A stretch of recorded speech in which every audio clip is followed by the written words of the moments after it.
What is up, everybody? Welcome back to the City Light Project YouTube channel for yet another live fight companion here. Tonight, to start off this busy weekend, folks. Sorry I posted the schedule a little late today, but if you check the community tab, we have a busy weekend of fight companions here. Shout out to everyone who's joining us. If you're new to the channel, we do live play-by-play commentary, reaction, but most importantly, interaction with you folks in the live chat. So don't be shy. Get your comments in the live chat if you're joining us watching in Canada on TSN, here in the States on ESPN and ESPN+. Vote in the poll question, like this video. Shit, folks. PFL 3, we hit 100 freaking likes on this video. Now, I don't know if we should shoot for the stars just yet, so let's start our like goal tonight on the video at 50. Let's start the like goal tonight at 50. That's the goal. So if you haven't already liked this video, subscribe to the channel, ring that bell for notifications so you never miss an upload, so you never miss a live stream, and also vote in the poll question. We'll check on it throughout this stream. All right. As the first fighters on the prelims here, PFL 4, make their walk to the cage. We'll highlight the fighters. I'll give my prediction, then I want to hear yours. Again, one championship tomorrow, folks. Two back-to-back one championship cards, then UFC Saturday. Anthony Pettis FC on Sunday. What's up, Charles? What's up, Diego? Looking forward to the main event personally, and Bubba Jenkins, of course. Hockey from home, what's going on? Thank you so much for joining. Wish you the best on your test. What's up, Habib? What's up, Matt? I've been working this week, brother. I've been working this week. Go Knights, go. Yes, start of the CFL today. NHL playoffs today. PFL. I mean, what a crazy sports day, folks. No, I think the Panthers are going to take this one. I don't think it's going to be a clean sweep. Yeah, let me get to my predictions quick because these guys are being announced in the center of the cage. Omar, what's going on? Omar Ortega, do you think the fight is going over 2.5 or under? Honestly, I know nothing about either of these two guys. Bashir's 35, Alexei Pergande's 22. We'll look over them quickly here. 2-0, and the favorite. I think Pergande probably finishes his opponent here. Let's see. He's on 2-fight win streak, though. Fun Anthony Pettis. Let's just check it over here. So 2-0 as a pro for Alexei Pergande. He's from Tennessee. Again, 22 years old, fighting at 145. He's on a 5-fight win streak if you include his amateur fights as well. 2 wins in the PFL, 1 split decision, 1 arm triangle choke. And he got KOs, rear naked chokes, knee bar. So he's a submission guy. I would say bet the under. But like, again, that's just literally looking at this guy's profile for the first time in my entire life. That's what I'm leaning. But again, it ain't gospel. He is the -320 favorite. Look at his opponent. He's 35 years old, out of Georgia. This event is being held in Atlanta. The Dream, Akeem Bashir, 3-1 as a pro. He's on a 2-fight win streak, and he's 3-2 in his last 5 fights, plus 250. Like I said, 35 years old. Got a KO TKO on the NFC promotion, and he fought Anthony Pettis 1 where he lost to a 1-0 guy. On the amateur scene, he went 8-2, so not bad. But I think Alexei Pergande, -600 now. Yeah, okay. Locking that in as my prediction, boy. Saturday will be the night the cup is lifted. The goal should be 1 like. Why? Why did Khabib fight so many plumbers? What does he have against plumbers? All right, folks. Live play-by-play commentary reaction. Keep the comments coming. I'll get to them as fast as I can. We're on to round 1 here. Let's get it on to start this card. What's up, Matt? What's up, Sis? What's going on, Sis? It's been a while.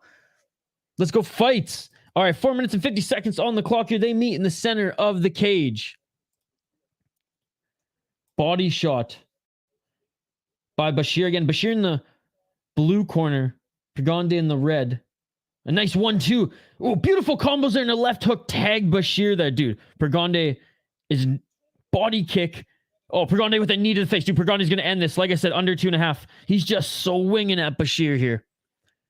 Let's get a finish in this first fight. Dude, based on how Pergande His striking here, mixing up the kicks, the body kicks, and the shots here. I mean, look at the reach and height difference on this guy. See you later, Hockey from Home. 4 minutes on the clock here.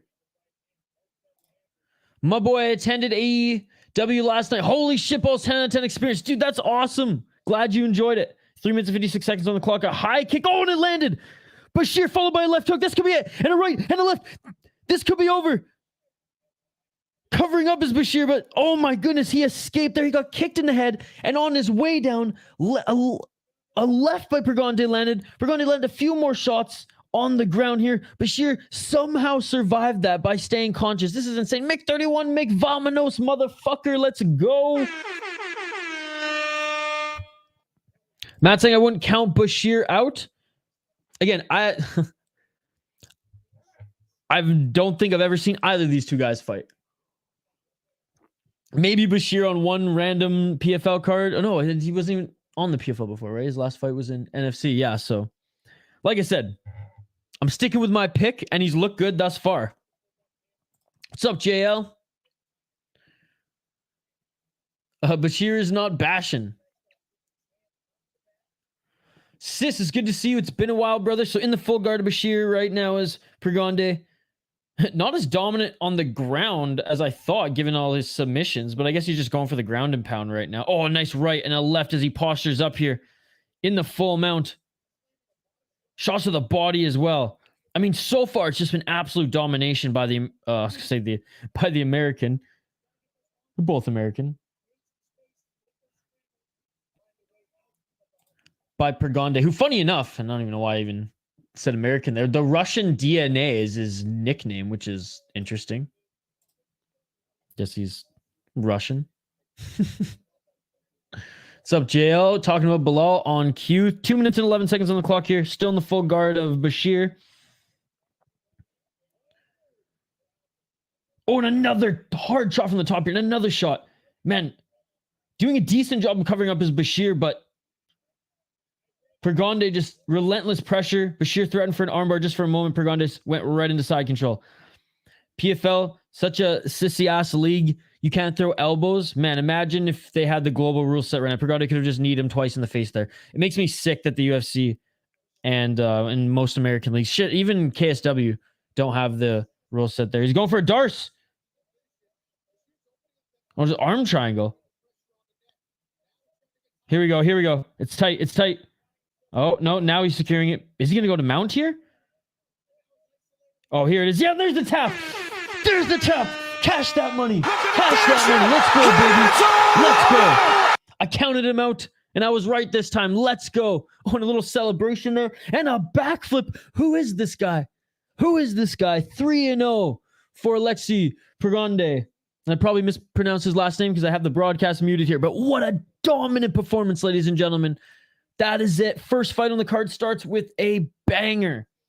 Oh, my God. That shit beautiful than a motherfucker. Wow. All right, what did I miss in the comments here? That's awesome. Hockey from Home. It's been so hot here in Minnesota. I literally worked out today and took a cold shower, not even a warm shower. And it felt awesome. How many fights are on this? How big of a card? It's a long card, folks. 12 fights. 12 fights. You got it, baby. You got it. Dude, I can't. Yeah, I saw Marlon was fighting too. Marlon Moraes. And I was like, what the fuck, dude? Oh, man. This kid's slick. Just looking at the replay here.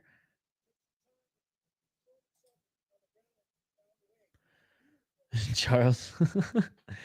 JL and Charles picking up where they left off last time I see. Borchin is the real go-to marketing. Absolutely, dude. Paulo Costa. I mean, dude, I'm honestly trying to get them to send me some merch so I can advertise for them. Mark, what's going on, Mark? Sorry I missed that live, but I was confident in the young guy. And I mean, literally in the first 40 seconds with his striking, I was like, I don't think he's going to gas. I think it's going to be over. So sorry I missed that live, but it's good to see you, Mark. Yes, sir. I'm all super busy and I run my own thing on Discord for big cards. So like I like to show them attention too sometimes, but I try to stop by when I can. Regularly. No, of course, man. I know you run a big Discord as well, and hey, I appreciate the love, dude. I appreciate the love. It's good to see you. Hope you're having a great summer thus far, as it is the start of summer, man. I mean, and by the way, shout out to all the Canadians out there. I best wishes to those who are evacuating their fucking homes. I mean, Canada is literally on fire right now. So, I mean, heart goes out to everybody there. But I mean, look at like New York, and I mean, it is officially summer because the fucking North America is burning right now.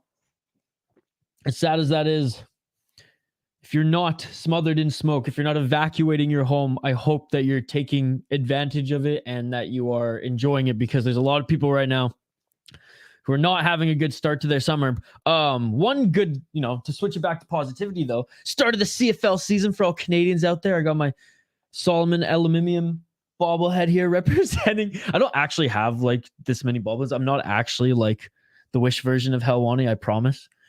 These are all, I had like a I had a studio in my office with my last company, and we'd switch out bobbleheads for different shows and things like that. So I tried, like, the Florida Panthers are on right now. Don Cherry's never going to leave the fucking desk because he's an absolute legend. And I figured we got Solomon Aluminium today. I told Jay Herbo I'd do it because he's a fellow CFL fan. All right, back to the comments we go before I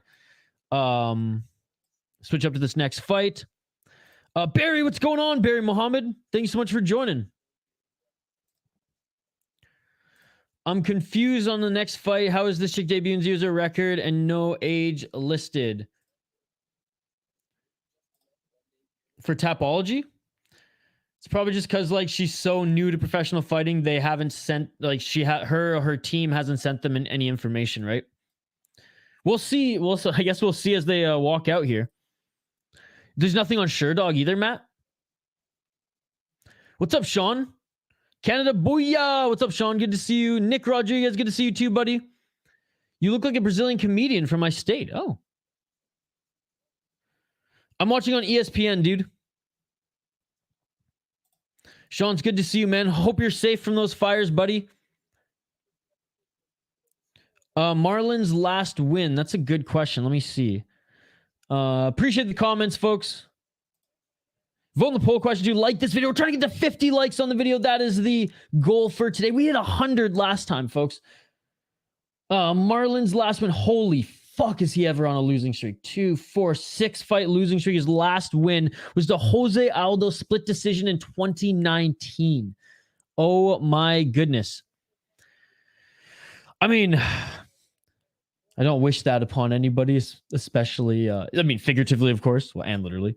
But I am not. I don't think he win. And unless the guy's fighting as a can, I haven't looked it up. I'm glad you cashed that, brother.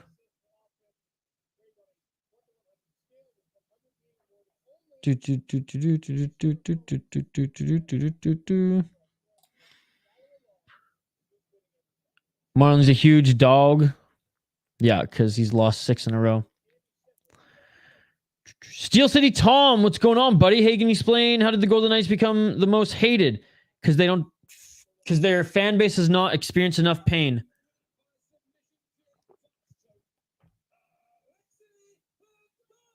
It was a Darce choke, but it was an interesting Darce choke. Shout out to the young man for getting another win in the PFL. That's 3 in a row professionally for him. Oh yeah, so that's in the province that I grew up in BC. That's August for us every summer, because some fucking idiot throws their cigarette butt, their fucking, the end of their blunt, their roach out the window, or leaves their fucking campfire going, and they just fuck it up for everyone. Like, very little percentage are lightning. Maybe a little bit more in Ontario area, but very little in BC. And every year, hectares upon hectares of fucking fires there. But it's crazy that this time it's Eastern Canada. Zahabi is the wish version of Helwani. Don't steal his spotlight. Zahabi is better looking than Helwani. Helwani is the wish version of Zahabi. I just see back forth. Not even on PFL website. No, it's on ESPN. They have a deal with ESPN. Here, guys, try this. It should be on TSN. If not, the prelims in the main card. Guys, I'm only going to do this once, so don't tell me I didn't do anything for you, okay? All right? All you in the live chat who are like, oh, I don't have ESPN Plus. Here you go, okay? I'm only doing this once.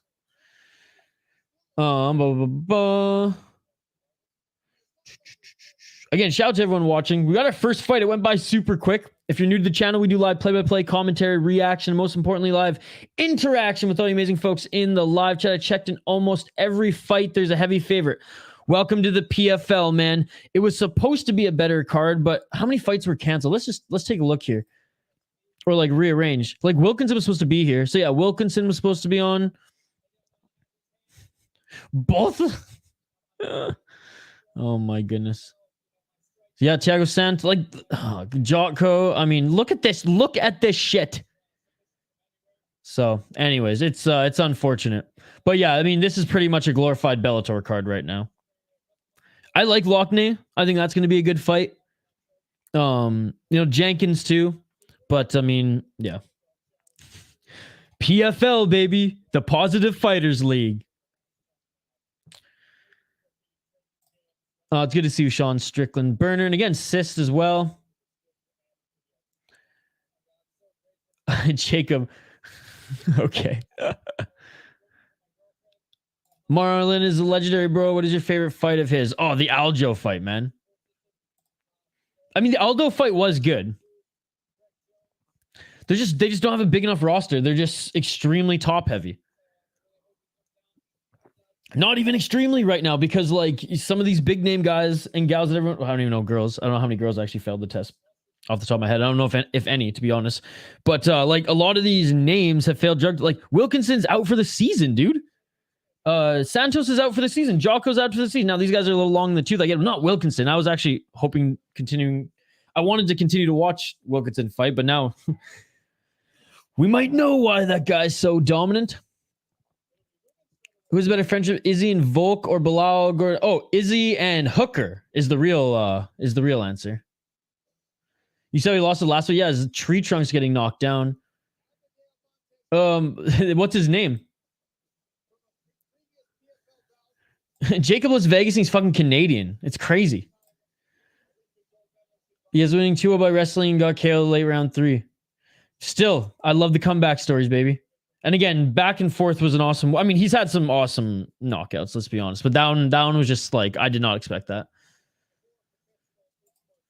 Yeah, it's crazy, man. I hope well, it's crazy because like BC will probably, like Western Canada will probably send firefighters out east, and then BC will start burning, and it's just nuts. It's just nuts. JR, what's going on, JR? Yeah, I can barely keep up. So sorry if I skip you. If I skip any of your comments, it's not intentionally. Just write them again. Just write them again. And again, when the fights are on, I will be doing focus play-by-play, folks, but I'll try to get back to your comments. Appreciate this. I mean, this is a good problem to have. When there's like 5 to 20 of you, I can usually hit up every single one. But JR, it's good to see you, man. It's true, Jay. It's true. Like, I can't pick against Amanda because at her best, I still think she's better than Aldana, and I've watched the last 3 of Aldana's fights. I know one of them she was like recovering from COVID, so like that one's kind of a mulligan, but just like again, the best Nunes or the best Aldana, Nunes probably wins, but Aldana's a fucking tank, dude. She's awesome. So I think there's a bet, like there's a chance that she wins. I'm not writing her off completely, but I'm riding her dying with Nunes, and she might retire after that on top. Who knows? Or maybe they're salty their team didn't make it to the final. Oh, that's absolutely because Vegas fans have not felt enough pain, dude. He's just the West version of Vigal. Shit, I'll take it, man. I'll take it. Who won the first fight? It was that young kid, Alexei Pergande. Padding my Tapology rate with a little bit on this card, hoping this doesn't backfire. So close to 5K. Yeah, guys, we're so close to 5,000 subs. Like this video. We're trying to get to 50 likes. Subscribe to the channel. We do live play-by-play, commentary, reaction, and interaction. Most importantly, interaction with all you folks in the live chat. So get your comments in the live chat. Vote in the poll question while you're at it. I want to stream the fight from Europe. Barry, I gave you a gift, brother. I gave you a gift. Oh, she could. She could.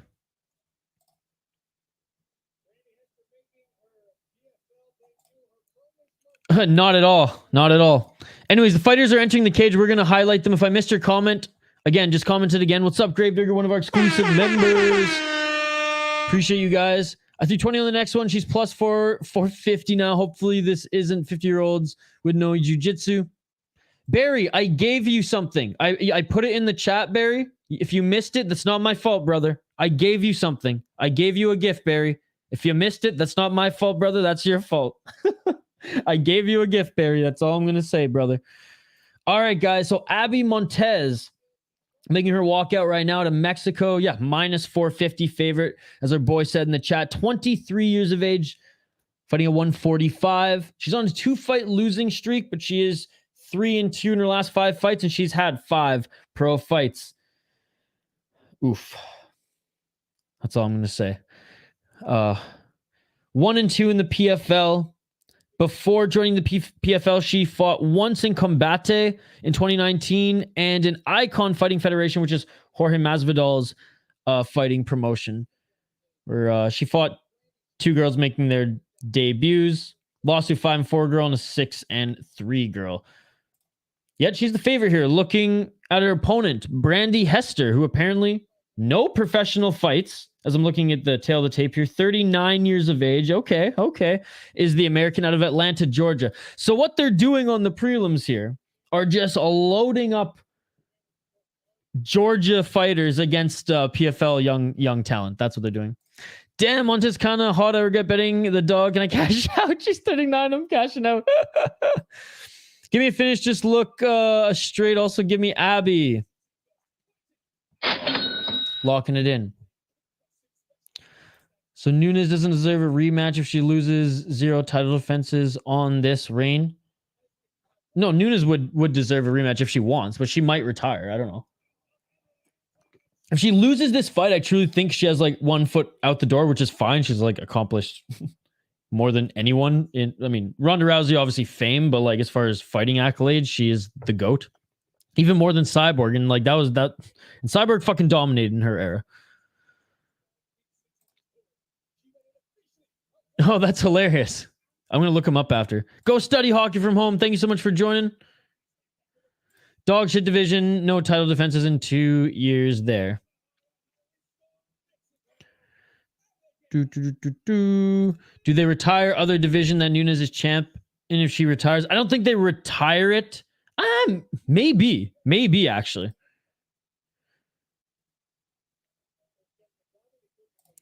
Real fucking scared as fuck for Dubronx.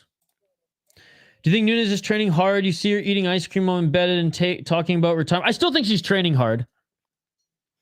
All right, round 1, ladies and gentlemen. We're going to do live play-by-play commentary, reaction, and interaction here. Again, keep the comments coming. I'm trying to keep up with them the best I can. If you want them ready for me to check it out, acknowledge it, put it on screen, just retype it if I miss it, folks, okay? Just retype it if I miss it, I promise. I'm at least reading and scanning them all. All right, round 1, ladies and gentlemen. Let's go.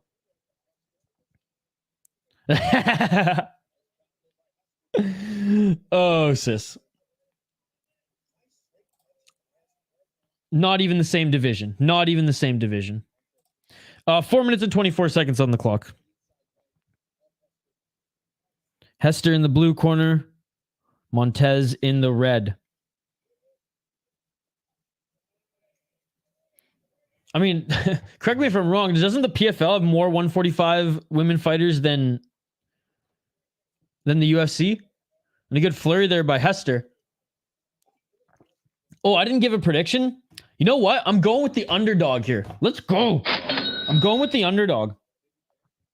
This might bite me in the ass. Shane's not even here, so that's all right. Sup, Mark? Like nobody yet, buddy. They like Hess. They've each just thrown a couple combos. I'll be sure to. Hey guys, I gave you a gift in the live chat. You all could be joining us right now. All right, right hand by Hester. Montes goes for the takedown. Hell yeah, brother. So I would say in the striking department, Hester was winning, but Montes clearly has grappling as she easily gets the back of Hester now. Doesn't have any hooks in yet. All right, starting to get that left hook in, fighting that left arm as Hester on the ground. Montes still on her back here. 4 maybe? What's up, Foul One? One of our exclusive members as well. What is up, buddy? Looking for the armbar now is Montes. Shit, I picked Hester to win here based on like one striking combination because I hadn't made my prediction yet. Goddamn, Isha. No problem, Mark. No problem. 2 minutes and 50 seconds on the clock here. Shots to the body here. Still holding on to her back is Montes. Come on, baby. I think welterweight's perfect for Bilal. I don't think he'd go up to middleweight. Come on, baby. Abby. A little ground and pound there. Montes still back slowly but surely sneaking and snaking those hooks in. Now she has back mount. Back mount. Beautiful transition to back mount here. And Montes is just beating the piss out of Hester now. Left hands. Hammer fists. Just hammering away indeed. Trying to protect herself and move. Man, these ref cams, they got to get better camera. Like, why this fucking fisheye bullshit? Still back mount just shots. I mean, this is gonna be it. And that is it. I'm gonna finish it! And it's all over! Fuck that ref cam. Get some. This is 2023. Get a 4K ref cam, bro, and get that fisheye shit out of here. It is all over. My prediction went down the fucking tube. Back in the win column is Abby Montes. Her record is now 4-2. She beats the piss out of Brandy Hester. Smash. You said that clip is now a little controversial. I shouldn't. I was thinking about loading that on the pad here.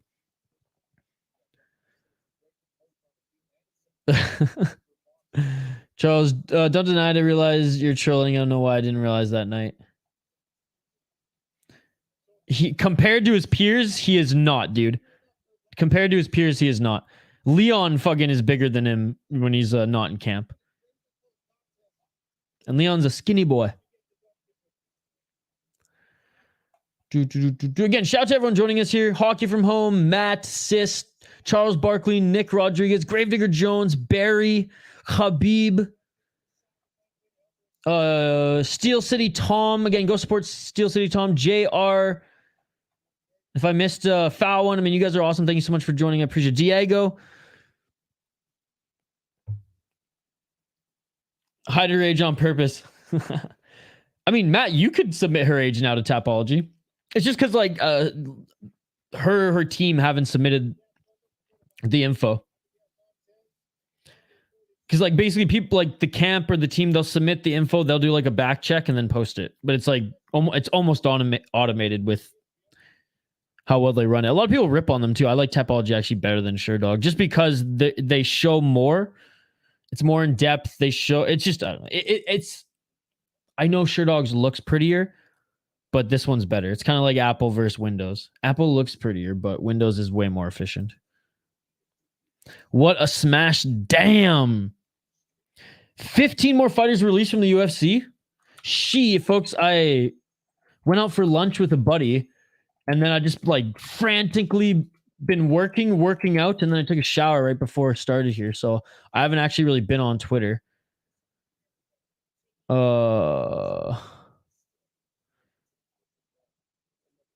Geez, fucking thanks, Tip on Twitter. Anyways, if you know, you know.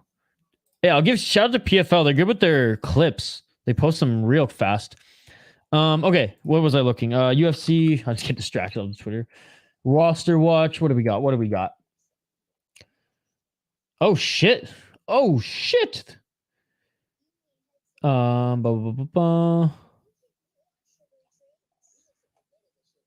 only see 2 today. Bia Malecki, Don Shanus.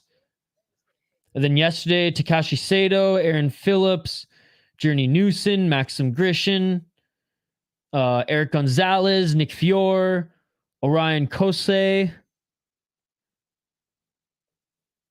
Yeah, that's nuts. And then the ones we knew about before were Omar Morales, Il Latifi, Trevin Jones, and Tony Gravely.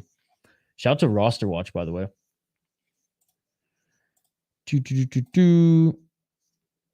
Yeah, there's a Netflix documentary about it. That's why I'm like, oh, maybe I shouldn't put that. Dude, I laughed so hard when I watched that, when it was like, even before it was a meme. I think that like made the rounds. Are you the lead singer of your band? I was. Kyle's like a better singer than me now, though. So when Kyle and I were younger, almost over 10 years ago now, we played in a trio acoustic band. I think we have some of our music on the channel. Anyways, and yeah, so we were in a trio acoustic band, and I sang lead, and then Kyle was lead guitar, and then we had our friend Samantha, and she kind of was like a better singer and a better or as good of a guitar player, more of like a finger picker though. Where Kyle was like, well, Kyle can do anything now, but he was better at shredding and like bluesier licks and shit back then.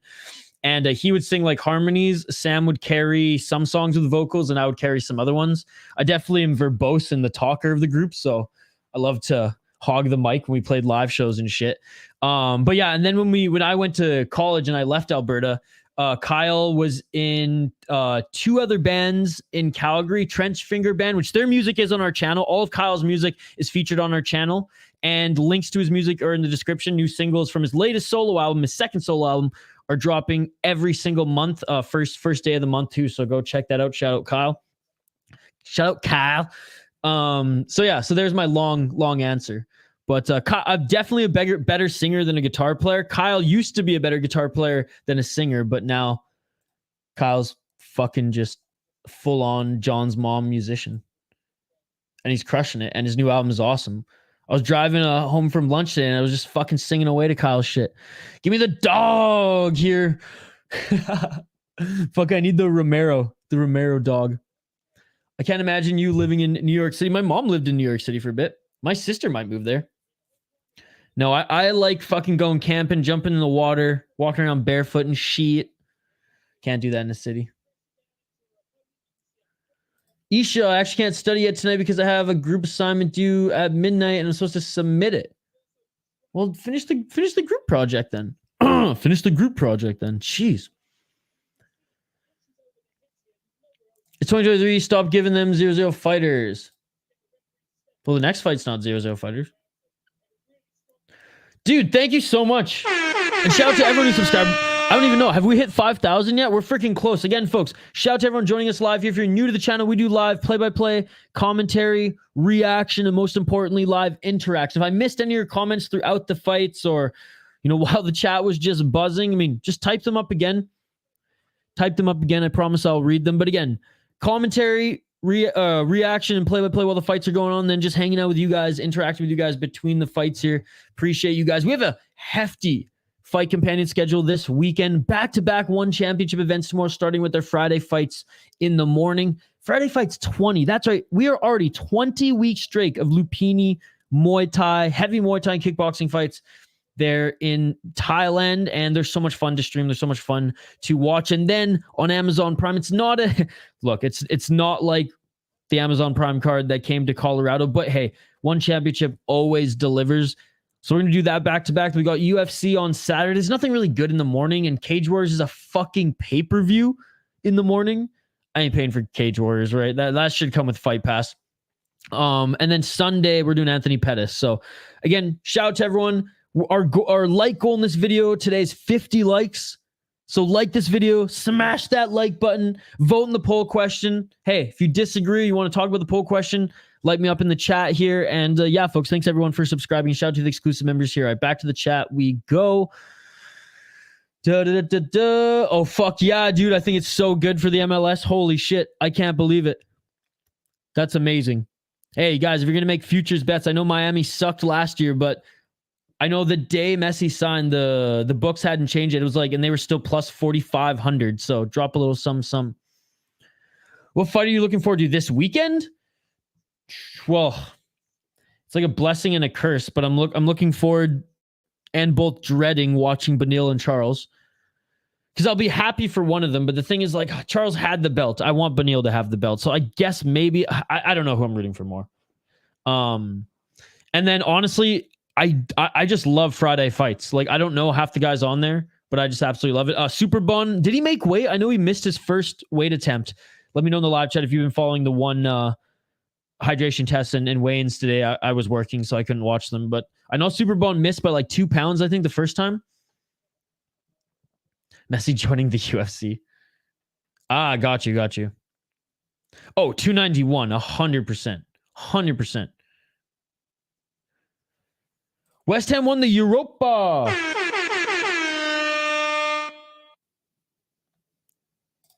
Sounds good. Thank you again. Appreciate it.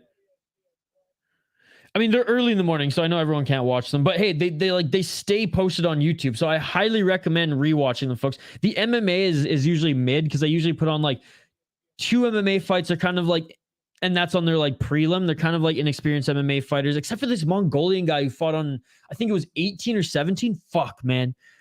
Talk about utilizing the global rule set and implementing the grounded knees. That was his entire game plan.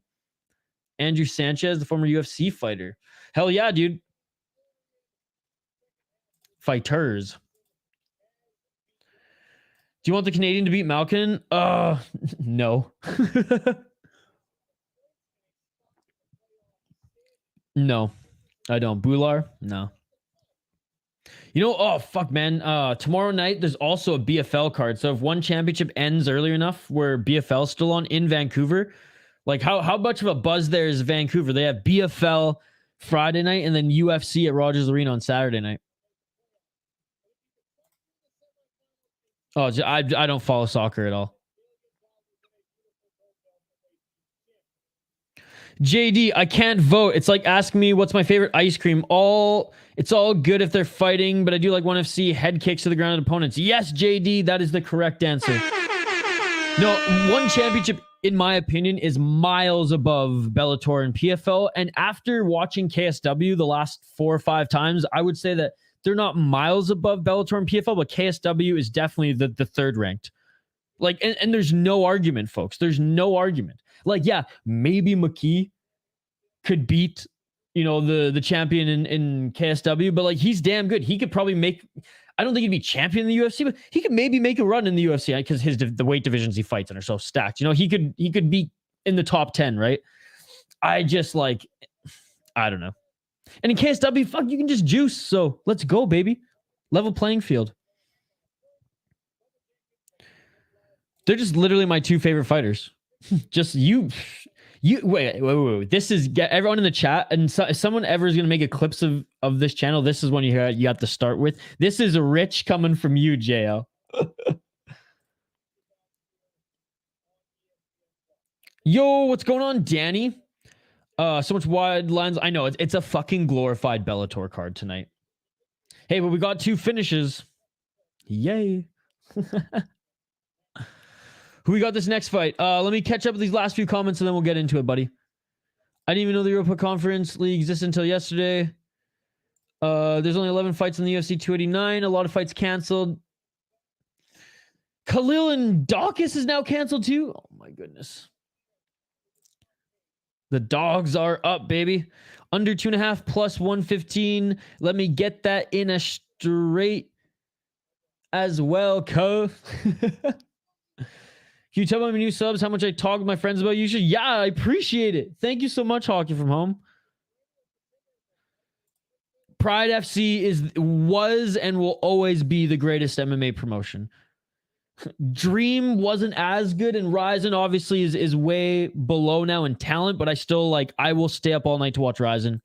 Isha, do you know who? Oh, yes, I know. Of course I do, buddy. I'm a Kenny vs. Spenny fan. Even if I didn't watch wrestling growing up, of course I know who the Iron Sheik is. Very sad day for the Persian wrestling legend. I saw Rod saying he's getting 300K per fight now. He's going to be the richest fighter with the amount he fights. Absolutely. Except, honestly, Rod Tang, I've lost a little respect for him. I'm not going to lie. Look, the guy's... his record's insane and everything. What I don't like right now is he's dodging Superlek, and and Shotru's just letting him do it because he's his star. Come on. Fight the best fighter. Fight the threat. Give the people what they want. Barry, man, you missed it, bro. You missed it. It's not my fault, Barry. You missed it. I gave it to you, Barry. Khalil Roundtree and Dricus Duplessis, part of the USC game. Barry, this is the last time.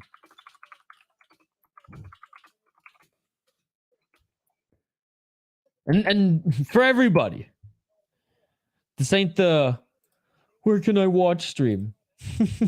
All right, let's get to the next fighters here, folks. Let's get to the next fighters. Come on. We got Taylor Johnson against Andrew Sanchez. Taylor Johnson, Tombstone Thompson, or Johnson. It would have been better if it was Thompson, actually, that nickname.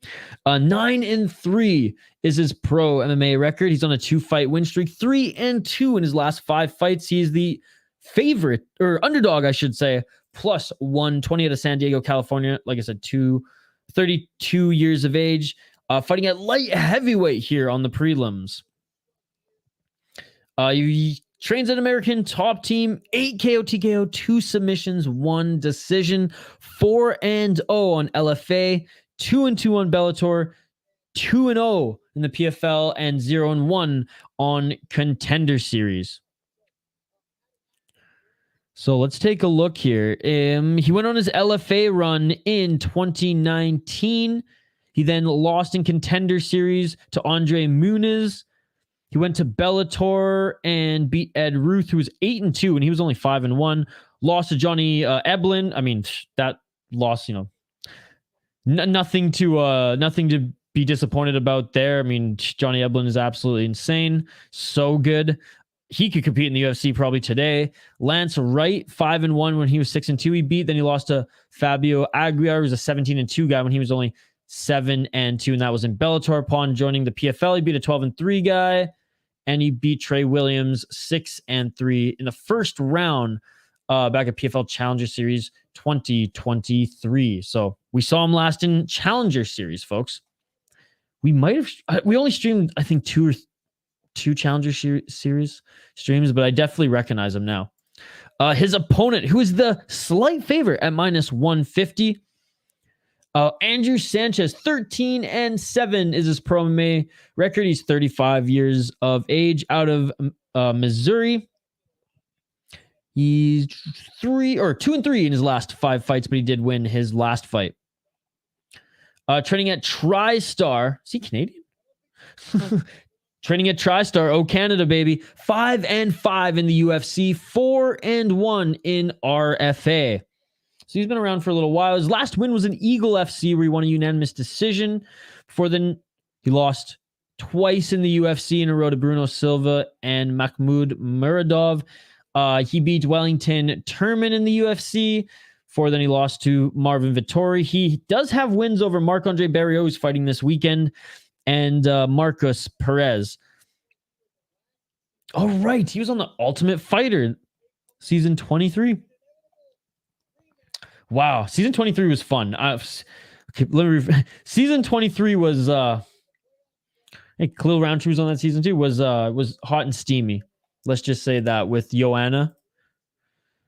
Oh man, against Claudia.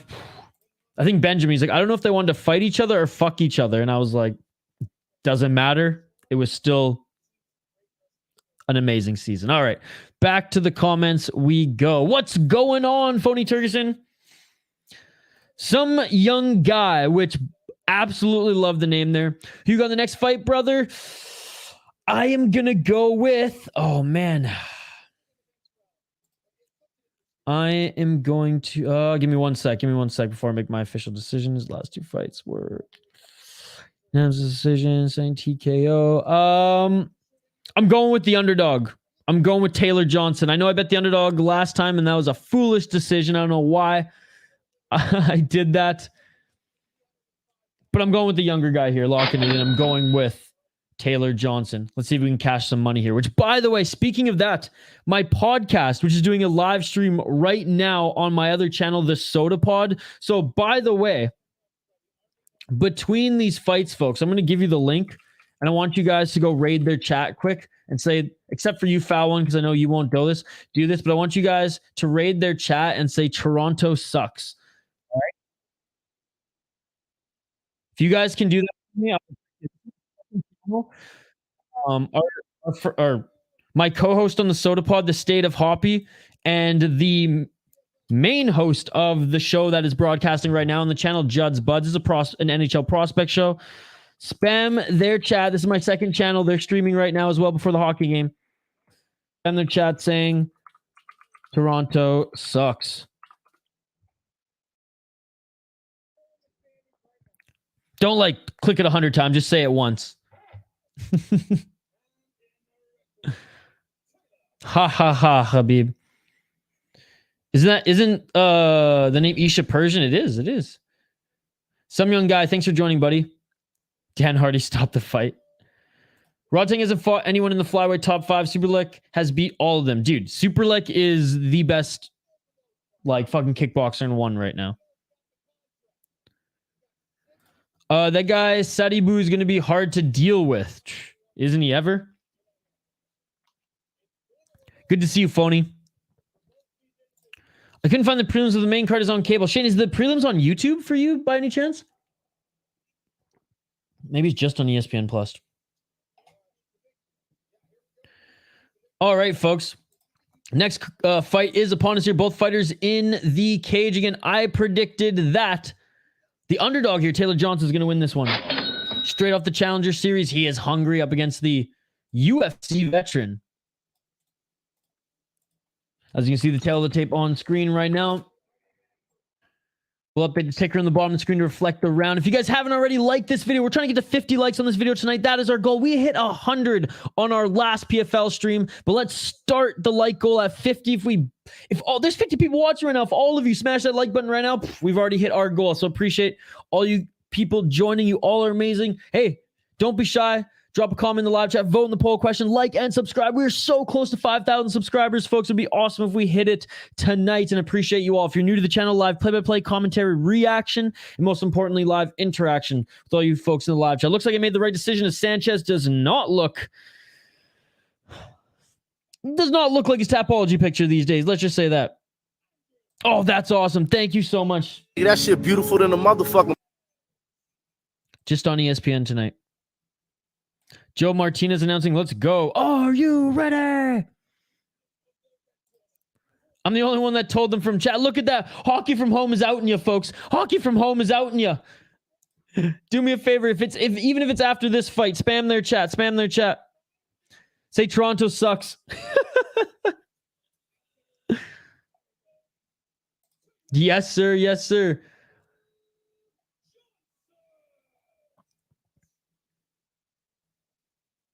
Well, in Canada, you can't have ESPN Plus, Matt. So I don't blame the Canadians here who can't. They expect TSN to do it, and when TSN fails them, what are you gonna do? Head kick is your prediction. Let's go. All right, round one, ladies and gentlemen. Let's get it on. Keep the comments coming. If I miss any, I'll get back to them. Yeah, but she's loyal. Let's go. All right, center of the cage for these guys. Very loose. Sanchez with his arms down.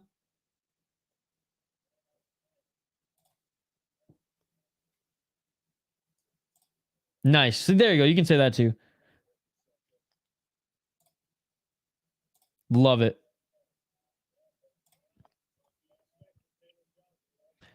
Yeah, every Thursday around 6 or 7 o'clock, Judd's Buds, the Friday podcast that releases on the Soda Pod channel, is live streamed for all you Wild fans, hockey fans, and prospect fans. We're leading up to the draft, folks. We have a huge draft party there too. But anyways, back to fighting here. We'll talk about my other channel later. 4 minutes on the clock here. Neither of them have really landed anything. Threatening with the right of Sanchez. Sanchez looks way too comfortable right now. Johnson went bald for this one, huh? Yeah. Yeah, 'cause he had long hair in his Challenger Series fight.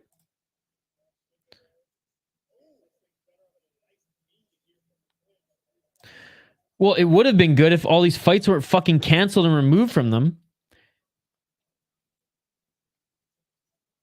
Oh, some nice knees and short shots in the clinch there. It's an okay card. It's not horrible. It's not good, and it sucks that Canada got a depleted card.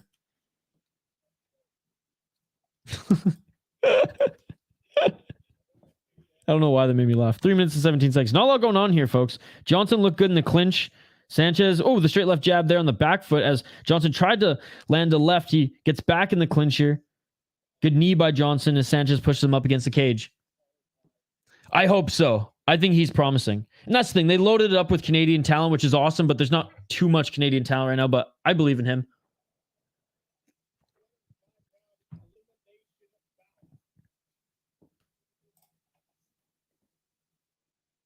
Of course it is. I don't know. There's not like one that really stands out. There's a lot of good YouTube channels though.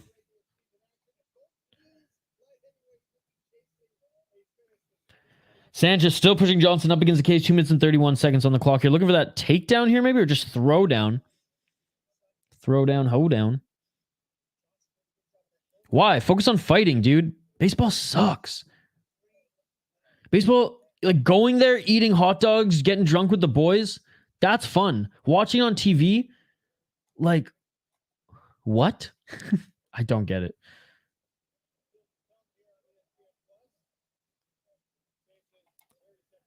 Sanchez tried to get hold Johnson to the ground. Johnson only dropped to his knee and then right back up. Sanchez landed one left hand there. Still clinched up here. 1 minute and 53 seconds. They did. Who'd have thought Santos would pop for PEDs? That's why it's MMA retirement home. Sanchez at 205. Come on, right? And there's the takedown by Sanchez, though. Wow, right into side control. Sanchez was so confident going into this one, and I see why here. Ragdolling his opponent. Nice.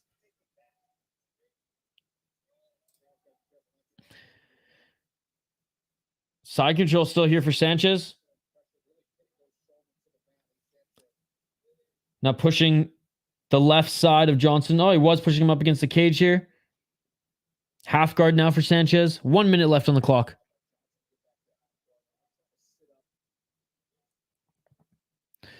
Well, it couldn't because of the playoffs. That's the reason they didn't go to Calgary too, right? Because when they were booking it, there was a small chance the Calgary Flames would have made the playoffs.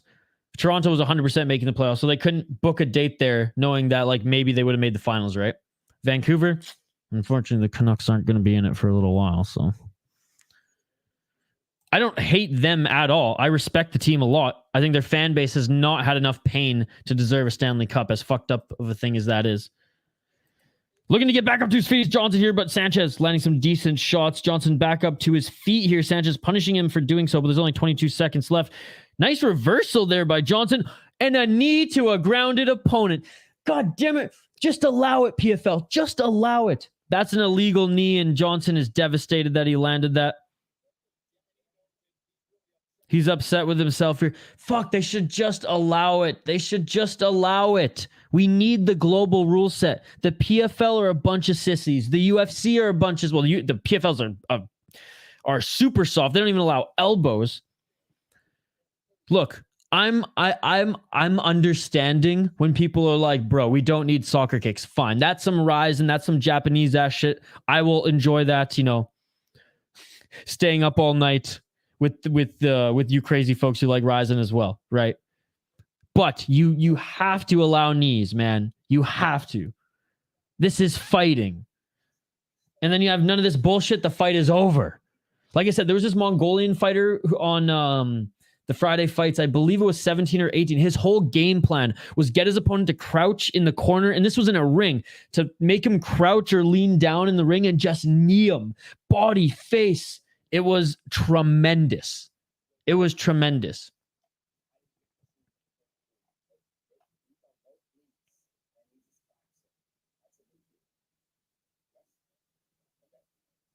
No nonsense, Keith Peterson with the no nonsense here. Oh, man. Poor Johnson. I wouldn't have gone to that abysmal card in Toronto, plus like $700 on the account. So there you go. There you go. Illegal. That's fucking illegal. Oh, yeah, dude. Fuck Aquilini, man. I mean, the management's not good. Don't get me wrong. But the ownership is horrendous. All right, Sanchez wants to keep going. That tough motherfucker. Obviously, a point deduction on Johnson. Just allow it, indeed. I've never been to Michigan. They have good hockey teams.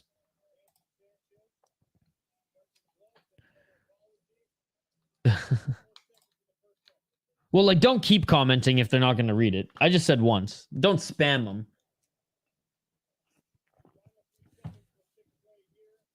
Oh, what a nice 1-2 to end the round by Sanchez.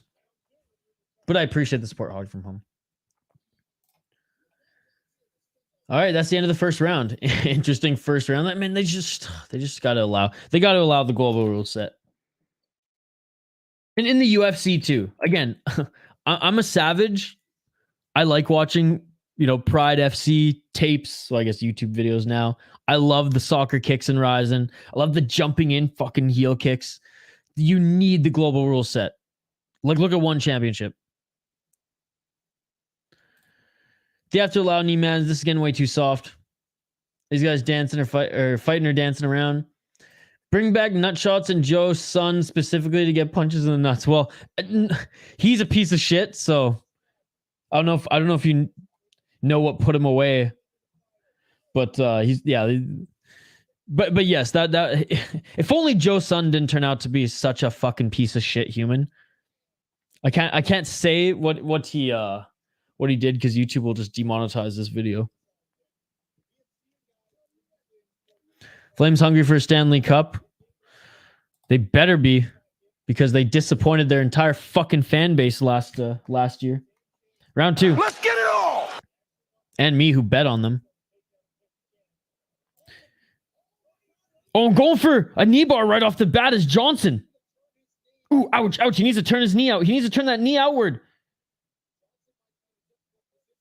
No, I don't think he's going to get it from this position here, but Johnson being aggressive early, and I like it. He's already, lost around here, so he's thinking, finish this damn thing. Deltec, I'd be like, I cannot continue. By the way, shout out Deltec. Thank you so much for joining, brother. Appreciate you. Same with Matt W. and everybody else here.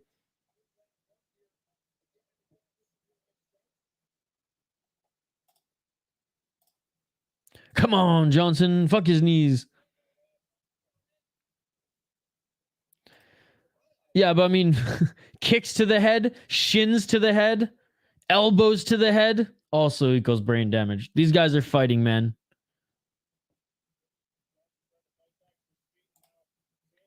Again, it's like people, and Sanchez, by the way, in top position here, 3 minutes and 47 seconds. Landed left hand there. Johnson trying to get back up to speed. It's like people are like, oh, fighting shouldn't be in hockey anymore. It's dangerous. The fighters fucking sign up for it, dude. They know what they fucking sign up for. We're not playing at that level. Who the hell are we to be critical of that? When I've read enough research, actual research papers to suggest that it's a cage grab there by Johnson, but he's back up to his feet. It didn't aid in the getting back up to his feet. When he just planted his hand there, he grabbed the cage for a second. Looking for the takedown again to Sanchez. So I've read enough research papers, actual peer-reviewed research papers, to know that it's actually high-speed hits now, the speed of the game, that cause more concussions than blows to the head via punches in hockey. Anyways, don't get me riled up about people trying to cancel hockey fights. Fuck them. Back up to their feet here. 3 minutes left.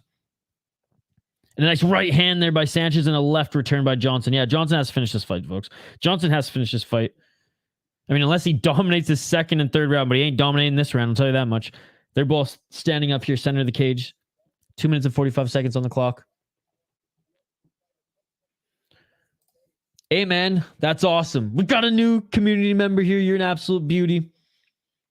Thank you so much. Like I said, we do live play-by-play commentary, reaction, interaction, and fight companions every single weekend, brother.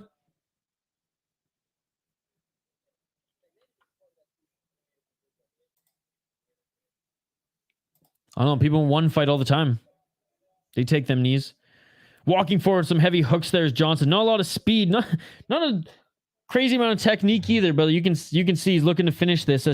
He wants to take advantage of Sanchez, who's being a little lackadaisical here. I don't know if Sanchez completely respects his opponent's striking here. And again, Sanchez more experience.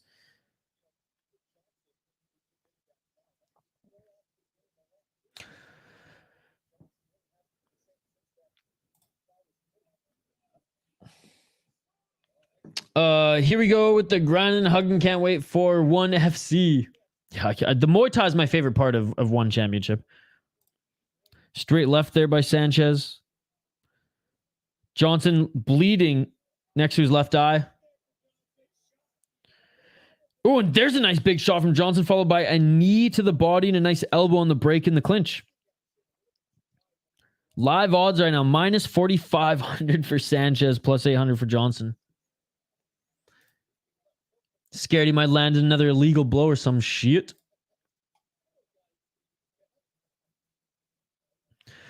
How is it lucky that Lee had a better gas tank? Close fight, but Lee came back and he had a better gas tank. He finished the fight stronger, and that's how one championship scores fights. And it's however, like, look, man, I am way more of take this fucking 10-point must system out of MMA and go full pride rules. What's up, Herbo? Here we go. Go Johnson. Oh shit, we're almost at 5,000 subs. Let's go, baby. Trying to get to 50 likes on this video. We hit 100 likes on our last PFL stream, so it'd be awesome if we could get to 50 on this one. Final 25 seconds in this fight. Again, not a lot going on in this fight, folks. Again, Johnson is bleeding next to his left eye, but now Johnson lowering his hands too. I mean, these guys already gassed. Oh, a nice right hand by Johnson. That seems to rock Sanchez a little bit. But honestly, Sanchez is going to win this round as he controlled. Yeah, he controlled Johnson more and did more damage. So yeah, that's the end of the second round here, folks. I have Sanchez winning the first, obviously because of the point being taken away from Johnson, and I have Sanchez winning the second round as well as he cut Johnson. Johnson has visible damage. He's bleeding. I imagine Sanchez landed the more strikes, and he racked up a little bit of control time in that second round as well. So again, like we said in that second round, Taylor Johnson, he has to get a finish here in this third and final round coming up next. No PED and no gas. Yes, don't forget to sub if you haven't already. You lovely people. Thank you so much, Jay Herbo, for the love, brother.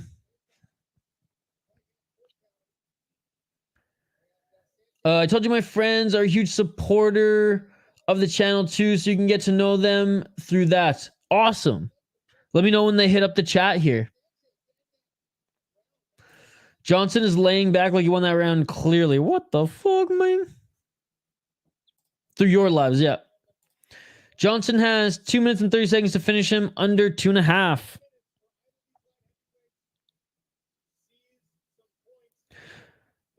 Yeah, well, Kyle and I are going to do a big stream.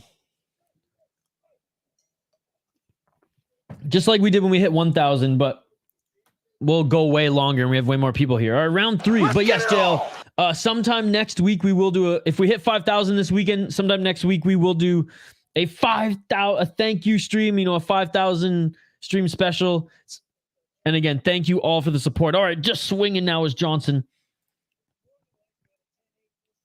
Hell yeah, Steel City Tom. Have a great evening watching some hockey, brother. Let's go. Thank you so much for joining, my man. Everyone go support Steel City Tom. That's crazy. Really? Johnson's -2 or +220. Interesting. I guess some people are thinking that he won that second round. Diego's got a 1-1. I mean, I have no idea what PFL's criteria is, so I would imagine that if Sanchez got more control time and Johnson is bleeding, and you know Sanchez is not wearing any visible damage, I'd imagine he won that round, but it was close. Clinching again, here's Johnson, 3 minutes and 48 seconds.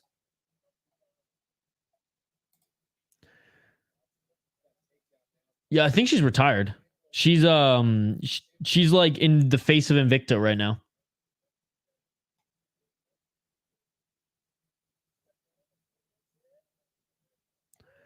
I heard he might leave, Dalvin Cook, but I give less fucks about the NFL than I do boxing. And you guys know how little fucks I give about boxing. Kickboxing's a whole other thing though.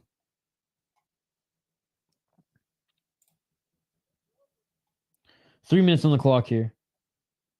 Sanchez looking for the takedown. Body lock, but Johnson's in the dominant position. Yeah, I'd imagine so.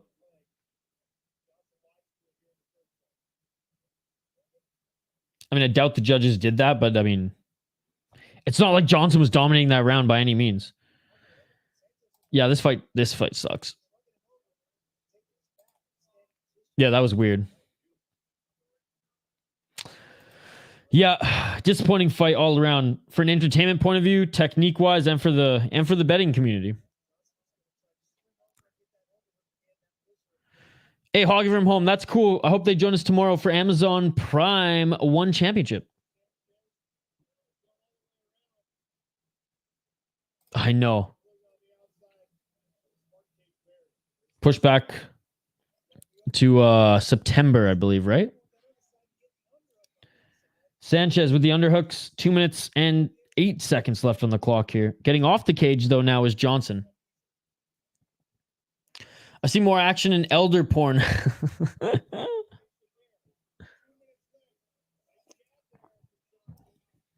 1 minute 51 seconds.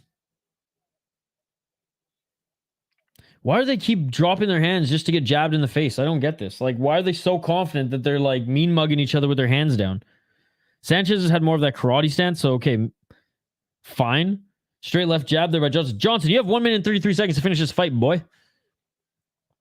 Both of them are gassed. Or at least Sanchez is, but... yeah, because most of the fighters we wanted to see are out. Aubin Mercier is going to clean up the 155 division, though. Let's go. Johnson throwing some hooks like a madman. Dude, they're so gassed. 1 minute left in this third round.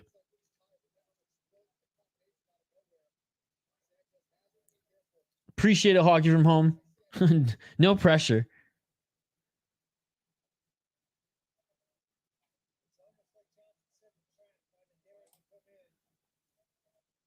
They squat. I didn't even know they had beef. I just knew Dan Hooker 10-7 Jones on Twitter. Impa by murder in the next fight. We'll get to it. We'll get to it. Hit the hammer.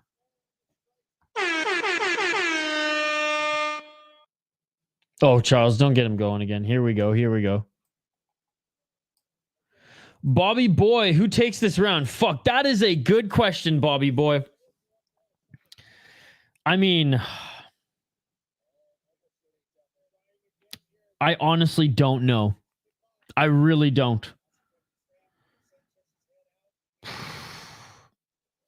Maybe Johnson, but he's not going to win the fight because I think round one was a 10-8 because of the point being taken away. Is that it? That's it for the fight? Oh my goodness, what a boring fight.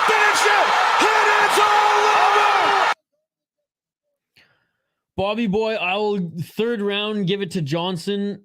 Second round, Sanchez. First round, Sanchez, 10-8 because the point got taken away.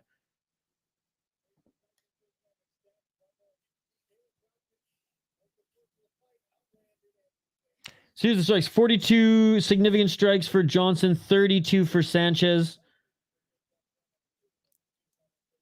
One takedown for Sanchez. Sanchez did have control time. I don't know.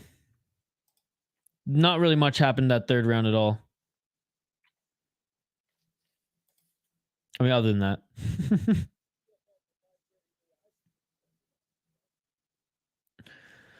Draw Johnson. Do you think Johnson won the second round?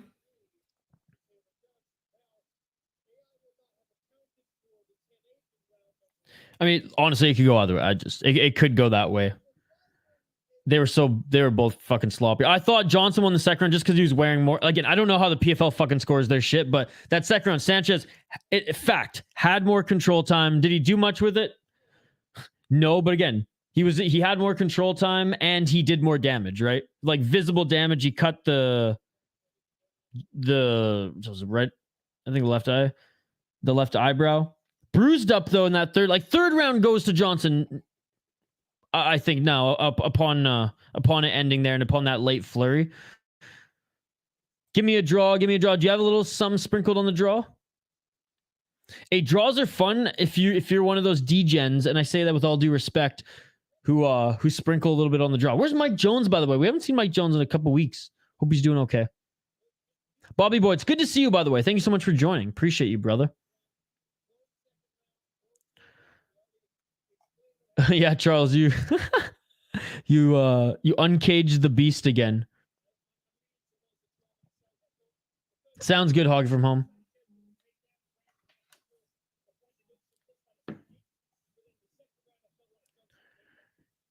AI. Yeah, well, shit, man. The PFL's so weird. Why do they do AI? Why don't they just do like what Kenny Florian, Randy Couture, and their other play-by-play guy, I don't know what the fuck his name is. At least two of those three guys were fighters. I'd rather see what they think than AI. Could be, Mark, could be. They both get eliminated. So no one fighting on the prelims, I don't think, except for Moraes is a seasoned fighter. Like, I don't think these guys are like fighting in the regular season. I could be wrong, but I don't think these two are. I want to see Kayla fight again. She actually has the urge to fight. Yeah, she's not fighting in the season, so I think she's fighting in like the super... I don't know what it's called. Just fucking... on their next pay-per-view, maybe? I don't know. Judges scorecards. Let's see who won here. Split decision.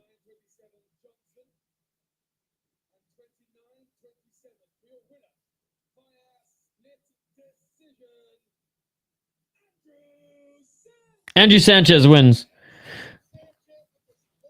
Split decision. Dude, how the fuck did that go split decision? I guess that second round. Interesting. Interesting fight. Andrew Sanchez comes out on top, doesn't take the DQ victory, decides to keep fighting after getting kneed in the head, ends up winning the fight. Rock, paper, scissors if they draw. I like Dan Hardy. Cheers, Bobby boy. Wait, who gets eliminated in a tie? Both of them.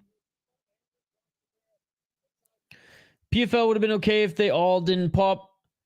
Nate the Train press conference starts in 8 minutes. Yeah, I gotta rewatch the whole fucking press conference show. Dirty Sanchez. Hoggy from home. I mean, I'm a shade of brown, so I think I can handle it.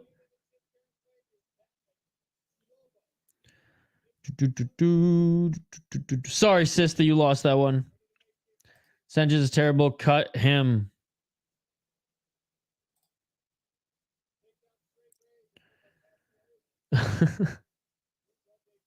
No, these two are good. Do I like Dan Hardy's wife? Oh my God. Dude, he's a very lucky man. I think she's beautiful, and she was a fucking absolute killer in her last fight. Like, don't get me wrong, her opponent was nothing special, but she dismantled her and nullified her game plan. And it was like, I didn't know if I was like getting riled up and excited as a sports fan at times, or just swooning, or if it was a mix of both. But Dan Hardy, Veronica Hardy, he's a lucky man. And hey, she's a hell of a fighter, and I think one of the most beautiful professional athletes right now.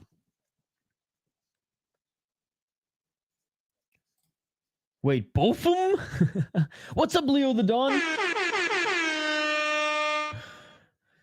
Tim Karen Fun plus 700 Phuket. Jeez, and that's our next fighter here. All right. Who did say Impa was going to win by murder? Figuratively, YouTube, because I know you don't like when I say those words, apparently. So lucky. It also felt like Dan Hardy versus the UFC. I do have a Dan Hardy. Whenever the fight, whenever Herb Dean is officiating, I have this little clip. Come on, it's not over. Stop the fight! Because we all know Herb Dean, today's Yamasaki, wants people to die in the cage. Again, YouTube, calm down, calm down. Veronica Hardy watches Guru. She's part of the Beanie Cult. Yeah, she commented on his tier list. There you go. There you go. Yeah. All right, let's highlight this next next fight here. We have Actually, I'm gonna update the ticker on the bottom screen first, and we'll get into it. Another light heavyweight fight. So 1, 2, 3, 4 more fights in the prelim, folks, before we get on to this main event or main card of the evening. PFL 4. Remember last PFL? It was we had the main card first and then fucking postlims. How weird was that? I forget. Was there like another big fight going? Like was there some sporting event going on that night? I don't remember. I think Chris Wade is a good fighter.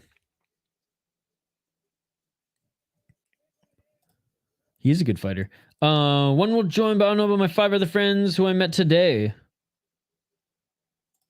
Oh, so man, you're recruiting subs on people you just met today? That's crazy. I appreciate it. That's awesome. Look at that. That shit beautiful than a motherfucker. Bedtime MMA was talking about who won the Kai fight, and I let it slide since he has a Bilal profile picture. Oh my goodness. That's called bias, my friend. That's called bias. I have fighters I like, but at least I'm not biased, as I've picked against Leon Edwards every single time. And I will again. And I hope he continues to prove us all wrong. Anyways, let's get to this next fighter. Oh, wait. Whoops. Wrong one. Impa Kasanganay against Tim Caron. Impa Kasanganay, 12-3. Pro MMA record, minus 450. He is the heavy favorite. Minus 600, I guess, now. From Charlotte, North Carolina, 29 years of age. He's on a 3-fight win streak, 3-2 in his last 5 fights. 2 KO TKO, 3 submissions, 7 decisions, 2-2 in the UFC, 2-0 in PFL, 2-0 on Contender Series. That's right, 2 wins on the Contender Series before fighting 4 times in the UFC, and 1-0 LFA. He actually also, that's so funny. So many of these UFC guys who leave go to Eagle FC and then come to the PFL. But anyways, looking at his Contender Series win, he beat an 8-1 guy in his second Contender Series fight. He won his first UFC fight against Maki Pitolo, 13-6. He lost to Joaquin Buckley, beat to 6-2 Sasha Palatinkov, then lost to Carlson Harris, Raymond Magomedaliev in Eagle FC. Got a win against not Jared Gordon, but Jared Gooden, a 20-7 fighter in ex-MMA 5, before joining the PFL, where he beat an 8-2 guy and a 9-5 guy. Finishing the first opponent in the first round, in the first minute of the first round. And winning by unanimous decision against Corey Hendricks after that. You know how people say UFC,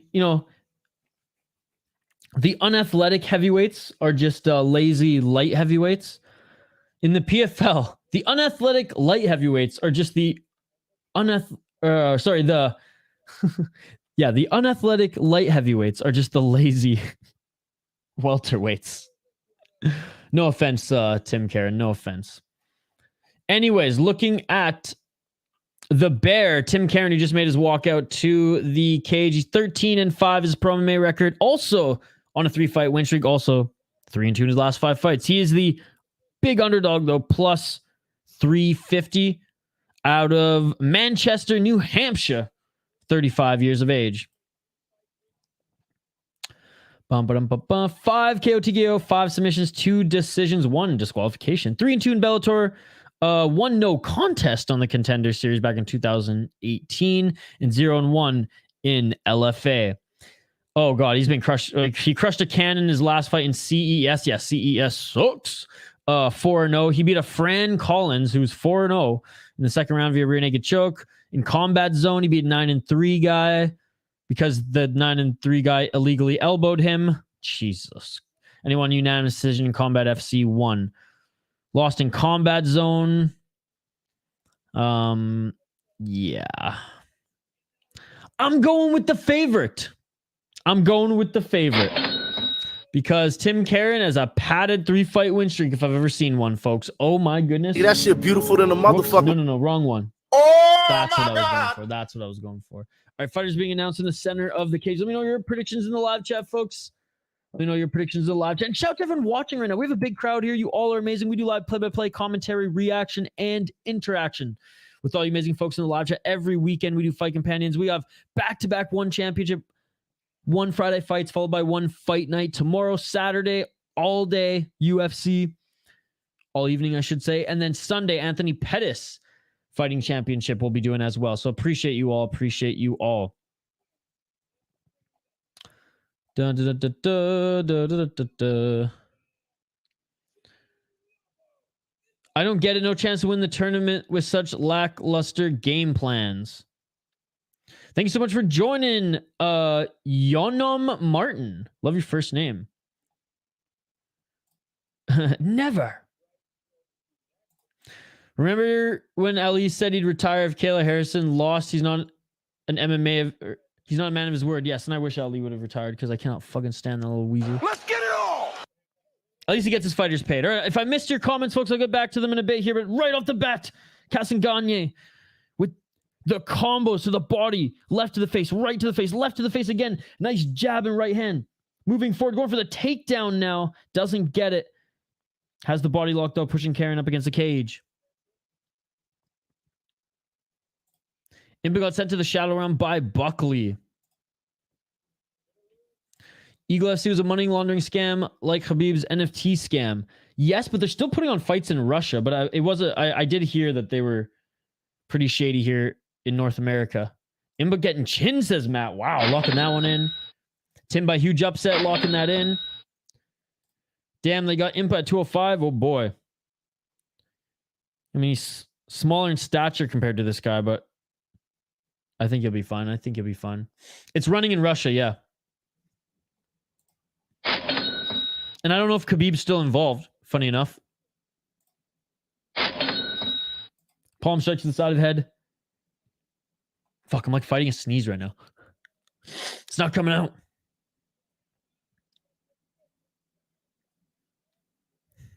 Dude, hockey from home. Look at this. See how much I love your channel. He shows. Also telling them I wasn't into MMA until I found this channel. Let's go. And a nice takedown by Impa right into full guard. Thank you so much, hockey from home. And I'm glad you're getting into MMA. That's so awesome.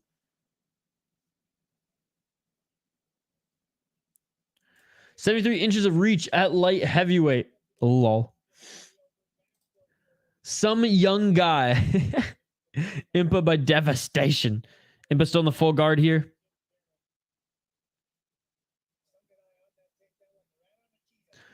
He did send video evidence, but we broke it down together.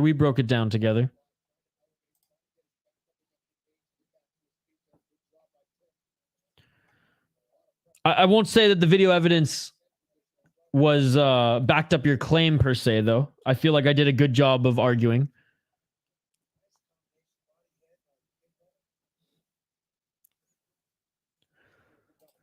Right in for the hugs.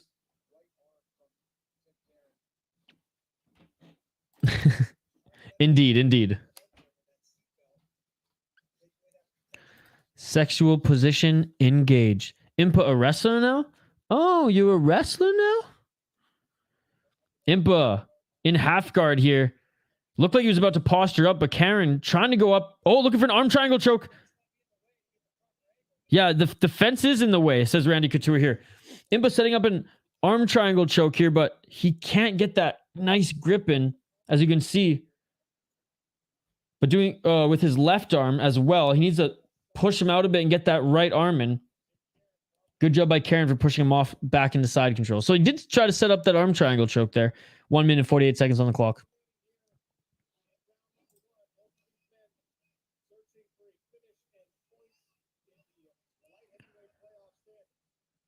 Hey, the more MMA fans that we can create, the more people we can get into the sport, the better, especially on checking out the regional shows.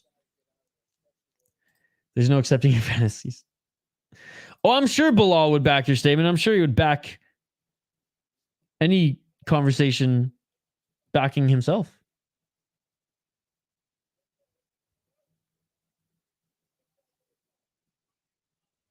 Colby is right next to me.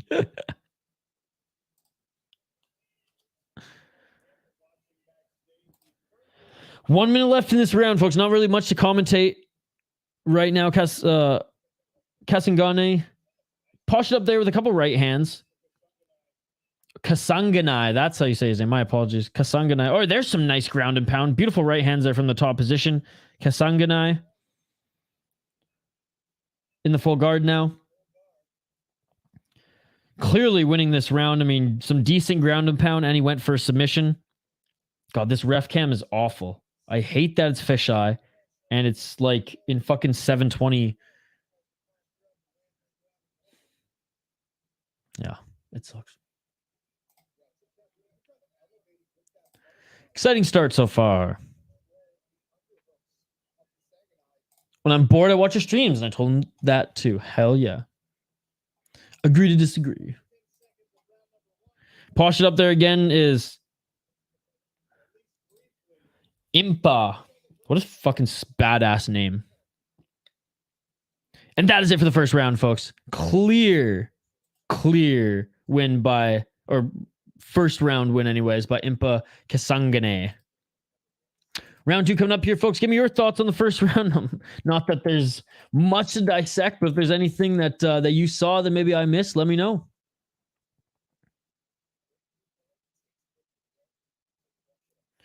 I think Nunes lost to Pena because her future fights not to be such crazy odds. No, we all, like, JL, we all know why she lost to Pena. She was injured. Her knees were injured and she couldn't train throughout the camp. And it showed. And then in the rematch, she beat the fuck out of Pena, dude. Oh, appreciate it. Glad I can help make the day go faster. Yeah, a couple good shots there. Ooh, should just let through the elbow there instead of that swinging right hand. Anyways, round 2, ladies and gentlemen. Shout out to everyone watching. Like and subscribe if you haven't already. Ring that bell for notifications so you never miss a live stream or upload. Let's get it on. Round 2. And Impa with some big punches there. We're going for a takedown was Caron, and Impa jumps on a guillotine. Doesn't get it, but now in half guard again.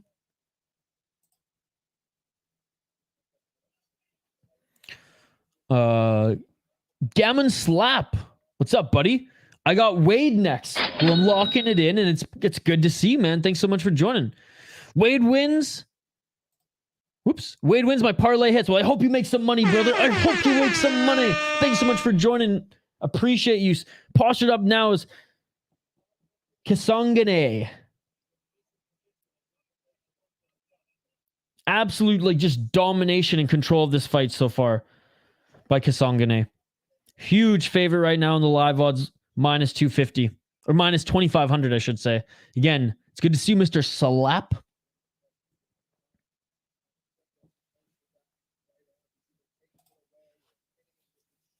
Three minutes and 55 seconds on the clock here.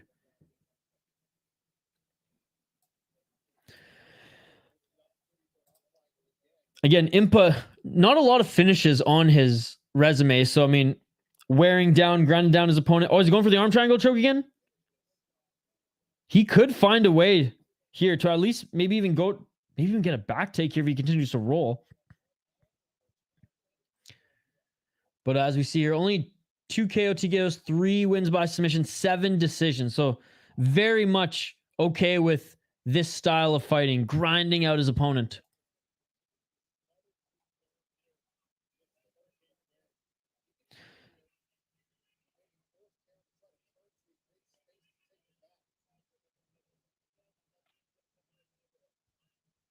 Be hyped when you see my friends. Isha, I told them you were so hyped. Yeah, well, as soon as they show up and they say, yo, Hoggy from home sent me, I'll be hyped. I'll be hyped. So I guess 3 rounds of this? Yeah, because it doesn't look like Caron is going to do anything off his back here.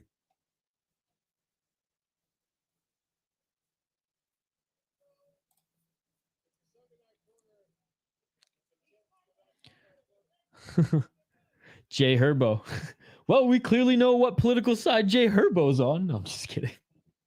Hey, shout out though to and rest in peace to Elias Theodoro. I'll make a positive out of Jay Herbo's angry statement here. Shout out to Elias Theodoro. Rest in peace. He was the first ring boy in Invicta, the all girls, the all women's promotion there. Former UFC fighter, a great representation of Canada. I believe he won the Ultimate Fighter, Canada versus Australia as well. Shout out to Elias Theodoro again. Rest in peace. Passed away last year due to cancer. He was an advocate for getting medical marijuana legal for fighters to use. Oh, and now finally with the back take here by Kasanganay. So I'm taking Jay Herbo's angry and mean-spirited comment, and I'm making it a positive. So there you go, Jay Herbo. There you go. How do you like that? Rest in peace, Elias Theodoro. Oh, a nice right elbow. Beautiful job by Kasanganay now. Pushing out the arm of Caron and just landing some solid right hands. I will give credit where credit is due. Kasanganay, he's not just laying in the guard here. He's at least changing up his positions. He's at least looking for that submission, looking for that ground and pound. And there's the tap. Gonna finish it! And it's all over! Kasanganay wins this one. 13-3 now advances to 4 is his win streak. Man, his opponent, Tim Caron, didn't even put up much of a fight in this one at all. Didn't put up much of a fight in this one at all, folks. Wow. And there was the opening. Yeah, indeed. All right, let's see the replay here. Let's see the replay. Good display of respect, shaking the hands of the camp, of the opposing camp. And we all knew it was coming, folks. At least we don't. At least we didn't have a long third round of this.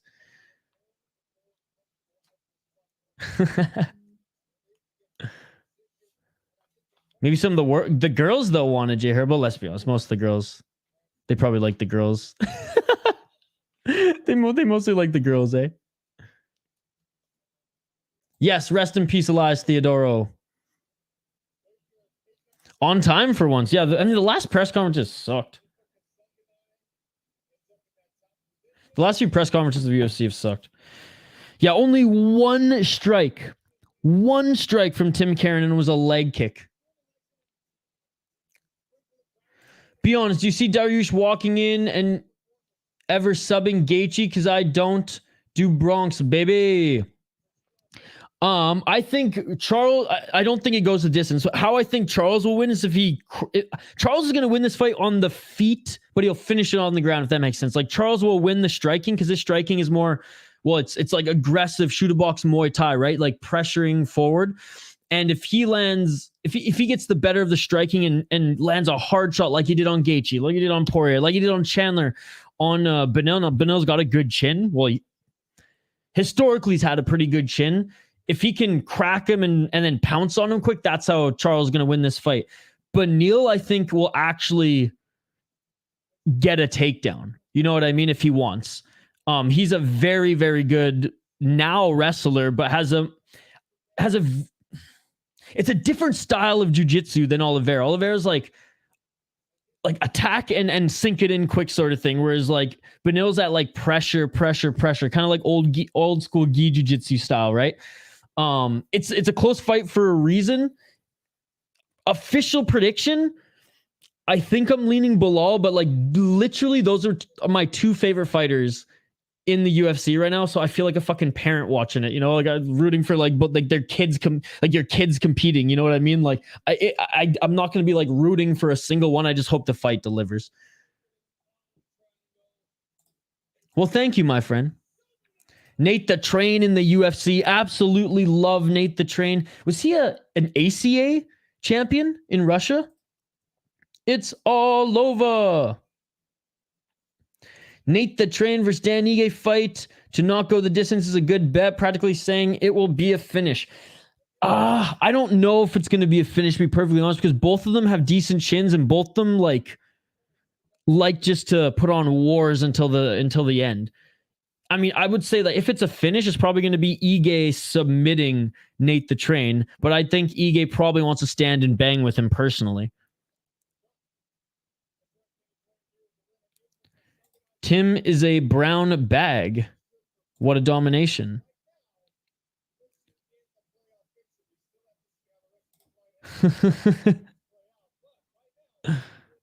Marc-Andre Barrios season. Let's go, baby. Power bar. Again, shout out to everyone joining us here. We got Chris Wade next.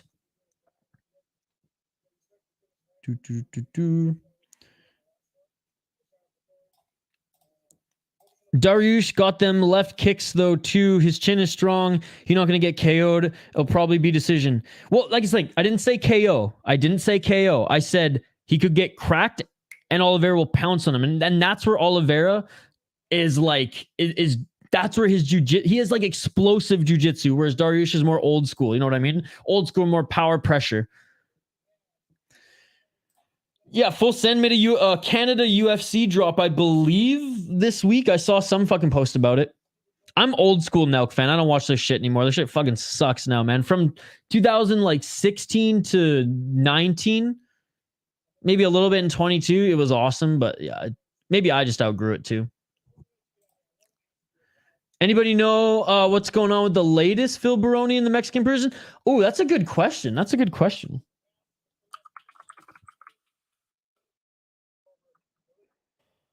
I don't know if he's been officially charged yet. Oh, he has. Yeah, he's been officially charged. I think he's still in Mexico. That's fucked up, dude.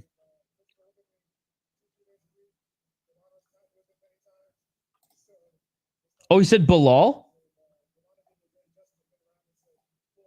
That doesn't make sense, though. Why would Matt talk about Bilal when he's talking about Dario or Oliveira?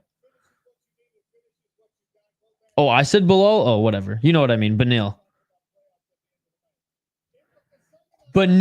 and did I say Bilal was one of my favorite fighters? Oh, fuck no. He's a pretty good fighter. But no. Benil Dariush and Charles Oliveira are my two favorite fighters.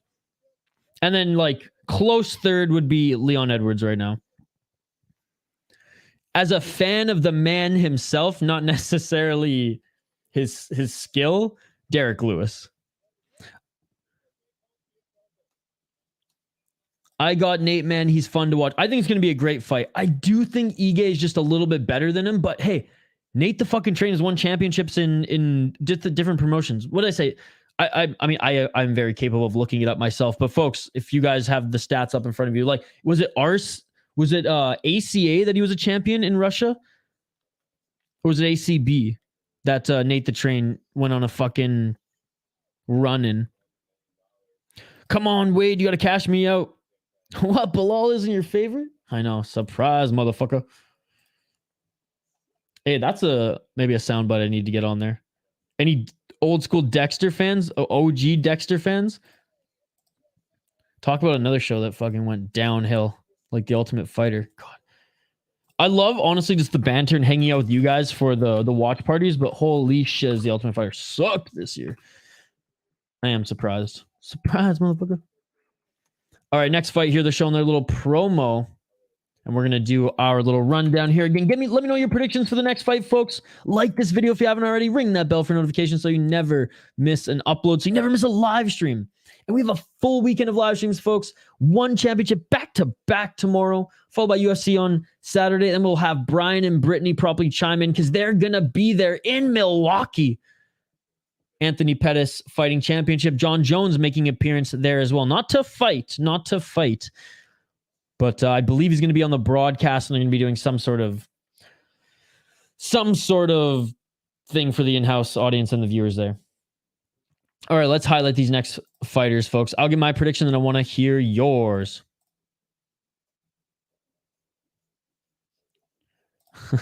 Again, shout out to the new subscribers and the new folks who've joined our live stream today. You guys are awesome. Literally. Gammon, is it Gammon Slap or Gammon Slap? Gammon Slap. Gammon sounds right. Gammon Slap, Deltec, and Boogie Boy. Shout out to you're the 3 new subs and new commenters here. Charles Barkley, the real Charles Barkley, joined us last week. Mr. Johnum Martin, appreciate you as well, buddy. Sist, we haven't seen Sist in the chat for a while. It's good to see you back here. Appreciate you guys. Bacon cheeseburger sliders or a pizza? Bacon cheeseburger sliders, bro. My friend will be on in a bit. One of them. Hell yeah. I'll give him the Jamaican horns. I'll get pumped. I'll show them some love. All right. Highlighting next fighters, folks, so I can give my prediction. Oh, can't wait for Shane to join the chat so we can get our beer bets going. Oh, speaking of beers, it's Thursday. I usually say I don't want to drink during the week, but I might have to go grab a brewski. Because Waconia Brewing, our friends at Waconia Brewing, hooked us up with a awesome care package. And again, folks, we're in between fights here. So if you're watching right now, go check out my second channel. Hell, if you're not a hockey fan, I don't expect you to subscribe. I don't expect you to like whatever. But if you are a hockey fan, oh, I guess their stream ended. Oh, they're still live. They're still live. Go check them out. This is one of the shows on the Soda Pod, which is my podcast. We release episodes 4 to 5 days a week. And the Friday audio show, because I edit up the podcast and post it on Friday, is live right now. They do it live every Thursday. Here's the link to it. This is my second channel. This is my podcast. You know, we post clips of the podcast, vlogs of me going through breweries. It's a craft beer and hockey podcast. My co-host, The State of Hoppy, and Spoke Z, the main host of the show that they're streaming right now, Judd's Buds. It's streaming right now. Pre-game before the NHL Stanley Cup Finals. Hit up their live chat. Say Toronto Maple Leafs sucked. Or just say Isha sent you. Like that video and show that channel some love. If you're not a hockey fan, I don't expect you to do so. But if you support us and our work here, Kyle and myself on this channel, would really appreciate it since they are simultaneously streaming live right now. Hell yeah, you convinced me. Sparking a blunt up right now and going to the stove. Atta boy. I may have finished one of those off before this stream started and then had a nice cup of coffee to balance it out. Man, people glaze Charles and Benil so much. I don't think they do. They're top of the lightweight division, dude. This guy thinks Jared Gordon could beat both of them, which I'm sorry, JL, that wouldn't happen. And I'm sorry to bring it up, but like it's true, buddy. It's true. Dude, no, don't. We will have nobody talk bad about Nate the Train in this chat. Nate the Train is a fucking American gem. Protect this man and don't smack talk this man. He is a gem. The guy decided instead of fucking fighting in shit regional shows here, he's going to fight in shit regional shows in Russia where everyone is booing him to gain his, to build his character and to be able to mask out the noise. And if anything, let him help it fire him up.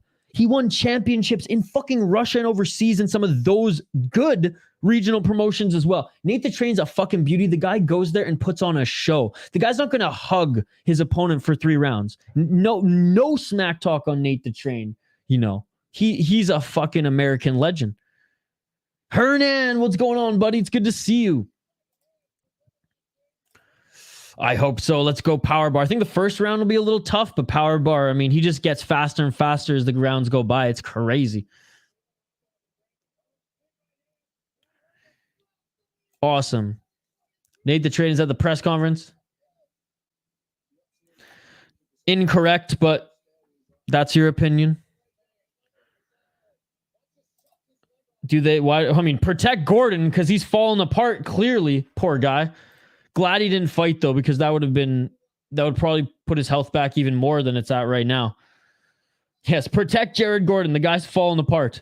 All right, Chris Wade, the Long Island Killer, 22-9 is his pro MMA record. He is 2-3 in his last 5 fights. He's on a 2-fight losing streak despite being the favorite in this one. He's 35 years of age, minus 270 from Islip, New York. Yeah, 22-9. Trains at a Long Island MMA, 2 KO TKO, 5 submissions, 15 decisions. 15 decisions. You heard that correctly. 10-6 in the PFL. He's fought in the PFL since 2018, folks. 5-2 in the UFC. So he's actually had a winning record in the UFC and had one fight in the old World Series of Fighting, the former PFL, where he went 0-1. So 5-2 in the UFC. His last 2 fights were to the top of the division. Bubba Jenkins, Brandon Loughnane. Before then, he beat Kyle Bochniak and Lance Palmer in the PFL. Lost to Movlid, Khaybulaev. Beat Bubba Jenkins, Armen Ospanov, and Anthony Dizzy before that. Back when he fought in the UFC, let's see who he fought. He lost to Islam Makhachev. He beat Frankie Perez, Yuki Kawana. Well, that was in PFL. My apologies. Frankie Perez was the last win in the UFC. So he left the UFC on a win. Before then, he was on 2-fight losing streak. Islam Makhachev, Rustam Khaybulaev. Before then, he beat Mehdi Baghdad, Christos Giagos, Lipin Zhang. Ooh, and Lipin Zhang was a can if I've ever seen one. 9-7 in the UFC. So there you go. There you go. Before fought in Ring of Combat. Decent fighter. I mean, despite the UFC guys that he's fought not being, the cream of the crop, lower, non-ranked guys, lower end of the division, 5-2 in the UFC. It's that's something to be proud of. And again, a very good run in PFL as well, going 10-6 for the veteran Chris Wade. His opponent, Ryoji Kudo. He's 30 years of age, 11-5-1. He has one win in his last 5 fights. He's on a 2-fight losing streak. He is the underdog plus 210. 7 KO TKO, 0 submissions, 4 decisions, 1-3 in the PFL, 2-0 in one championship. He's fought in one championship between 2019 and 2020.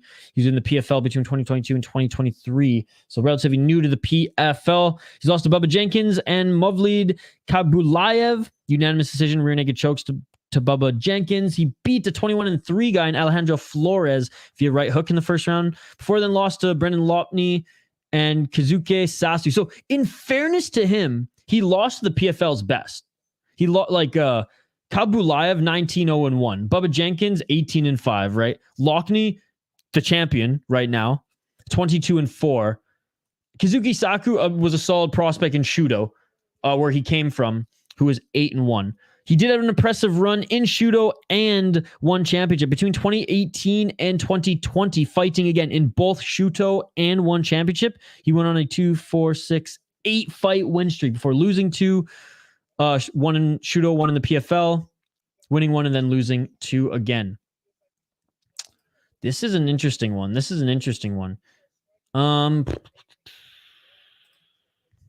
Who do I pick, folks? I got a couple more minutes. I'm leaning the underdog here, but I feel like, and that's no disrespect to Chris Wade, but like, is age a factor creeping in here? He's got a lot of miles on him. He has a lot of higher level fights, I should say, than Kudo. Kudo's in his athletic prime and has actually fought in decent promotions and against decent opponents himself. What do you guys think in the live chat before I make my official prediction?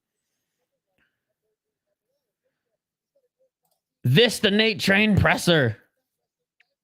I'll rewatch the presser, folks, after this PFL card.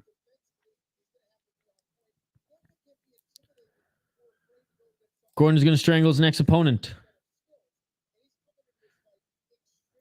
People want to trash this card. He had 279, had Nate Diaz versus Tony as a main event. Like, really meant anything. Well, again, JL, that wasn't that was a makeshift main event, right? And that card wasn't great either. Don't get me wrong, but like, I don't think anyone is like saying that one is better. I haven't heard anybody in this chat yet, except for you, bring that up as if people were saying that as an argument. You know what I mean?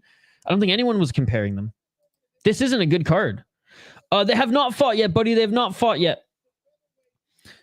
I mean, yeah, but I mean, we can't deny it. If the fighters hadn't pulled out, if there wasn't injuries, if this Canada card wasn't just cursed, then I think honestly people wouldn't have a problem with it, or as much of a problem with it. The fact that, like, what is it now, a 10-fight, 11-fight card? I think it's 10 now because of all these injuries and like the cancellations and things like that. Like, I don't know. It is not a strong pay-per-view card. Now, will it deliver? It could. It could. I mean, Nate the Train could put on fight of the night. I mean, this Ige and Nate the Train fight could be a 3-round war. and we could have memories from this card and be like, yeah, you know what? Like, this actually was an underrated card. But on paper, you're trying to sell a pay-per-view. This card ain't selling that many pay-per-views. Canada will show up for it. Yes, it has. And since Rory kind of fell off too, right? Because he was right there in the UFC.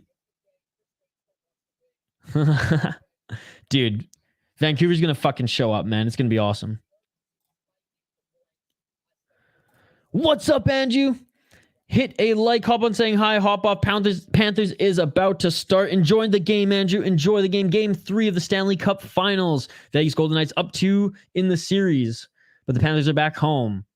Let's hope Kodak is there. Kodak Black and his girl. They're good. They were good luck this season for the Panthers. If you know, you know, guys. If you know, you know. Philip Phillips is doing the anthem. JL, she's the most unarrogant fighter there is. I don't know if unarrogant's a word. So I don't know why you've jumped on heel against Amanda Nunes. It makes no sense. She's one of the nicest, one of the most humble, one of 75 clean tests as well. I mean, she's awesome. I have no idea. And she's so humble. I don't get it. So what you're telling me, Jay, she can't say any little thing to fucking help sell her fight? Not even one little thing. Jay will go, she's arrogant because I'm rooting for Aldana. Fuck her. Like, dude. And then you didn't say fuck her, but that's the vibe I'm getting. That's the vibe I'm getting. I don't understand. And I felt it a little bit on the last stream too, but you said it here. She has not been arrogant at all, man. I don't know if you watch Embedded or any of her other press conferences. I've watched all her press conferences on all the major channels. I would, and every time I go, damn, Amanda Nunes is one of the good ones in this sport. You tell me she's not going to bring any little animosity to get her fired up for a fight, JL? A cage fight? Come on, dude. Seriously. Come on. And here we go. The trolling of Nunes starts. I just let JL out of the cage. I love watching Mike Malo. Absolutely.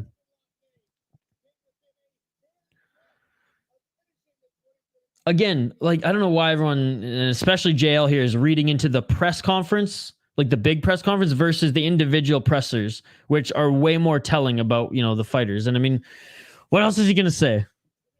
I think you're reading into it too much personally, buddy. I need whiskey. Tomorrow, whiskey for me.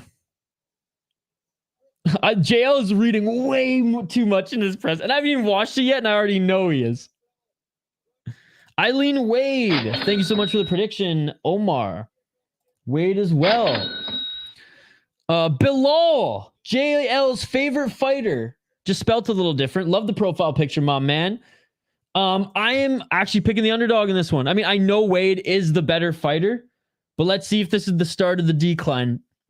He's lost 2 in a row. Kudo's actually fought really good fighters in the PFL and as of late. So I'm going for the underdog on this one. I'm not super confident, but I'm going for the underdog. Man, this presser was horrendous. Marc-Andre stole the show. Okay, well, I'm a little bit excited to see Marc-Andre now, but yeah, I don't really like the big pressers. I like the individual ones. As you heard my little fucking defending of Nunes and little rant there to you. I think everyone in the chat is supporting Wade. I'm the only one who's rooting for the underdog or is picking the underdog on this one. They all suck now. They all suck. The last 5 in a row have been horrendous. I hope he does, buddy. I hope he does. I'm picking Malo to win. Fugit, put it this way.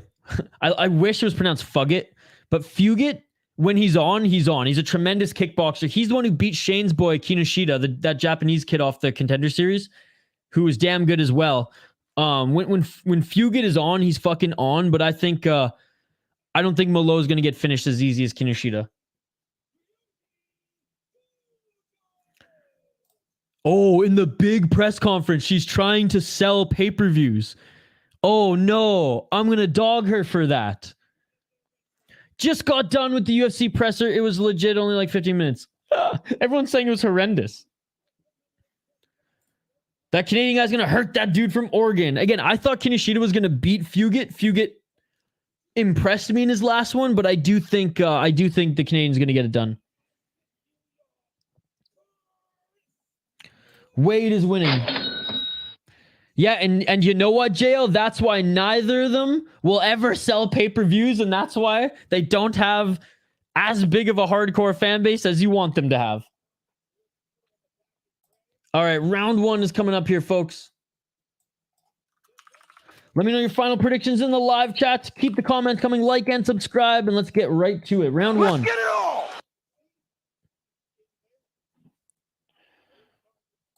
You have the worst points for that. Horrendous points, like that horrendous apparent press conference.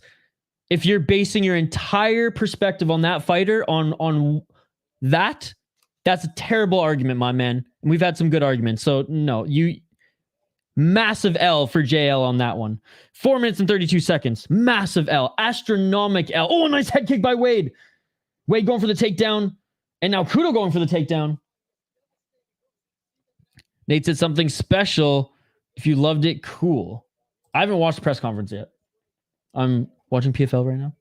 4 minutes and 14 seconds on the clock here. Wade going for the takedown, and Kudo now defending. It is Mike Jones. We were just talking about you, brother. Almost missed this event. How's it going, boys? Mike Jones, it's good to see you. We've missed you, man. The first 2 fights on this card ended with finishes. The next 2 were kind of snoozers. Oh, no, wait. There've been 3 finishes on the card thus far. They're back up to their feet here. Impa, it was kind of a snoozer until the end of the fight where he got the finish. Mike Jones, good to see. Mike Jones, also one of our exclusive members on the channel. Oh, Canada, baby. Oh, Canada. Let's go. Let's go. Clinching up against the cage is Wade on Kudo. I predict Kudo for my friend. Wait, is it their prediction though? You can't make predictions for other people. That's not a prediction.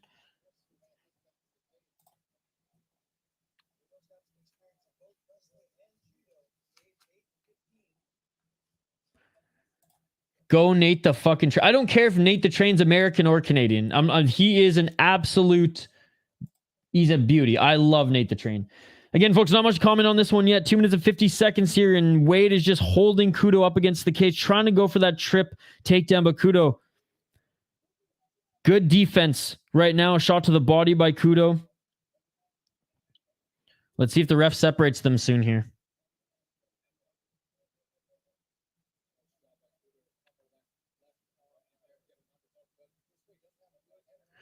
I can't. It's the lowest. And no.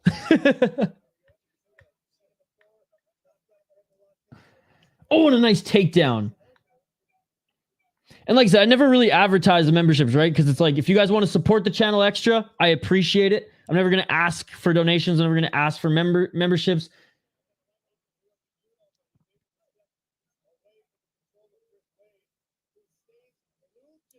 And the more we grow, the more we'll be able to do more things for the members. Right now, Kyle works behind the scenes and is busy with, his own job and stuff right now. So it's a one-man show right now. So on like the stream, portion of the channel, right? So but yeah, I don't think I can go any lower on YouTube. Unless they've updated recently. What's up, Adam? Good to see you. Chasing that takedown is Wade, and Kudo's just not giving it to them, folks. Nice knee getting back up by Kudo. Kudo now pushing Wade up against the cage. Damn, we needed a couple bigger names on this card.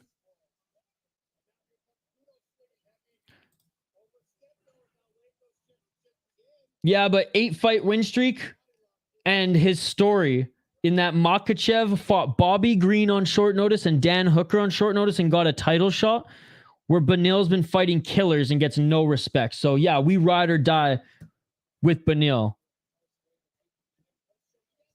Oh, I'm going for the choke. Guillotine. Guillotine. Wait, is a tight guillotine on Kudo. Oh, Kudo's going to go to sleep. Kudo's asleep. Look at the finish it. And it's all. That is it.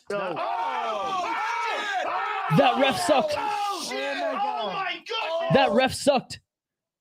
Even I knew he was asleep, and the ref waited 2 more seconds, grabbed his arm, did a little shake. Oh, fuck, he's asleep. The fight is over. Kudo. Wow. Chris Wade with a beautiful tight guillotine. Not an exciting fight up until that point. Chris Wade gets it done, and another underdog pick that I chose fails me. I'm picking the favorite for the rest of the night, folks. Jeez. Wow. Internet is spotty. You're in the Caribbean, so it's hard to stream and have YouTube at the same time. These fuckers are years behind in internet speed. Well, Mike Jones, it's your vacation, I'm guessing, brother. I hope you're having a tremendous vacation, man. You just popping in to say hi is awesome. So thank you so much for the support that you show this channel, and I hope you're having a tremendous vacation, my man. Good display of respect there by Wade in the camps. Such heavy wrestling in MMA lately. Takedown by no one, brother. Takedown by no one. Panthers are up 1-0. Let's go. I'll be back home in July, so hopefully I don't miss too many streams till then. Dude, you're there for a month? That's amazing. What are you up to there? Just relaxing, living the good life? I get PFL wants to be different, but damn, those fisheye camera angles bug me. Yeah. I was saying that at the beginning of the stream. Just get better cameras. Just get better cameras. I hate the fisheye lens, and get them in 1080p.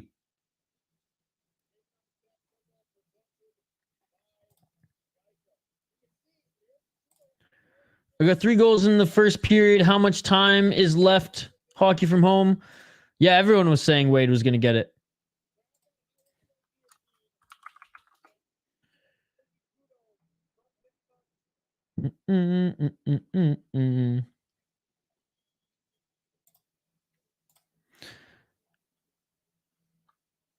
I see Mexican MMA and MMA Joey have a bunch of different tier based on what people can afford. I don't know if it's something you have to get approved for by YouTube. Do they have a $1 or $2?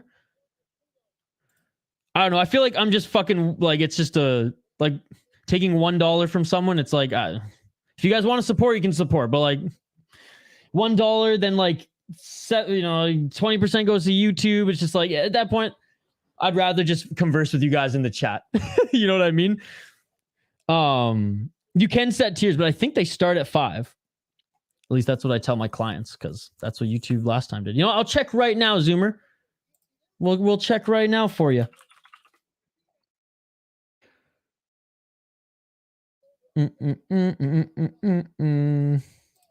Let's see here.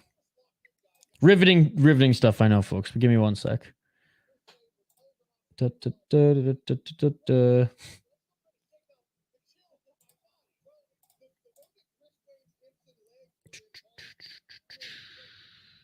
Fuck, I'm signed into a whole... Okay, I'm not doing this right now. I'm signed into a whole fucking other account. It's not happening. Sorry, buddy. Sorry. It's not happening. Not right now. I'm signed to a whole other fucking account. The podcast account. Let's go! Nobody ignores it at all, dude. I don't know where you're getting this information from. He was sleeping for 5 seconds. Yeah, that shit was crazy. Wade won. He's being announced as a winner right now in the center of the cage. I would have went Wade, but I got no action tonight. Wade wins this one. Guillotine, my man. That was tight. Slap winning some money. Isha, you like Marlon? Moraes? I mean, I like him as a fighter. I don't think he's going to win tonight. He's up against a 10-0 guy who 2-0 in PFL, 2-0 in LFA.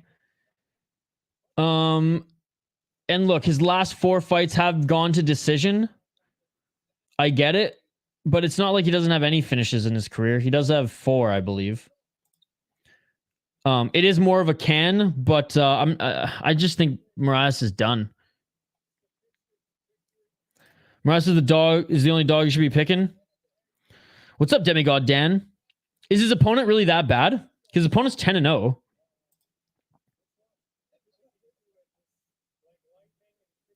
Yes, sir. Wade won. Like I said, guillotine choke. Again, I don't think I can, guys, but I'll double check and get back to you. If I can, I'll make it live. But again, like, At that point, you're only giving me like 70 cents if you're in Canada, maybe like 60. I know, but I don't think that's the starting point. Anyways, why are we talking about this?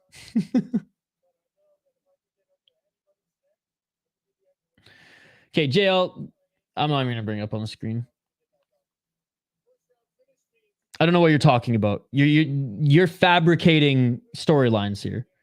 And I get it. You're doing a good job. You're starting to rile me up a little bit. I know you're laughing, but yeah. Chris slept him. No, I'm not saying having more than one tier hockey from home. They want $1 tiers. I think YouTube starts at $5. Again, I don't know, folks. And I'm not like, none of you have to become members. None of you have to donate. If you want to support the channel, you can. But I'm more focused on interacting with you guys and hanging out here.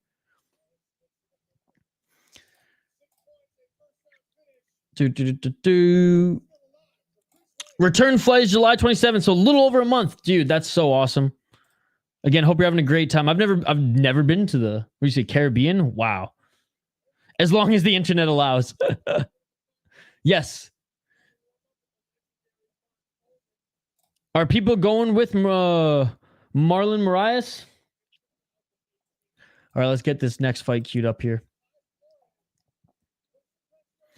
So 2 more prelims left, folks. At least, okay, how many finishes we had? So 2 finishes to start. This fight was pretty boring. Boring fight, but ended with a finish. So yeah, we've had 1, 2, 3, 4 finishes thus far. Wow. And now, yeah, the 2 last prelims here before getting to the main card. So despite the fights not being super technical and super exciting, let's keep the finish rate up. Let's keep the finish rate up. Oh, no worries. I'm not like fired up about it at all, but I'll definitely like double check. Maybe they've updated it, but I do know for a fact when I started, like when I monetized my first YouTube channel a couple of years ago, when I was working with the Hockey Podcast Network and we monetized that channel, there was only 5. I think 5 was the lowest. And then you could make it like 15, 10, 20. I think it went up like that. And then when we got monetized, it was the same thing. But YouTube has updated a lot of their stuff since, and I've just kind of kept it the same. Mostly because I was like, if I make a 1 and 5, am I really going to offer too much more in 5 than 1? Is everyone just going to give me 1? And maybe that was my reason. I don't remember them being lower, but I'll look into it as we update the channel. But like I said, don't expect any of you to donate. Don't expect any of you to become members. If you want to support the channel, that is awesome. We do offer a little extra if you do become a member in member streams. And once our podcasts and vodcast series where I interview fighters, content creators, and more of those are coming, I promise. Once we get back on the saddle with that, you guys will get that content ahead of time. And yeah, there's a couple other things in the tiers. There's a couple other things. And you get access, lifetime access to our Discord account, or to our Discord as well.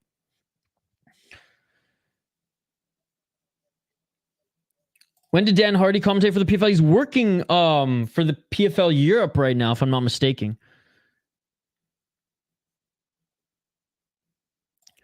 Building membership will help them pockets. It does help. Appreciate you guys. And Mike Jones, a member of the channel. Gravedigger Jones, member of the channel. Foul One, Shane. Ben's not in the chat here today, but shout out to him. And we had a new member join yesterday too, Francisco. Shout out to you, Francisco, if you're watching.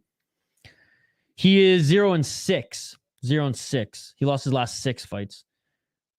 3 in the UFC and I believe 3 in PFL.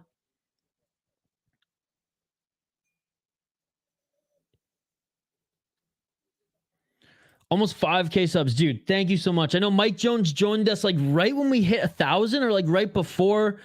He's been riding with us ever since. I mean, there's a lot of you in the chat who've been with us even when we were at like a couple hundred. Because it's been officially 1 year since we started streaming MMA on this channel. It's been officially 1 year. Going from, 100 to 200 subscribers, just doing vlog and music content, to expanding to all sorts of vlog content and MMA streams. It's unbelievable. So I appreciate every single one of you, the exclusive members, the regulars, all of you who are blowing up the Discord. We're creating a community, and I appreciate every single one of you. So crazy, so crazy. Dude's on a terrible streak indeed. Oh, there he is. Speaking of Benjamin, what is up? And Mike Jones is back. Benjamin, Mike Jones is in the Caribbean right now until the end of July. Hockey from home, you know the answer. You know the answer. It literally tells you. When is Bellator's next event? That is a good question. Let's take a look here. It's all good, JL. It's all good. Let's see. Bellator's next event is June 16th. Nemkov. Nemkov versus Romero, baby. And then Pitbull versus Mini Pettis, Sergio. Corey Anderson. Dude, this is a pretty good card. Corey Anderson's fighting Phil Davis. Sergio Pettis against Patricio. Yoel Romero against Nemkov. Who do we have going down the card? Dude, honestly, there's some good fights here. Alex Polizzi against Carl Moore. 11-2 against a 10-2 guy. Gadzi Rabanov. He's got a Nov in his name, so you know he's gonna fucking smash Piotr Bust. Honestly, decent card. I'm scrolling down and it's like there's not many shitty... there's not many shitty matchups. The first three are like whatever, but yeah, that card will actually be pretty fun. Or it should be pretty fun, knock on wood. Or like I said, 2 more prelim fights next year, folks. This card is great, better than watching nothing today or I would be bored. Yeah, honestly, this card hasn't been too bad with the 4 finishes we've seen thus far. Benjamin, I'm here. I've been on vacation. The internet's bad, so I can't stream all the fights. 2 more prelims on the main card. Let's go, baby. Yes, sir. Yes, sir. I'm in the chat now. Again, shout out to Benjamin. Not only one of our OG subscribers here on the channel. Benjamin's been with us for a while as well, but he's also a member, so thank you so much, buddy. Let's get that sub for my brother.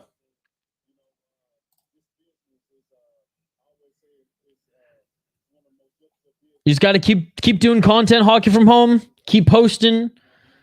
The more you post, the better. Make some shorts like you've been doing, streams. What's up, Activate A?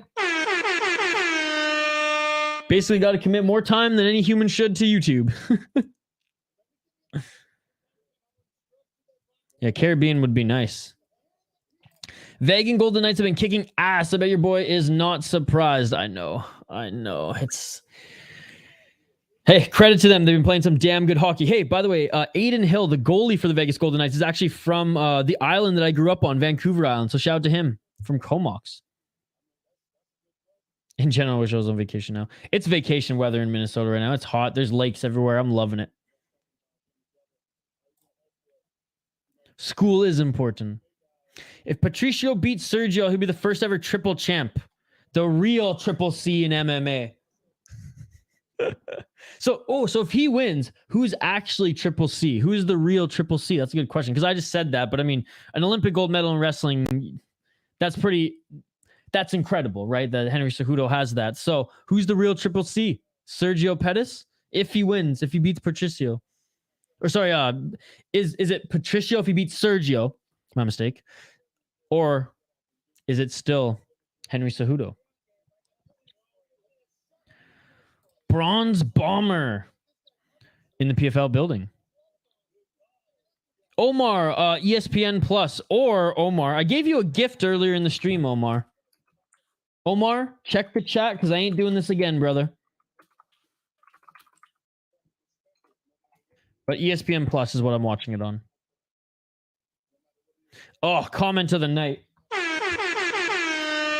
First nomination for comment of the night. The best way to watch PFL is with a blindfold on. Now, Benjamin, it hasn't been the most exciting card, but we do have four finishes in the last 5 fights, so it's not bad. It's not bad. Thoughts on DC saying Miller doesn't deserve to be in the Hall of Fame? Yeah, I don't think he deserves to be in the Hall of Fame either. I think he's a legend, but I don't think he's going to go down the Hall of Fame. Like hardcore MMA fans know how great Jim Miller was and is, right? The fact that like always was a clean fighter, kind of always fought at his weight class, so fought a lot of bigger guys, good submissions, solid hands, fought some of the best. He just never...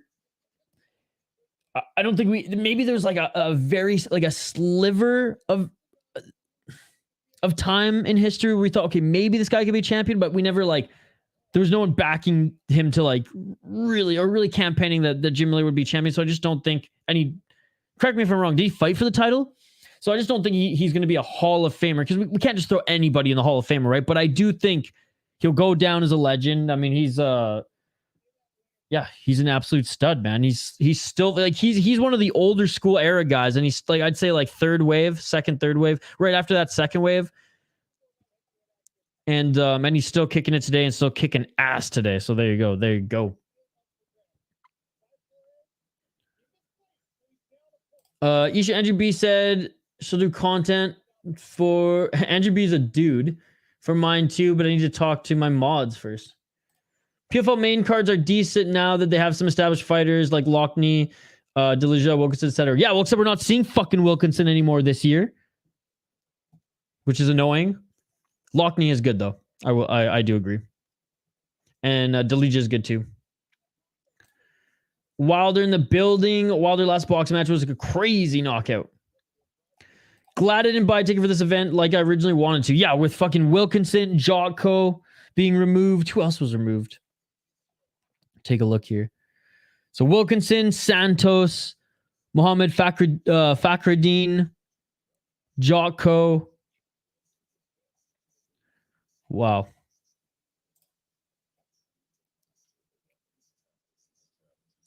With Andrew's help, you get to 1K. Is he gonna help you make some content? That'll be cool.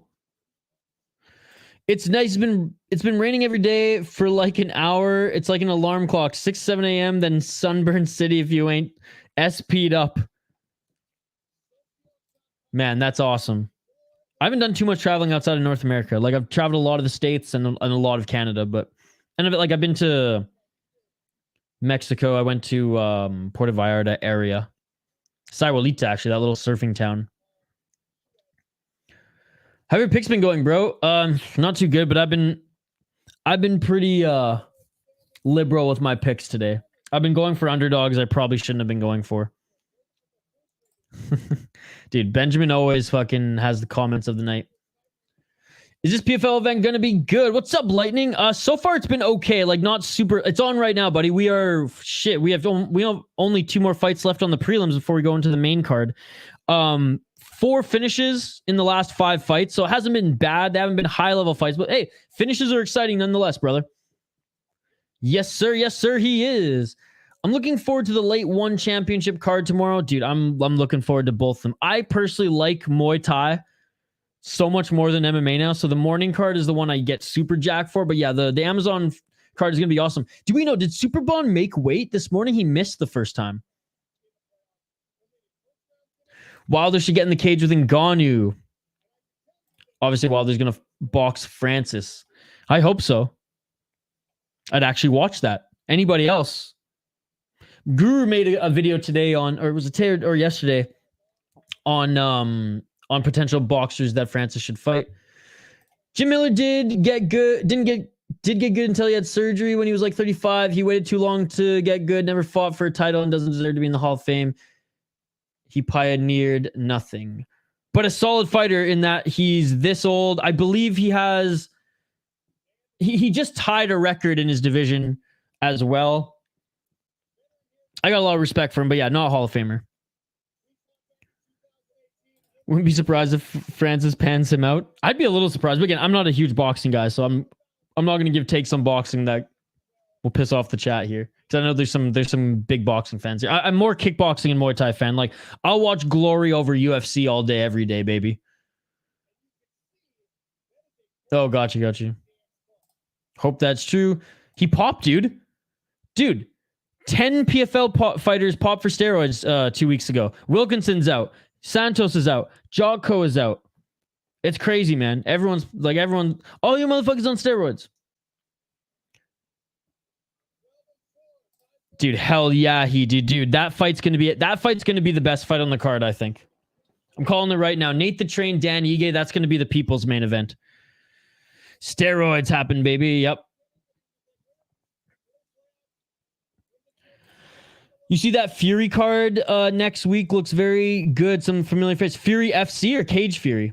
I'm usually not a fan of Fury because their Challenger Series usually puts up better cards than their actual promotion, and that's fucking concerning.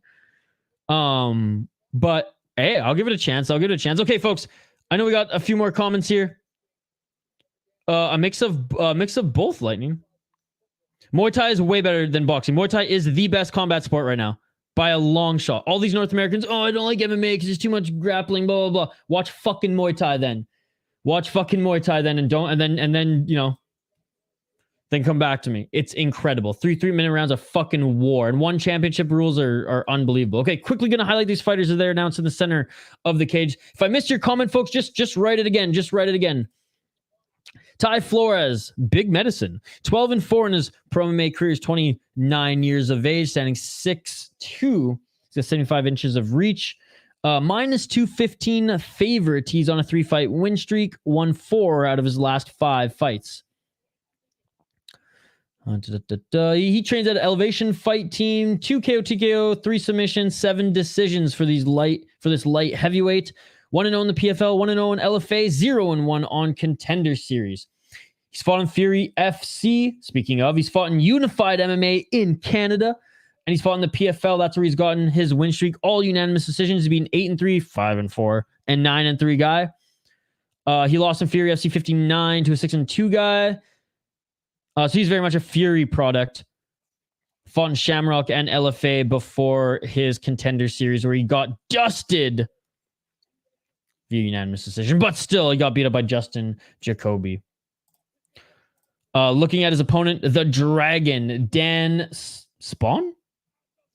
19-8-1. He got 1 win in his last 5 fights. Plus 175. Underdog.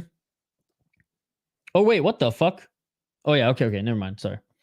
7 KO, TKO, 5 submissions, 7 decisions. I mean, he's a veteran of the sport. 2-3-1 in PFL, 1-3 in Bellator, 0-1 in UFC, 1-0 off Contender Series. Lost his last fight in a bare knuckle boxing match at BKFC 41, but he's back in the PFL here. His last win in MMA was in Ohio Combat League 22, where he fought a 23-12 guy. I am going with the favorite, Ty Flores, locking it in, and I suggest you all as well. Ty Flores in the red corner. Spohn the American. Spohn in better shape, though, than Flores here.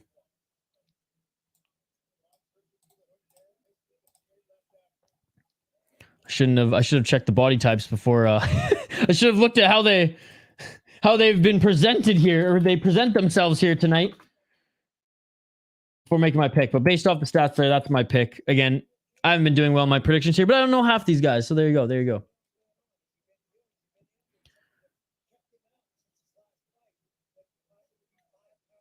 Dun, dun, dun, dun, dun. I'm watching Francis Vergone right now. And a nice takedown by Flores in the full guard of Spohn. Round 1, ladies and gentlemen.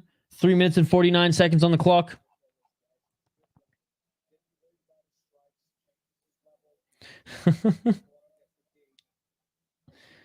I don't know. I watch. There's usually fights on Thursday. Sometimes not PFL, but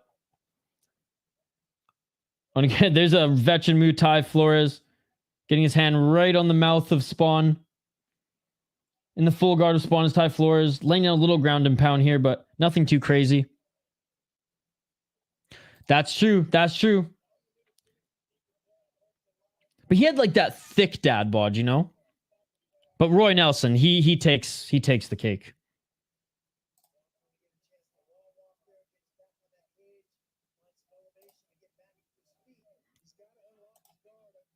Three minutes on the clock here. Guard is still closed. Ty Flores on his feet here, but still in the guard. Oh, I'm a fight junkie, Lightning. I watch fights almost every day of the week. I'll stay up till like 2 a.m., 3 a.m. and watch fucking Muay Thai streams from Fairtex fights and promotions I can't even pronounce the name. And UFC Fight Pass. Anything that's on Fight Pass, brother. Even Wednesdays. Whenever Invicta's on, and usually not the most exciting cards, but hey, I support women's MMA the best I can. That's Wednesdays, but yeah, Thursdays, and then sometimes Top Rank Boxing on Thursdays. Dude, I've seen a couple PFL. Their Challenger series, if I'm not mistaken, was on Thursdays. They did. But I think they don't want to compete with one. And they're smart not to. Yeah, nothing's going on here, folks. Nothing really to commentate on. Once there's some action, I'll get back into like more focused play-by-play. But it's essentially Ty Flores in the guard of Spohn, posturing up, landing some ground and pound, winning this round. So I can't dog on him too much, but not an exciting round at all.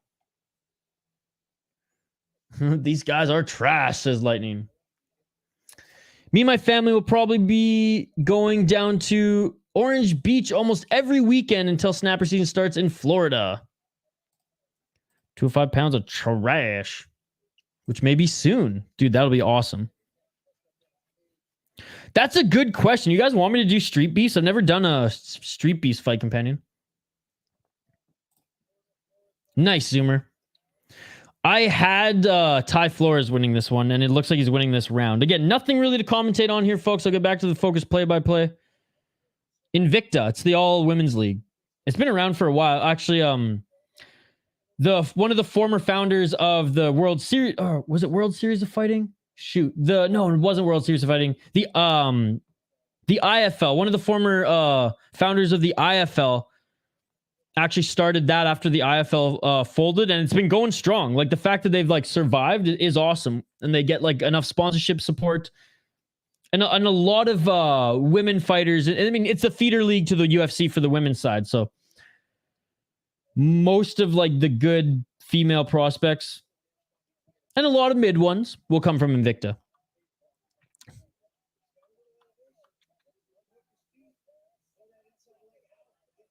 Hockey from home. Go do your homework. 21 seconds left in this boring ass first round that Ty Flores is going to win. He's the live odds. He's the minus 400 favorite.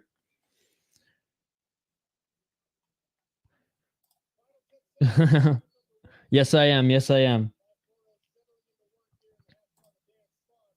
Someone's got to watch. Karina Silva, the next go. Fuck, she was good, man. That's the end of the first round, folks. She was so good. That knee bar was nasty. Yeah, she's going to be sick.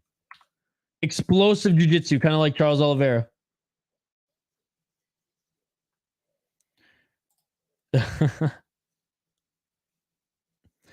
Speaking of women, I think you might win our bet. I heard Wei Lee isn't fighting Rose next. I hope I'm wrong.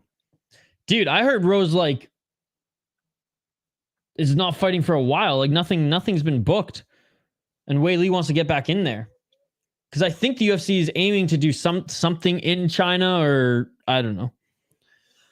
And you got to imagine she's going to be headlining that.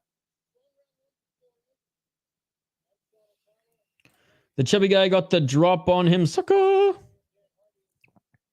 I think so. I don't know. You guys tell me. They do fucking Ice Wars live, which is in an octagon, synthetic ice, full hockey gear, and MMA gloves. So and they stream that shit live. All right, round 2, ladies and gentlemen. Let's get it all. 4 minutes and 50 seconds. Nice leg kick by Ty Flores. Again, if I miss your comments, just type them again. We'll get back to them here in a sec.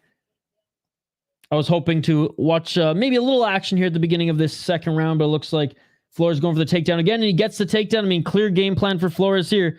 Get on top, smother, lay some ground and pound. And if the audience isn't booing, then I'm not doing my job. Skander! What's going on, Skander? ESPN, buddy. ESPN. Sell the women's UFC division to Invicta. At least the 145. I like Valentina and Zhang Weili. And there's a ton of... Actually, no. Fuck that. I want to... I'd rather see Tabitha Ricci in a UFC kit. Thank you very much. For that alone, I disagree. 3 minutes and 50 seconds left. Modified half guard side control for Ty Flores. Dude, you got to watch KSW, brother. You got to watch KSW. S tier in KSW. Scander, I literally just told you, brother. ESPN. Read my lips, bro. ESPN.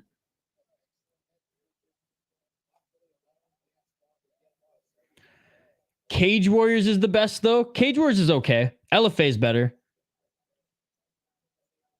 Cage Fury, I think, is better than Cage Warriors as well. And Eris, I'd say talent-wise, Cage Warriors is a bigger and deeper promotion, but Eris puts on the best show, best production.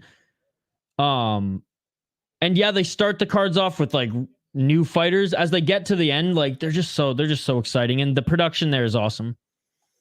But no, I think LFA has come a long way, and they are definitely, and I watch a lot of regional shows, they're way more consistent than Cage Wars. Cage Wars will have a really good night, then they'll have a fucking bad night, man. And because Cage Wars travel so much, they do kind of what like PFL is doing right now, and they put a lot of like fighters from their hometown on the cards. Like when they go to Rome, they put a bunch of Italians who have no business being in there with some of these like high-level UK guys, and it just waters down the product, right?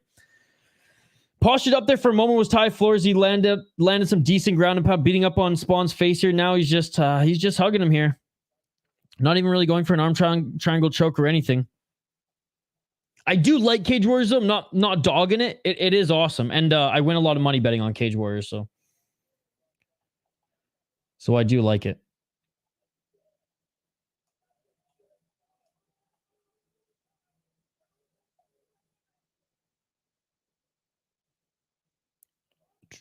Man, this fight's boring. Nothing going on. Finally, maybe going for a guillotine now is Ty Flores. Man, he's just laying on him for the last few minutes. Going for, not even going for a guillotine. Not even going for a guillotine. But if we did have the global rule set again, knee to the face and this could be over. Now securing a guillotine, knee to the body. Should rather just try to secure a guillotine here rather than going for knees for the body and risking hitting the face here. But Flores, yeah, he's on his feet. Guillotine on Spohn. Okay, here we go. Finally sinking it in. Finally sinking it in. Standing back up is Spohn, and let's go. The guillotine goes back to the double leg. Probably going to switch to that left single leg here. 1 minute left. And the takedown again.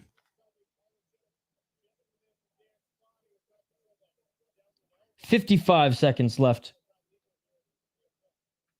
Right hand. 45 seconds left. Half butterfly guard for Spohn. Ty Flores landing some muffin shots from the top. Spohn is wearing damage though, so he has tagged him with some elbows. He has sprawled. He has postured up. He has tagged him with some decent shots. I mean, not the most exciting fight, but clear game plan by Ty Flores is working out here. Ooh, I'll look into it. Hammer fist now, nice elbows. 15 seconds left. Ty Flores laying some hard shots here in that modified half guard position. Final 10 seconds of the round.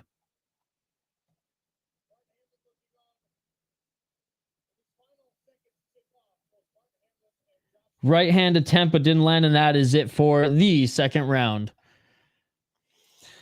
Fucking not the most exciting fight here, but like I said, clear game plan. Ty Flores, it's working out. It's working out. Mike Jones, thank you for the $2 donation, buddy. Appreciate you. You're not even betting tonight. You throwing the donation my way? Mike Jones, thank you, brother. I appreciate you. Stop the fight. Mike Jones, thanks, buddy.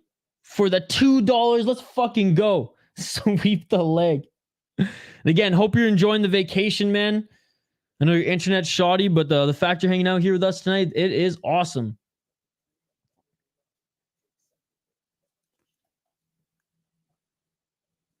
Do you ever bet on fights you do companions for? You don't mention it too much. Not usually. Not usually. But my podcast partnered up with a cool betting app that do more than just betting, and I'm gonna bring it to your guys' attention once I like navigate it a bit more, and it'll be a lot of fun. All right, round 3, ladies and gentlemen, and coming out swinging right now is Spohn. Sorry if I missed some of your comments, folks. Just get them back in there in the chat. I'm gonna review them after this fight. Spohn comes out swinging as he should because Ty Flores is beating the shit out of him. Laying on top of him. Laying down the ground pen.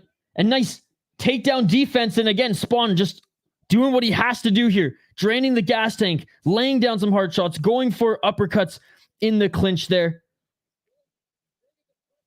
Bringing the pressure. He doesn't have a lot of speed here. Well, he has had Ty Flores on top of him this whole time. Nice right underhook. Now look for the takedown here. Is Ty Flores? Surprise, surprise. Ty Flores is up 2 rounds right now. Not the most exciting fight, but Spohn came out swinging in this third because he knows he needs a finish. What's up, Lynn with H? It's good to see you. Oh, Zoomer. This site is for betting sites. Oh, go for Kimura with Spohn. This app is specifically for states and provinces that can't bet. Nice tie clinch on the break there as Ty Flores get back up to his feet. We'll introduce it tomorrow, buddy. I even have, if you guys want to use it, I even have a promo code, and I think you guys get some money to play around with to start through my other podcast. So we'll introduce it tomorrow. But yeah, it's Minnesotans who made it because you can't bet in Minnesota, right? And it's awesome. So there you go, Zoomer. I found your way. Takedown again by Ty Flores, 3 minutes and 14 seconds. Minus 1700 live. Wow, that is crazy. I mean, it is a fight. Dude, the live odds have changed. This is stupid. Plus 200 for Spohn right now. Are you kidding me? Again, I don't know, like, I don't know. The fucking judging criteria in PFL has always been a little whack. Yeah, Zoomer. Tomorrow I'll hook you up and show you guys it.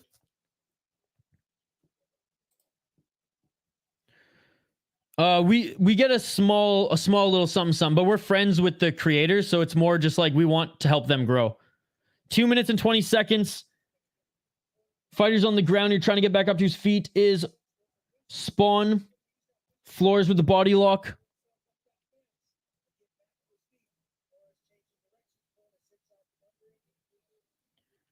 Knee to the body again.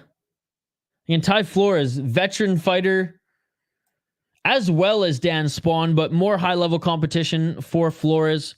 And again, his game plan, as boring as it is for us, he's executing his game plan perfectly here. 1 minute 51 seconds. Dragging Spohn backwards here. Smothering him this whole fight. Mike Jones says Vegas thinks he's going to get a finish, Spohn. But now it's, I guess, just because of that flurry quickly. But anyways, minus 3,000 now for Ty Flores as there's only 1 minute 34 seconds left. That's crazy. It goes from plus 1,200 to plus 200, then back to plus 1,200.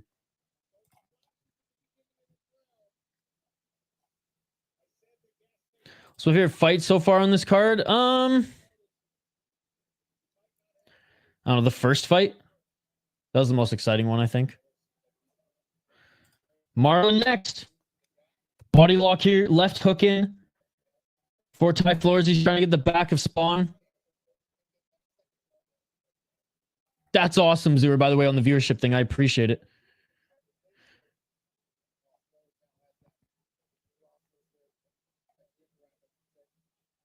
He should lose half his purse for being this boring. Hey, in one championship, he probably would have gotten a yellow card. Now going for the rear naked choke right at the end. Are you shitting me? He's got the double hooks in. Soften him out. Don't know how much time is left because of stupid fucking ref cam. 33 seconds left on the clock here. Double hooks in. Looking for that rear naked choke. I don't think he's going to get the choke, but hey, he executed his game plan perfectly. What can I say? I can't dog him. Oh, look for the choke there as he pulls back. Oh, he might get it. 14 seconds left. Is this under the chin? No, he's just cranking the chin. He's just cranking the chin. It's not under the chin. But final 10 seconds and another dominant round by Flores. And that is it, ladies and gentlemen.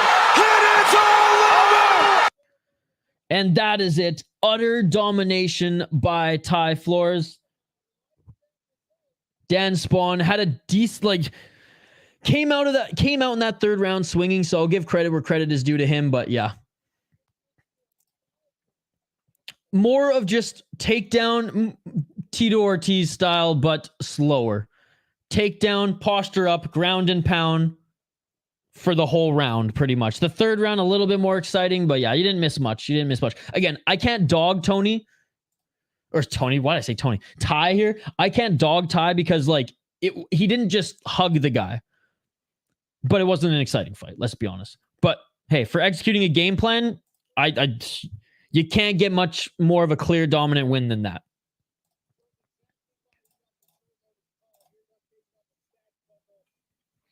$45 total strikes to 43 by Spohn. Shit, the 4 takedowns for Ty Flores. I mean, the strikes are a lot closer than I thought they were, to be honest. Tito for president. I want to outlive my children. The Kanpai Panda's ecosystem has a point system where your panda accumulates points you can use to bet on UFC fights and other sports too. The points can be used to enter RAF for UFC sports tickets. Dude, that's cool. And that's who you were, and they're the ones who are supporting Karate Combat, right? Again, Mike Jones, shout out to you for the $2 donation. Shout out to Barkley joining us, Charles Bark. Shout out to Lightning.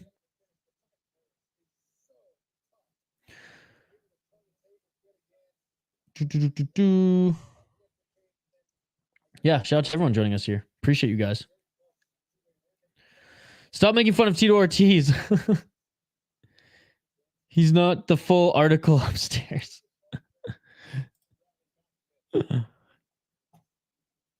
The only person I know who made a career using their mouth was your ex-wife. We actually were never married. You're a punk. When I was a kid, I was a Tito fan. I loved the shorts. I love how he dug the grave. But as soon as the CTE got, kicked in, oof, poor Tito. And I loved how he just got spanked by Chuck every time, and he was just scared of Chuck. Tito was scared of, Tito is what Rod Tang is to Superlek right now. Except they haven't fought yet.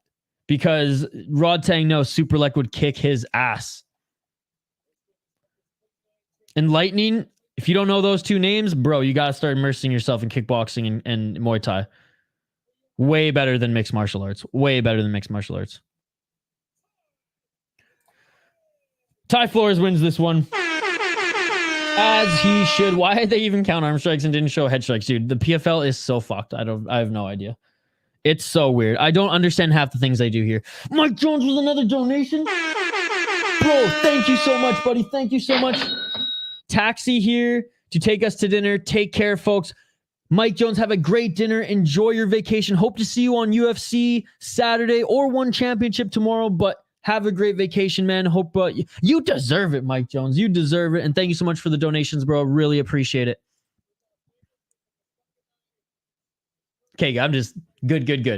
You're not a casual. I love it. I have trained and competed in Muay Thai before. Oh, look at that. Okay.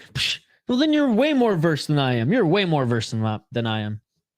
Okay, well, right now, I'm kind of leaning in heel on the fact that Rod Tang is dodging Superlek, and that is the fight we need to see, brother. That is the fight we need to see. Who wins the next fight? Yes, we will get into it in just a moment here. Featured fight on the prelim here, folks. Featured fight on the prelim. And then at the top of the hour is when the main card will start. I can't believe we've already been streaming for almost 3 hours. Guys, thank you so much for making this go by so quickly. And that's, I'm not saying that I wanted to go by quickly or not. It's just the chat's been buzzing. There's been no buffer time. We haven't taken a single break throughout this stream. And look, folks, I usually take breaks when there's lulls in the chat or if it's a slow stream or it's a really small regional promotion that no one else gives a fuck about. And sometimes, Invicta will land into that category. Then we take breaks, but no breaks here today. Appreciate you all. I'll quickly fire through these comments, Omar, then we'll get right back to it. I just don't watch any Muay Thai fights anymore. Any fights I miss, MMA or boxing, I watch during the week. Gotcha. Well, dude, you should honestly start watching One Championships Friday fights. They air in the morning, 8:30 a.m. Eastern, but they're on YouTube, so you can rewatch them. No joke, man. Top tier fucking Muay Thai. It's incredible what One Championship's doing with Muay Thai. JL is back. See, for me, it's Superlek. Rod Tang has crushed more cans than Superlek. Superlek is the best kickboxer I've ever seen. Rod Tang, maybe the best Muay Thai, but for me, the best kickboxer is Superlek. Man, that guy's kicks from fucking hell. Marlon has not fought yet. They seriously put Marlon against a 10-0 guy. They couldn't be more clearly just trying to build their fighters off overhill UFC guys. At least this guy mostly a decision machine. Yes, Benjamin, I was just going to say before I read the end of your comment there, I was a little scared too looking at him, but then I saw that, his last 4 wins were by finish. We'll get into it here in just a moment. This is the last prelim, and the main card doesn't start till 10. Yeah, there usually is a little bit of buffer time until the top of the hour. That's why they've been dragging this on with some interviews and stuff in between fights. You just can't pick Moraes. I'm padding my Tapology. I'm close to 4th degree blue belt. Marlon, the type of guy to finish Sterling and lose to a debuting fighter. Well, in fairness, I mean, he's older now, and he's not the same fighter he was when he beat Aljo. Marlon's, I don't know. Michael Johnson's gone back and forth in fights and had some shady decisions. And Michael Johnson has not been as chinny as Moraes. I think Michael Johnson, he got chinned the fuck up in his last fight. But no, that factually, I don't think that's a good comparison, but I get where you're coming from. Just, I don't think Michael Johnson's a good comparison there. But yeah, let's highlight these fighters, folks. Let's highlight these fighters here. Thank you so much, everyone, joining. As always, we do live play-by-play, commentary, reaction, and interaction live here with all you folks in the live chat. Most importantly, interaction, folks. When the fights are on, and especially when they're fucking exciting fights, play-by-play, my reaction, but they're totally interactive with you guys, so keep the comments coming. We'll get back to the comments in a sec here, folks, but we're going to highlight these next fighters here. The featured prelim bout, former UFC title challenger Marlon Moraes against Gabriel Alves Braga. Marlon Magic Moraes, a little long in the tooth now, taking a lot of damage, taking a lot of strikes to the head. 35 years old, fighting out of Jupiter, Florida, out of Brazil. Plus 250, plus 255 moderate underdog, and he has lost 5 out of his last 5 fights. He is on a 6-fight losing streak. 23-12-1 is his record. 10 KO, TKO, 6 submissions, 7 decision, 5-6 in the UFC, 11-0 in the World Series of Fighting, 0-2 in the PFL. And again, 6 knockouts in a row. Corey Sandhagen by wheel kick. Rob Font. I mean, even Marab TKO'd him. Song Yadong with the uppercut. Shan Morales with the overhand right. Brendan Loughnane with the leg kicks. And that one was nasty. He did beat Aldo via split decision in 2019. Lost to Henry Cejudo before that. Was on a 4-fight win streak. Sunsao, Rivera, Sterling, Dodson.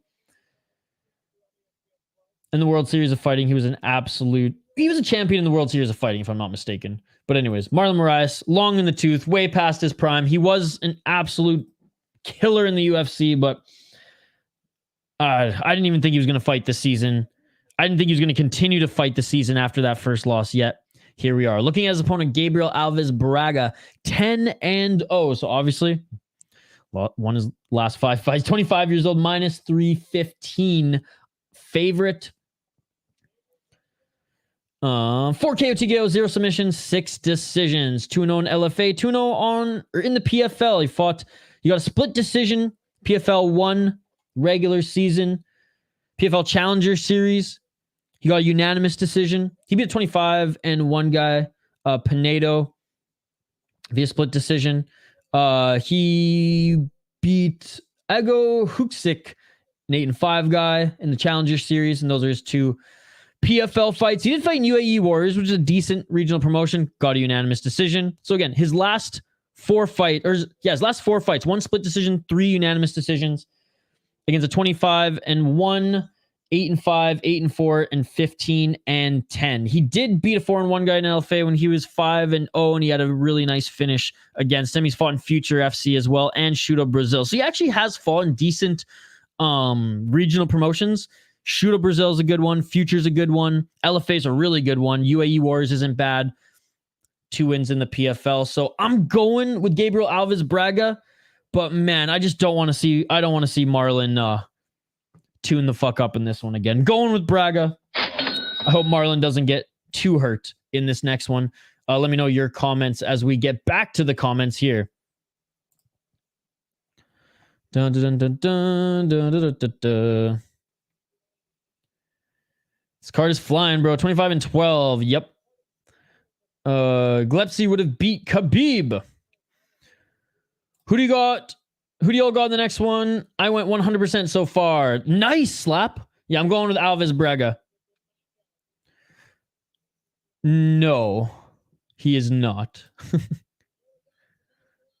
Marlon needs to retire. Dang, what is he trying to accomplish at this point? I know. I mean, make some money, I guess, right? Apparently, they're paying him well. Colorsturm, thank you so much for joining. 35. Might as well say 11-0, bro. Marlon too chinny. Glepsy couldn't even beat Kevin Lee. Marlon wants money like Moicano. Oh, did you guys see Rigo's last video on Moicano? Shout out to Rigo MMA, by the way. My new favorite. Well, one of my new favorite MMA YouTubers. Blown Apart will always be number one, but he's really good.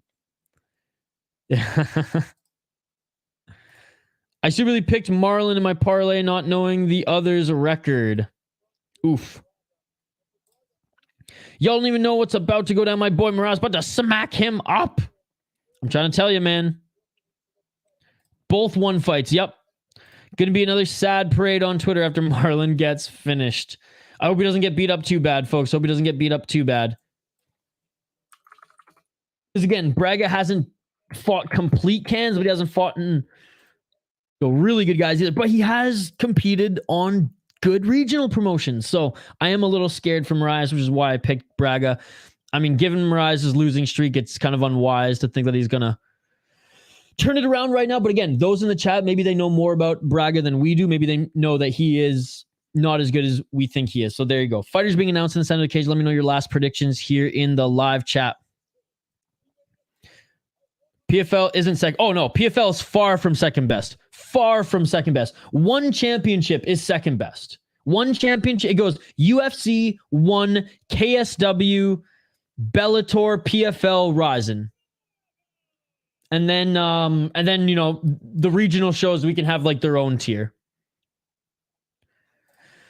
I think I'm going to. It won't be as well produced as like the last time I was doing them, just because just those take a lot of time to edit, and I use like my nice Sony cameras and stuff. But I will be doing a little prediction, and I will. I'm gonna do a member stream tomorrow, folks, between one championship for those exclusive members, and I'll go over my predictions, and then I'll just post that as well as other things in the member stream. But I will just post the prediction portion once that's wrapped up tomorrow, buddy. Thank you for joining, by the way. I appreciate you. And West Coast too. Braga's height and reach advantage too. Oh, man. Yeah, guys, do you think if Marlon loses, he continues the season or drops the glove? When did PFL get Joel McHale to announce their fights? I think he's been doing it for the last 2. If Moraes gets smoked one more time, it might be overlooking Moraes. Oh, my God. Look at this as they start here. All right, round 1, ladies and gentlemen. Let's get it on. Let's get it on. Moraes with his ankles wrapped. Again, if you're new to the channel, live play-by-play commentary, reaction, and interaction with all you folks in the live chat. Like and subscribe if you haven't already. We're trying to get to 50 likes on this video. There's 57 people watching. If all 50 of you like this video, we'll hit our like goal. Moraes throwing some feints here. Same with Braga. Good to see you, by the way. The Ant-Man channel, Matt X himself. ACA is good too. Yep. Totally right. KSW is my number 3. ACA is very good. You're right. Thank you so much, Charles. Appreciate you, buddy. Nice body kick by Braga. Thank you so much, Aston LC, for chiming in. I appreciate you, brother or sister. Appreciate you. 4 minutes. Nice right hand by Moraes, but Braga now employing the leg kicks and body kicks on Moraes. Front kick by Braga. Triple jab there by Moraes. Only the third one landed. Center of the cage.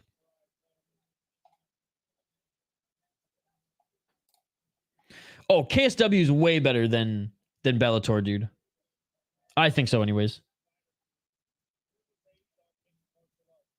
I think they're deeper and their top talent could hold their own against top Bellator talent. Outside low kick by Braga. Moraes tries to make him pay. But hey, thanks for chiming in. BKFC, I mean, I think they're in like an S tier of their like. I think BKFC is like it's like a unicorn. It's not an MMA promote. It's its own thing, and it's tremendous, and I love it so much. And I love them as they always chime in on our live chat too. Moraes was an absolute unit until he got exposed. No, he had a very, other than this skid where he's going full BJ Penn on us, he had a great career. Moraes is going to gas, plus he got the worst voice like a chipmunk. Dude, Anderson Silva has the highest chipmunk Brazilian voice. Both of them, again, not doing too much here. In the pocket, and now Moraes is fighting on some of these feints. Braga's keeping him on the outside. Braga employing the low kicks and the body kicks. Oh, nice high kick there by Moraes. Moraes trying, for the most part, to employ that left jab. 1,000% agree. I'm bummed I can't watch it tomorrow night live with you guys because we're doing KSW. Oh, we're not doing KSW. We're doing one championship. Nice outside low kick by Braga. Oh, right hand by Braga drops Moraes. Hammer fist. It's over. Look at the finish it. And it's all over. Dude, Moraes just got knocked out again. Moraes just got knocked out again. Highly recommend you watch more KSW. It's incredible, dude. Last week's card was one of the best fight cards I've ever seen in my top 5. Mind you, it was Coliseum too, but KSW's damn good, dude. It's very, very good. Wow, the chin is gone. The chin is gone. Damn, poor guy. I hope he got paid for this one, folks. I hope he got paid. Damn. That's 7 KOs in a row. He needs to call it a career. He just, it happened to Chuck Liddell too, man. Eventually your brain shuts off quicker, right? Because it's protecting you. It was a nice shot there. It was a nice shot, though. Good display of respect, though, by Gabriel Alves. Braga going to Moraes' team. Chin and legs done. Moraes lost. He got knocked out. He's done. Retire, indeed. It's good to see you, West Coast. He seriously has no chin left. Yeah, man, it was like Chuck at the end. But at least Chuck recognized it and then stopped it. I mean, that Tito Ortiz fight a few years ago aside. I mean, this is almost sadder than BJ Penn. Oh, that's a poll question. What career decline is more sad? BJ Penn's or Marlon Moraes? Because BJ Penn wasn't getting fucking knocked the fuck out, right? He was getting finished, but they weren't like this brutal. So sad. I'd hang them up, Moraes, but wouldn't be surprised to see him fighting John Dodson or some shit in BKFC. Dude, John Dodson, by the way, is doing very well. And he's almost 40 years old. He goes back and forth from Ryzen to do MMA, and he fits the Ryzen mold, given that he is a cartoon character. Oh, Moraes taking off his gloves here. I think he's retiring. I think he's retiring here. New Braga had it. But yeah, shout out to John Dodson carving out a late run in his career. Doing it just for fun. He does say he would like to compete for the Ryzen belt. I mean, it is a championship there in Japan. It holds some merit. I mean, Ryzen talent level is not even close to the big four, like we mentioned. However, even KSW. But hey, if 40-year-old Dodson can win a belt in Ryzen and still beat people up in BKFC, oh, look at that straight right, man, by Braga on the replay, then fucking rights John Dodson. Walks out in a fucking Ninja Turtles costume every time too at Ryzen, and they just love him. I think he's hanging him up, folks. Marlon is one you hope to fight if you need a finish in the first round. Braga looked good and seems to have a chin. Yeah, his chin is gone. Again, shout out to you, Ant-Man Channel, one of our exclusive members. Appreciate you, buddy. And, dude, so that's what, 11-0 now prediction? Let's go, baby. Or, sorry, We haven't had that many fights yet. What's your prediction, or have you still gone perfect? Like, you haven't had one bad prediction yet, Mr. Slap. The commission that sanctioned this fight should be investigated. Marlon has the worst career finish. Moraes, no. Yeah, Aljo. He got knocked out again, buddy, and I think he's going to retire. What sucks is that Marlon is still good enough to be competitive. He just has no durability to go with it. Dude still almost finished Merab not long ago. And he's still in tremendous shape. 35 years old, but yeah, his chin is gone, man, and it's unfortunate. No, Morales lost. Morales got knocked out.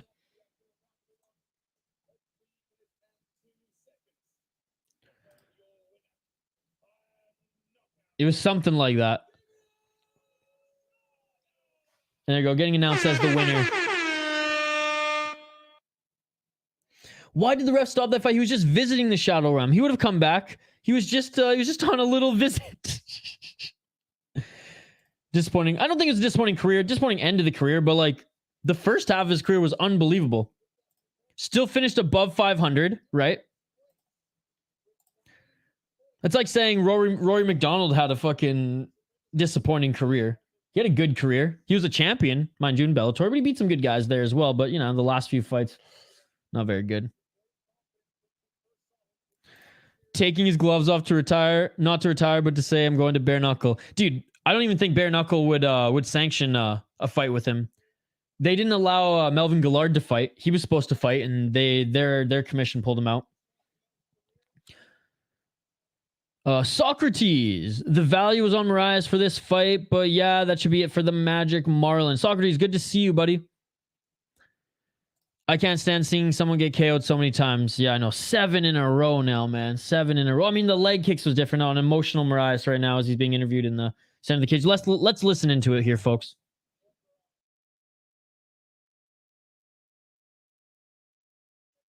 Yep. When he had knockout power. Moraes retiring, folks. Very different fighters.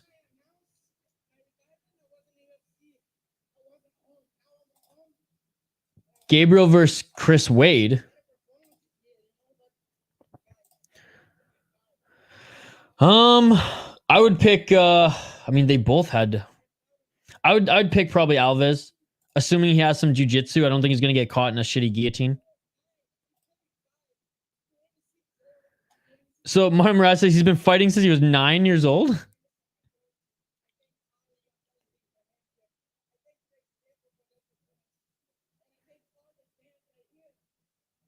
Oh, I know.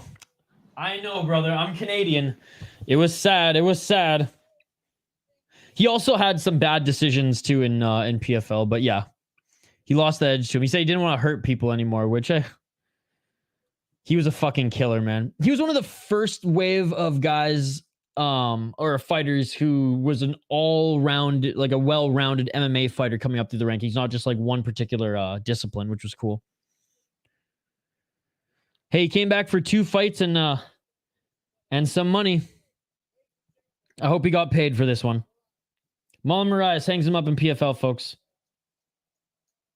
Respect to Marlon, though. He was a warrior and always brought the fight. Never a crotch sniffer. Absolutely. Absolutely. Again, I don't think the commission will sanction that personally. Compared to Silva? Compared to that fucking high-pitched voice crack that I just had? Hockey from home, did you get your homework done? Oh, I was sick. Thank you. I loved Rory, fellow Canadian here too. Socrates, let's go, baby. Oh, Canada, my man. Started the CFL season today. That's why I got Solomon Elamimim here. Shout out BC Lions. Let's go, baby. Didn't Diego come out with a cross? Yeah, Diego's like crazy too. But Diego at least likes to hurt people. South Ontario, baby. I just moved out of Canada in October to Minnesota, but lived in Vancouver Island, brother. Went to school in Victoria. Lived in Calgary for a little bit. I think I only lived in Toronto for like a few months when I was a kid. But I have a ton of family in Ontario, so I visit Ontario quite a bit. But yeah, man, shout out to you. I hope your air quality is okay. I hope Ontario isn't burning as much as Nova Scotia and British Columbia right now, brother. Sending you and your friends and everyone up there much love, much love. Canadian pride for tomorrow's UFC, though, fucking man. Are you joining us tomorrow for the live stream? We're doing UFC, or not tomorrow, Saturday, I should say. Thinking it's Friday because we're doing MMA tonight, but it's Thursday. Awesome, awesome. Keep grinding. Still cringe seeing Clay Guida fake retirement for an interview. Read the room. Good old Dan Hardy behind the desk. Absolutely love him. How many people you think in the stages? In the stages? Oh, in the stands? Is that what you mean? Let me see quickly. Let me see what arena they're in. They're in the Overtime Elite Arena. Let's see in Atlanta, Georgia. Or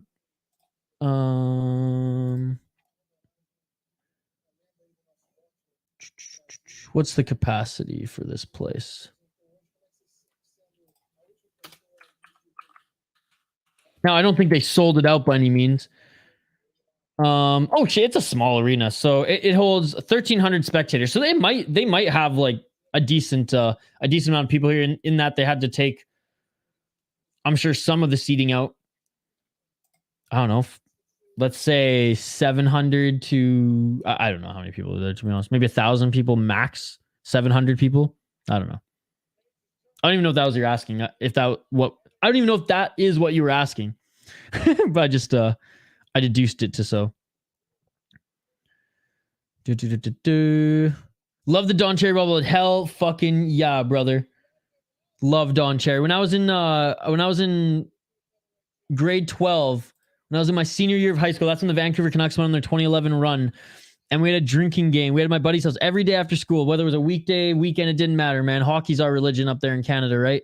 So my buddy had a projector between periods, may have hit the hippie lettuce, may have played some street hockey while doing that in between periods. And we'd also, whenever Don Cherry came on and did his segment, Coach's Corner, we had a drinking game for Don Cherry. Like anytime he said something, a little racist, we took a drink. Anytime he said something that was politically incorrect outside of race, we took a drink. Anytime that he bumblefucked his words, we took a drink. Empty. Like those are some crazy Tuesday, Thursday nights in my senior year watching the Canucks just dismantle everybody on their way to the Stanley Cup Finals until Boston came back.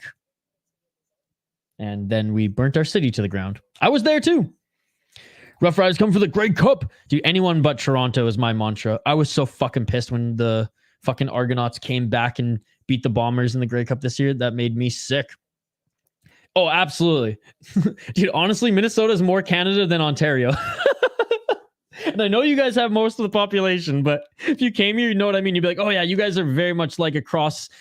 Minnesota's like, it's like if Alberta and BC, like, and not politics, obviously, because they're very different, but just like culture, like a little bit more rural and a little bit more hick. No, you know what? Rural BC. I shouldn't even say a mix of Alberta and BC. Rural BC, like fucking, let's say Williams Lake up. It's Minnesota, dude. Lake country. Go Rough Riders. Let's go, baby. Hell yeah. Fucking rights, dude. It's good to see you. Get some Canadian pride up in this mouth. It's all good hockey from home. Hopefully they join us soon. Get ready to wait 22 minutes for the main card. Yeah, I'm going to take a quick break here to grab a drink, grab a quick snack. But I'm not going to keep you guys hanging for 20 minutes. Don't worry. We hit 5K subs. Let's go. Are you kidding me? Wait, I got to check. I'm not even on YouTube right now. Do we actually hit 5,000 subscribers? Holy fuck. I don't know if Kyle's watching right now, but Kyle, we just hit 5,000 subscribers. Let's take a look. Boom! 5,000 subscribers. That is amazing. Thank you all so much. I can't believe it. 5,000 subs. That is amazing. Thank you all so much for all the support. I mean, this YouTube channel has only been around for like a year and change, a year and a few months. It started off as a music vlog channel, and now it's me and Kyle's vlog channel plus this series, which is MMA fight companions and also some MMA content that we post as well. But from starting out as Kyle and my just artistic outlet to now building a community, and it's still being that for us, I can't say thank you enough from the bottom of my heart. And I speak on behalf of Kyle as well. And we're going to do a 5,000 subscriber thank you stream next week where we'll answer your guys' questions about everything and everything music related about our channel. You can, we'll pull back the curtain a little bit if you want to get to know us as well. And we'll obviously talk some MMA. But thank you guys. Thank you. 5,000 subs. I cannot believe it. It's amazing. 5,000 subs, and I'm pretty sure we hit 50 likes on this video too. If not, we better be there if we hit 5,000 subs. But again, thank you guys so much. I don't know what else to say. Love you all. Appreciate all the support. And here's the fucking 10,000 next. Because we're not doing a 7,000, 8,000 thank you stream. The next one is 10,000, folks. Thank you guys. Thank you. My parents are coming into town this weekend, and we're going to be uptown, and I want to watch the card while we're out, at a sports bar or something, but my dad passed out last time we watched UFC. Well, hopefully this card will keep him awake. Should get pretty smashed in the Coach's Corner segment. Oh, dude, we did. And we were 17-year-old lightweight high school kids. Haven't watched hockey since Martin Brodeur and Stevens were good with the New Jersey Devils. It's definitely gone downhill as far as the physicality, and the refs are a bunch of bitch asses now. But the speed has developed so you missed the whole Crosby era. I'd say the Crosby Ovi era was fucking awesome. So glad Ovi got a cup, and now he's gonna beat Gretzky's goal record. Let's go. I'm not one of these Gretzky truthers, guys. Mario Lemieux is the greatest hockey player to ever play, followed by Gordie Howe, then Wayne Gretzky, then Bobby Orr. And I know that causes controversy, but I watch the fucking sport, guys. It's a little tongue-in-cheek on the Gordie Howe take, but I do think Mario Lemieux is the best hockey player to ever play. I didn't realize Charles was that much taller than Benil. Yeah, he's a lanky motherfucker. 5K again, guys. And I can't say thank you enough. I'm going to be saying thank you to you all throughout this entire stream. For those who are joining us right now, 15 more minutes until the main card starts here. 15 more minutes until the main card starts.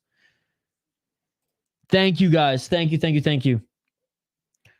Feels good to be an OG sub. Yeah, Zoomer's been with us since... Zoomer, you've been with us since even before 1,000 subs. You've been with us since what? Around 300-400, something like that? I've been here since 4,920. I'm an OG. Brian and Brittany have been on this channel since the first ever stream. How crazy is... I don't think they're here tonight. They'll probably pop in for one tomorrow, UFC, but for sure for the Anthony Pettis, because they're out in Milwaukee and they go to all those events. I mean, they've been with us since 120, which is crazy. You gained 800 subs since Tuesday. Dude, I guess we're doing something right. Well, we lucked out that Glory, Bellator, that I guess we've had a big audience for. But again, thank you all. This is amazing. I appreciate you guys. Thanks, Foul one of our exclusive members as well. Not on this account, but I'm always going to say that because I know that you are. Okay, 80. I was 800. That seems a little fucking crazy, but 80, that makes a little bit more sense. Yeah, dude. Fuck yeah. I was 800. I was about to check the stats. I was I'm going to play it off to sound fucking Wow. Unbelievable, guys. Thank you. Thank you very much. And speaking of Rigo MMA, I see he's streaming right now. Yo, if any of you want to say what's up to Rigo in this little break here, jump into his chat. Say what's up, Rigo, from the City Life, or say City Life Project sent you. Say what's up, Rigo. I'm usually in his chat saying what's up. He's a good guy. Fellow Canadian as well. If you guys want something to do in these next 15 minutes, besides just chat to me, jump on Rigo MMA stream and say what's up in his live chat. But tell him the City Life Project sent you. Yeah, actually, when I hit 1K, I'll do a thank you stream and you can come on as well. Hell yeah. Of course. And I'll always support you, Hockey from Home. And any other creators in this live chat too, like Tom. If you guys have a channel, whatever, anything, if you need support, I'm there to support you. If you need consulting, that's what I do for my day job. So you can also hire me. But no, seriously, guys, thank you so much. Yager. Oh, Yager was so fucking good, dude. Dude, I don't think he played this year, but he suited up this year for a couple games because his team was so injured. How crazy is that? And he owns the team, right? He took on full ownership from his dad because I think his dad passed or his dad's like getting older now. But Lemieux is my favorite. And that dude that was on the Red Wings, Pavel Datsyuk or Lidstrom. Well, Pavel Datsyuk is one of the best two-way offensive players of all time. Sergei Fedorov was unreal too. I mean, there's so many good players, right? I think around 400 or 500 subs as well, Hockey from Home, now that I think about it. Thanks, buddy. Matt, one of our exclusive members as well. Hey, Matt, if you're not working tonight, this is on ESPN Plus, buddy. Fire it up. Dude, their new quarterback is sick. I was reading up on him. BC Lions are killing it right now. The quarterback is fire. Free money. They're +5. Yes, let's go, Lions. Let's go, Lions. I'm the only CFL, other than my boy Ross Barrett. Shout out to Ross on Score North Radio. I am the only other CFL fan, I believe, in the state of Minnesota. What's the score right now? BC Lions 13-0 against the fuck the Stampeders, dude. Let's go. Let's go. Oh, this makes me so happy, Jay Herbo. Thank you, buddy. Thank you so much. Seriously, Jay Herbo's been with us. How long have you been with us, Jay Herbo? Since around like 2,000 subs. So I appreciate you. You've been here for a while as well, buddy.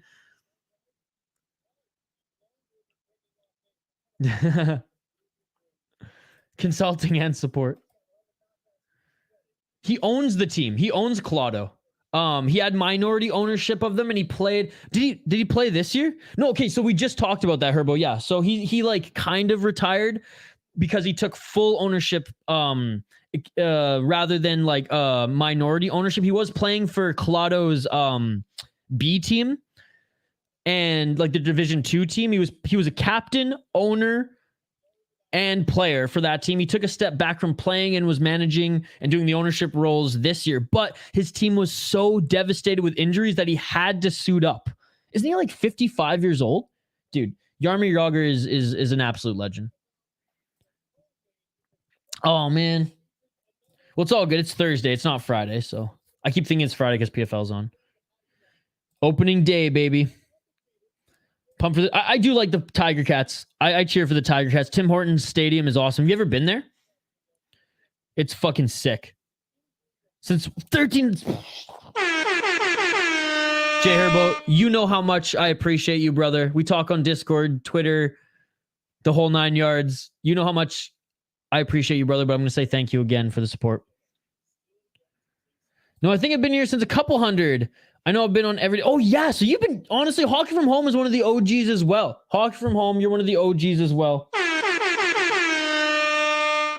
Thank you so much for the support from Everyday Hockey, THPN, and the City Light Project. You support and Soda Pod. You support everything I do. So thank you. A huge, huge thank you. Yeah, that shit beautiful than a motherfucker. To Hockey from Home.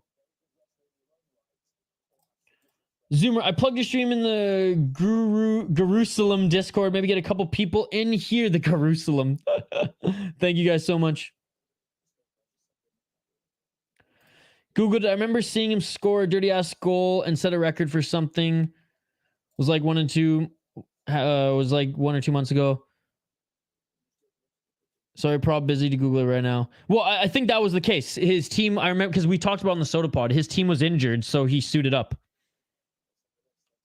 Dude, that's awesome. I've been to one Lions game, but like the field's not as intimate, right? It's a fucking 40,000+ seater, and no one's going. No 40,000+ people ain't going to CFL game.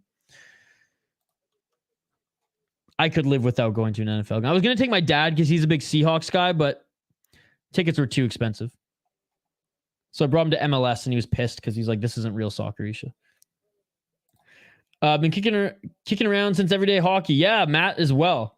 And dude, and Matt's been kicking around, supporting the Soda Pod for that while as well. So again, I mean, everyone here, you guys have been around for a while. You guys show so much support. I cannot thank all of you enough. Again, like and subscribe, folks, if you haven't already. We are just hanging out here. 10 more minutes until the main card starts, and we'll get back to live play-by-play commentary, reaction, and interaction with all you amazing folks in the live chat here. Vote in the poll question. Subscribe to the channel, folks. Again, we do this every weekend. Tomorrow morning, bright and early, 8:30 a.m. Eastern, 5:30 a.m. Pacific time, we will be up doing One Friday Fights 20. In the evening, we'll be doing one fight night, Saturday UFC, and Sunday Anthony Pettis FC. Tiger Cats is my Wish version of the NFL. I can't complain, though. It's fun. See, for me, I'm just not an NFL fan. Just because I grew up watching CFL and hockey. I'm just like, football is not my sport. I like combat sports.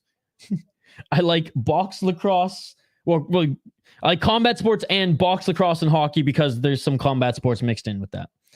But the best sport of all time is Calcio Storico. Calcio Storico is a mix of rugby, football, soccer, and mixed martial arts. And it's incredible. It's incredible. Watch Home Game on Netflix, Calcio Storico. Calcio Storico is the greatest sport of all time. You only can play it if you're born in a certain section, a certain division of Florence, Italy. It's divided in fours. And if you're born in that section, that is your team for life. For life. That's how crazy it is. So like there are people who like, even if they live outside of Florence, will like make sure their kids are born in Florence so they could maybe play this game. It's incredible, folks. Again, mix of soccer, football, rugby, and mixed martial arts. It's the most beautiful game I have ever seen. I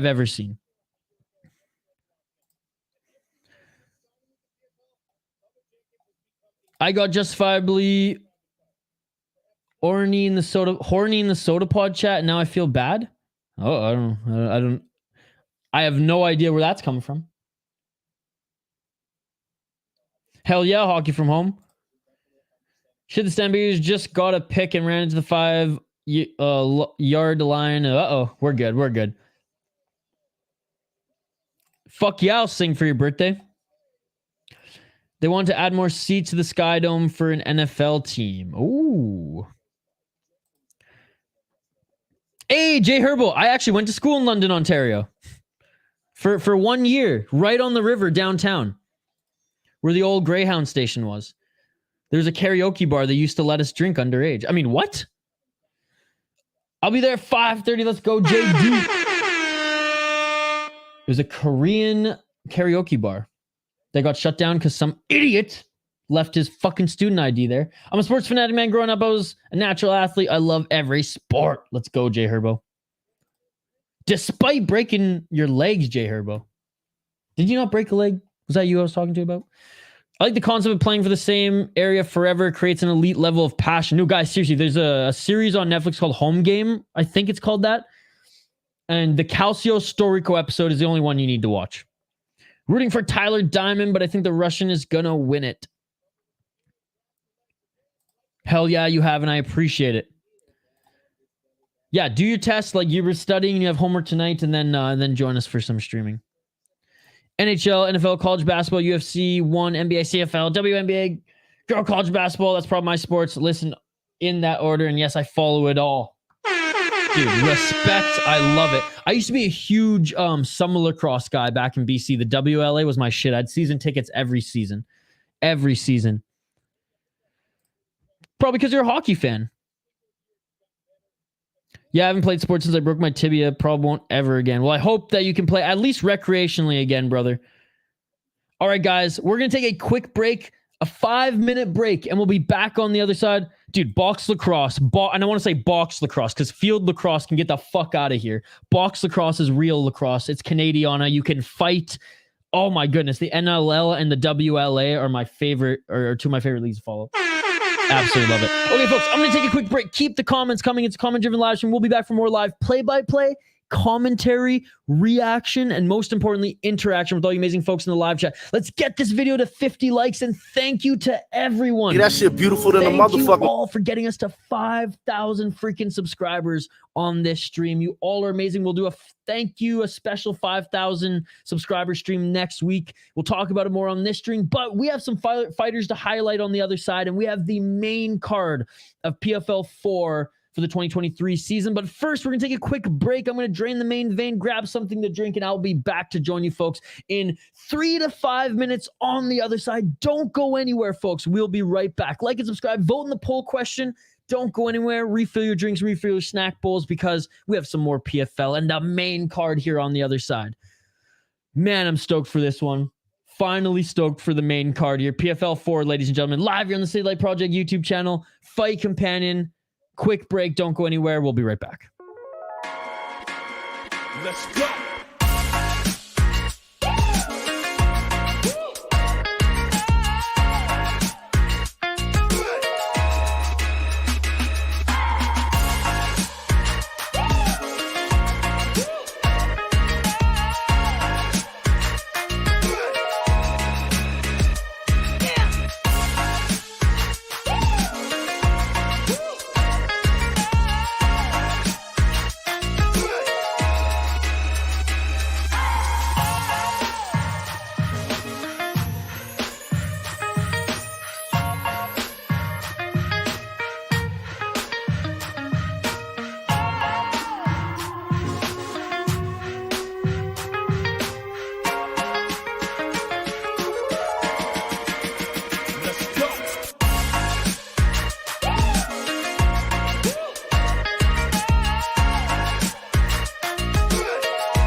Let's go.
Let's go.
Let's go.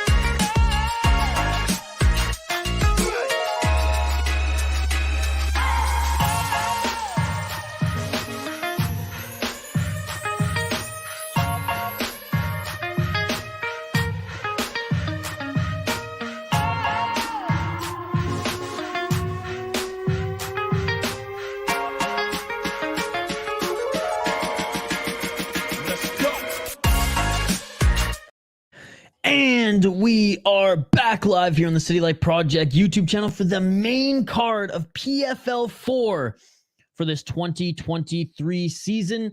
And we have had, in the last 6 fights, in the 6 prelim fights we've had on this card, 5 finishes, couple knockouts, a few submissions. Not the most technical fights.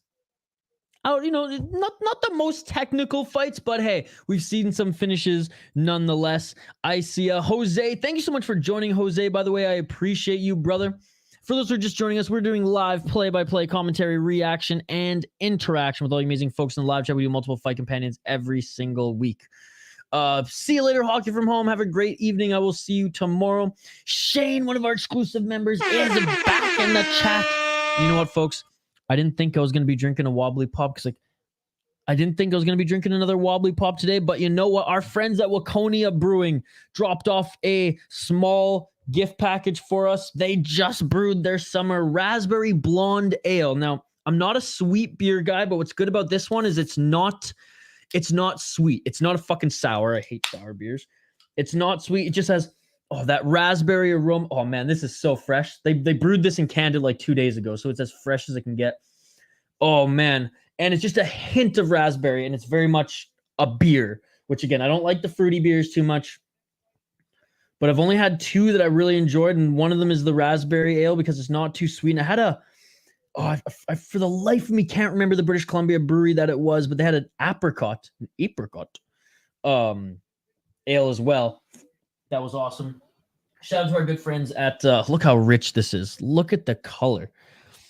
Shout out to our friends at Waconia Brewing. They're friends of our they support the Soda Pod, and love giving them some shout outs here.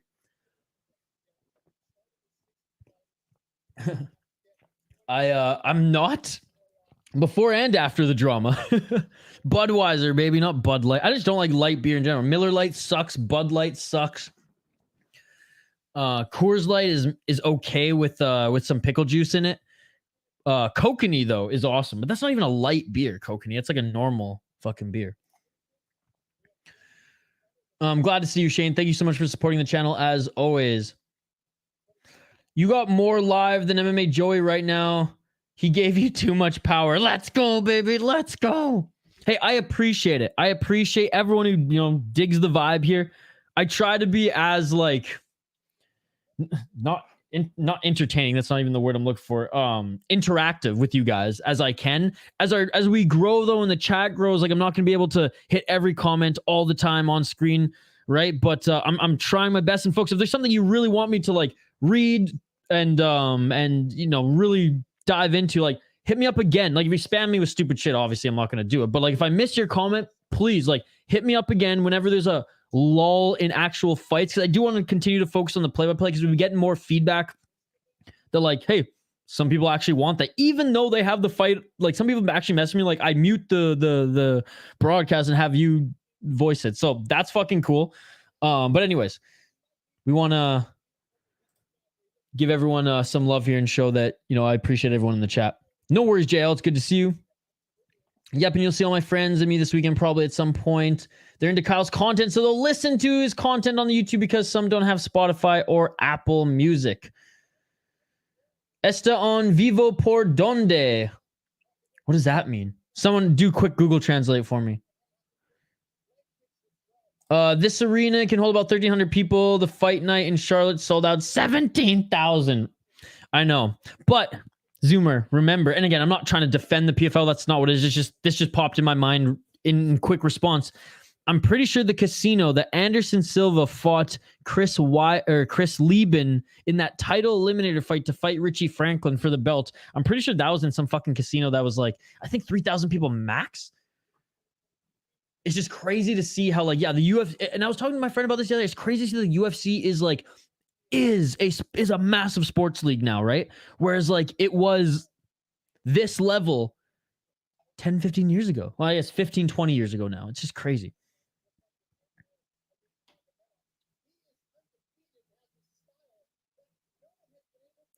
MMA Joey says there is Islamophobia, yet says there is homophobia. Those two do not mesh. Yeah, Shane. We hit 5,000 subs in the prelims. I gave a whole little thank you, and Kyle and I will do a 5,000 subscriber special stream, sometime next week. Oh, Jay, thank you. And I appreciate it, brother, because I know we have our differences, but I know you're a huge supporter of the channel as well. And, you know, you saying that means a lot, brother. You saying that means a lot. He's asking, where is it live on this? Where it's live at City Light Project? It is live on ESPN. Alexander, ESPN.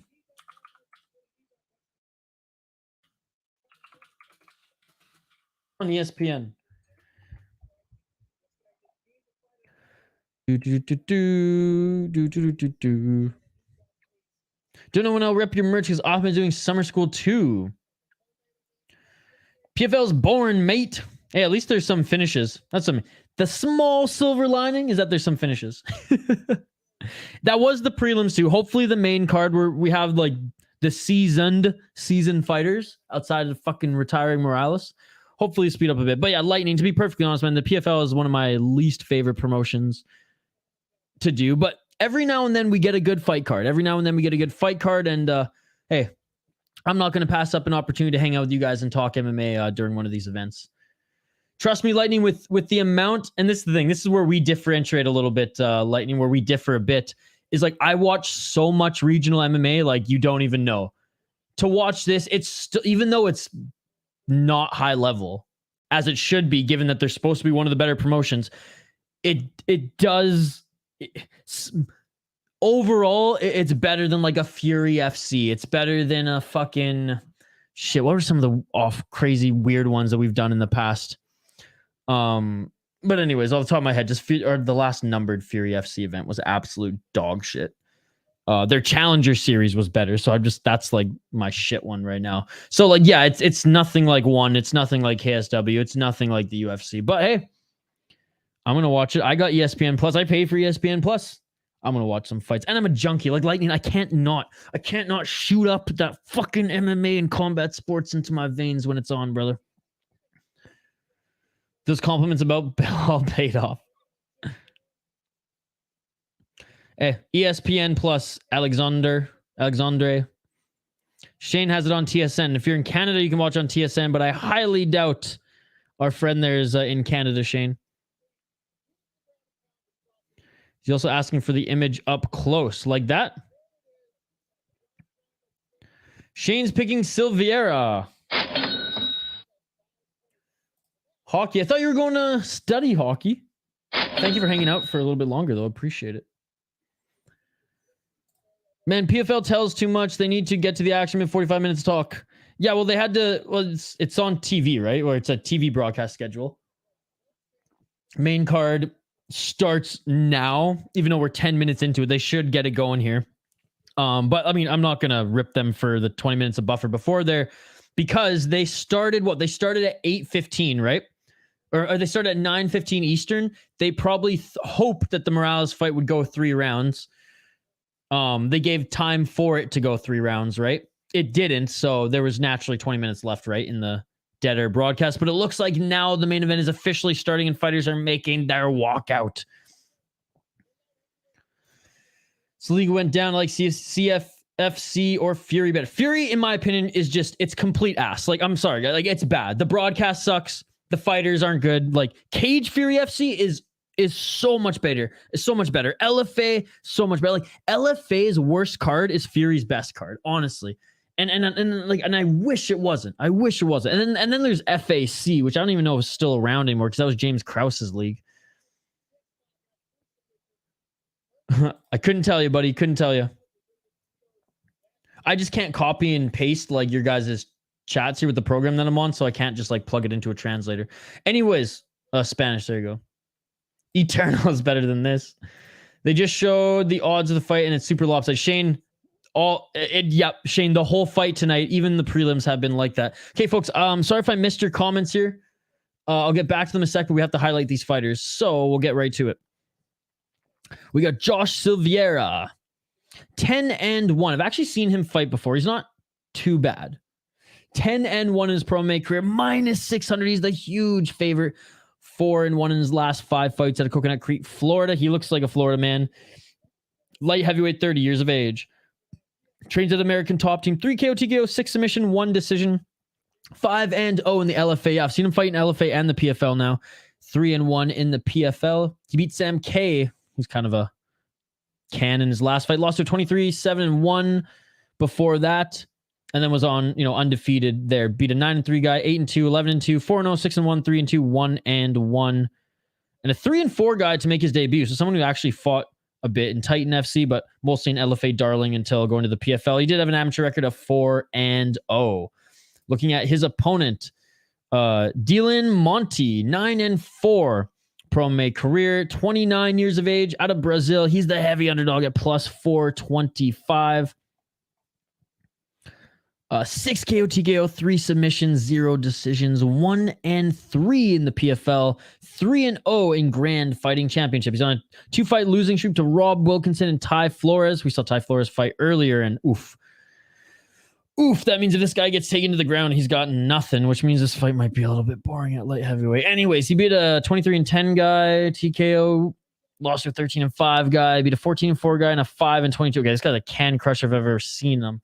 Yeah, there's a reason Silveira is the favorite, and I'm going with him as well. Shane, I tried to shoot for 2 underdogs today that I thought I might have a chance with, and I got burned on both of them. So there might not be a lot of beer. There might not be a lot of head-to-head tonight, Shane, but we'll shake it up a bit. All right, I'll catch up on some comments quick here before we jump into play-by-play, folks. But once we do jump into play-by-play, unless there's slow action, we'll reserve the comments until the end of the rounds. Again, appreciate every single one of you joining us. We do live play-by-play commentary, reaction, and interaction with all you amazing folks in the live chat. Like and subscribe if you haven't already. And vote in the poll question. All main card fights are heavy or versus heavy underdogs. Going to probably see at least one big upset. I hope so. I've never seen a card with this huge underdog favorite. Shane, we watch every single Bellator card is this. Why would I think Moraes would go 3 rounds? Well, I mean, benefit of the doubt, right? Benefit of the doubt. LFA is good. Alexander, I got nothing for you then, buddy. Sorry. I'm just waiting to wake up to 1 FC. Me too, buddy. What's up, Francisco? Thank you so much for joining. Let's go. I think Movlid will win the featherweight title. Who do you think will win the title? He's up there for me as well, buddy. He's good. Hey, Eternal's making waves. Put some respect on them. Let's go, America, US. We about to show out tonight. All right, round 1, ladies and gentlemen. What's up, Crippled Ham? The numbers up today. Good shit. Thank you so much, Crippled Ham. I appreciate it. If I missed any of your comments, folks, we'll get back into them here between rounds, but this fight has begun, so let's freaking go. Silveira with his knees wrapped here. Or some braces on. Front kick, though, by Silveira. Again, light heavyweights in PFL are just lazy welterweights in the UFC.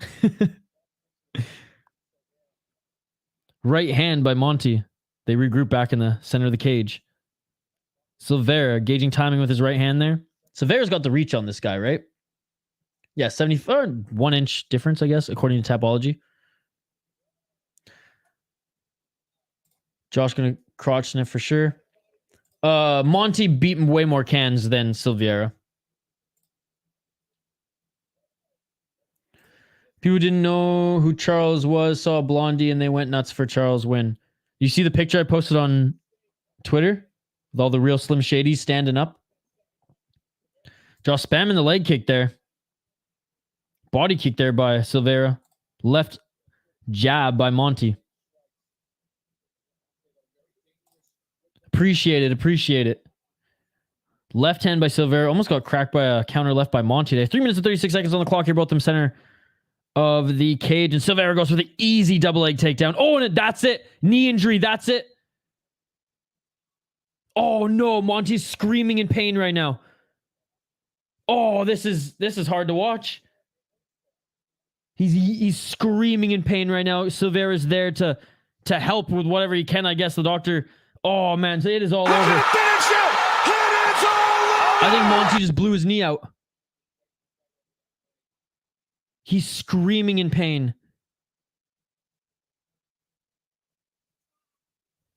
And they took the camera off of him.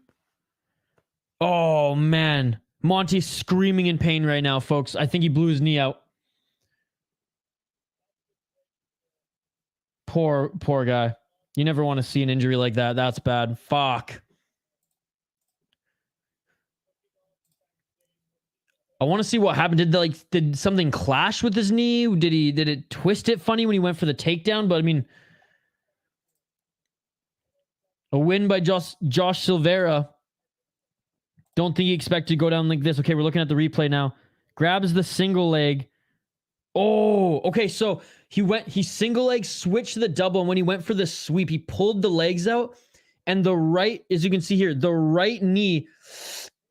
There it is. There it is. The right knee got caught in the takedown and it kind of twisted, I think, to the right side on the inside here.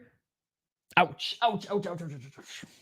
Yep. You saw the foot and everything just twist there. Ouch. Back up, little fella. It's only your ACL. Brutal. Been a great night at PFL. The fighters are laughing like, wow, yeah, that's fucking stupid. Good job by the small crowd here. Great display of respect by Josh as well. Seems like a good dude, this Florida man. Look at his hairdo though, like he is a Florida man. Brutal indeed. You know what? I shall make the recipe book into a video for the channel. I'll just do it everything on PowerPoint. That would be so awesome. And shout out to the near 70 people hanging out with us watching PFL on a Thursday.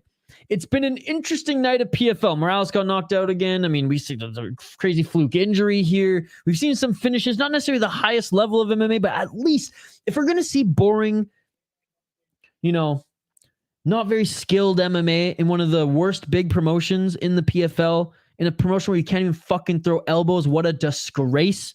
At least we're seeing some finishes. Josh Silveira won due to just injury. Monte fell to the ground and blew out his knee or twisted it weird as Silveira was taking him down. So he gets the win here as a result. ESPN is what we're watching on, Nicholas. Hope he's okay indeed. See you later, Hockey from Home. Connor broke his leg and didn't cry like that. That's true. That's true. Higher pain tolerance, tougher guy, clearly. Yeah, no elbow. This is fucking stupid.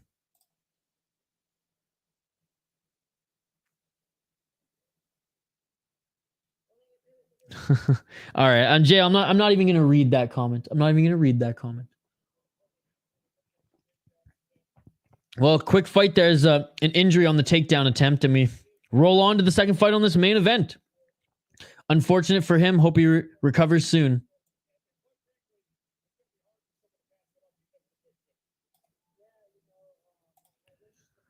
I love Dariush and Charles. It sucks that either one has to lose, but I got Dariush. I'm literally in the same boat. They're both of them are my favorite fighters right now in the UFC.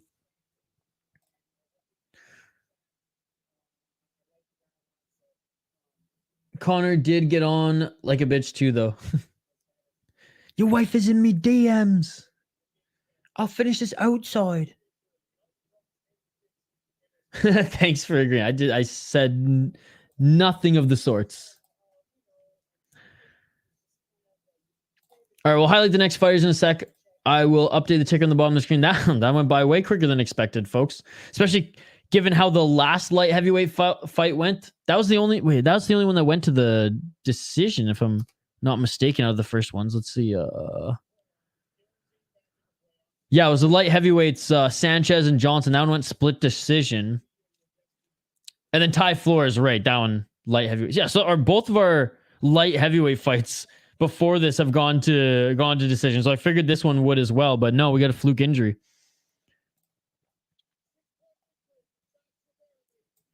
And he gets a 6-point victory. PFL, folks. PFL. Yeah, it's like you'd think if the PFL's not going to do elbows, kind of like what Ryzen, I don't think did elbows either because they didn't want cuts because they didn't want fights to end, but they allowed soccer kicks. So like PFL, if you're not going to allow elbows, you have to adopt the global rule set or allow soccer kicks. Global rule set except for elbows, I guess, but Allow kneeing to ground opponents and allow fucking soccer kicks. Don't be a bitch. Because right now they're being bitches.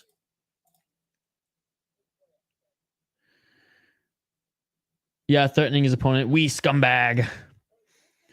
What's up, mind your own? 2-1 Vegas for the game, Isha. Just updating you, then I'm out. Appreciate it. Appreciate it. People have been updating me on fucking CFL scores, fucking NHL. It's Canadiana up in this motherfucker.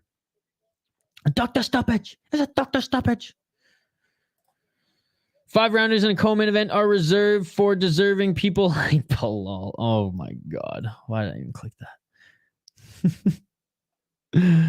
Oh man. JL, he made Charles Barkley rage quit, I think, earlier. Oh no, Charles Barkley's here. Charles Barkley's here.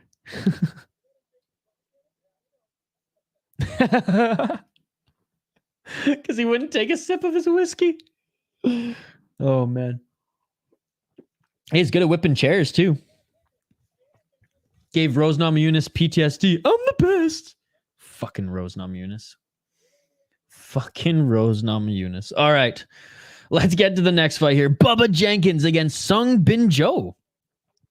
Bubba Jenkins, the bad man. 20-6 pro MMA record. 4-1 in his last 5 fights. He is the heavy favorite.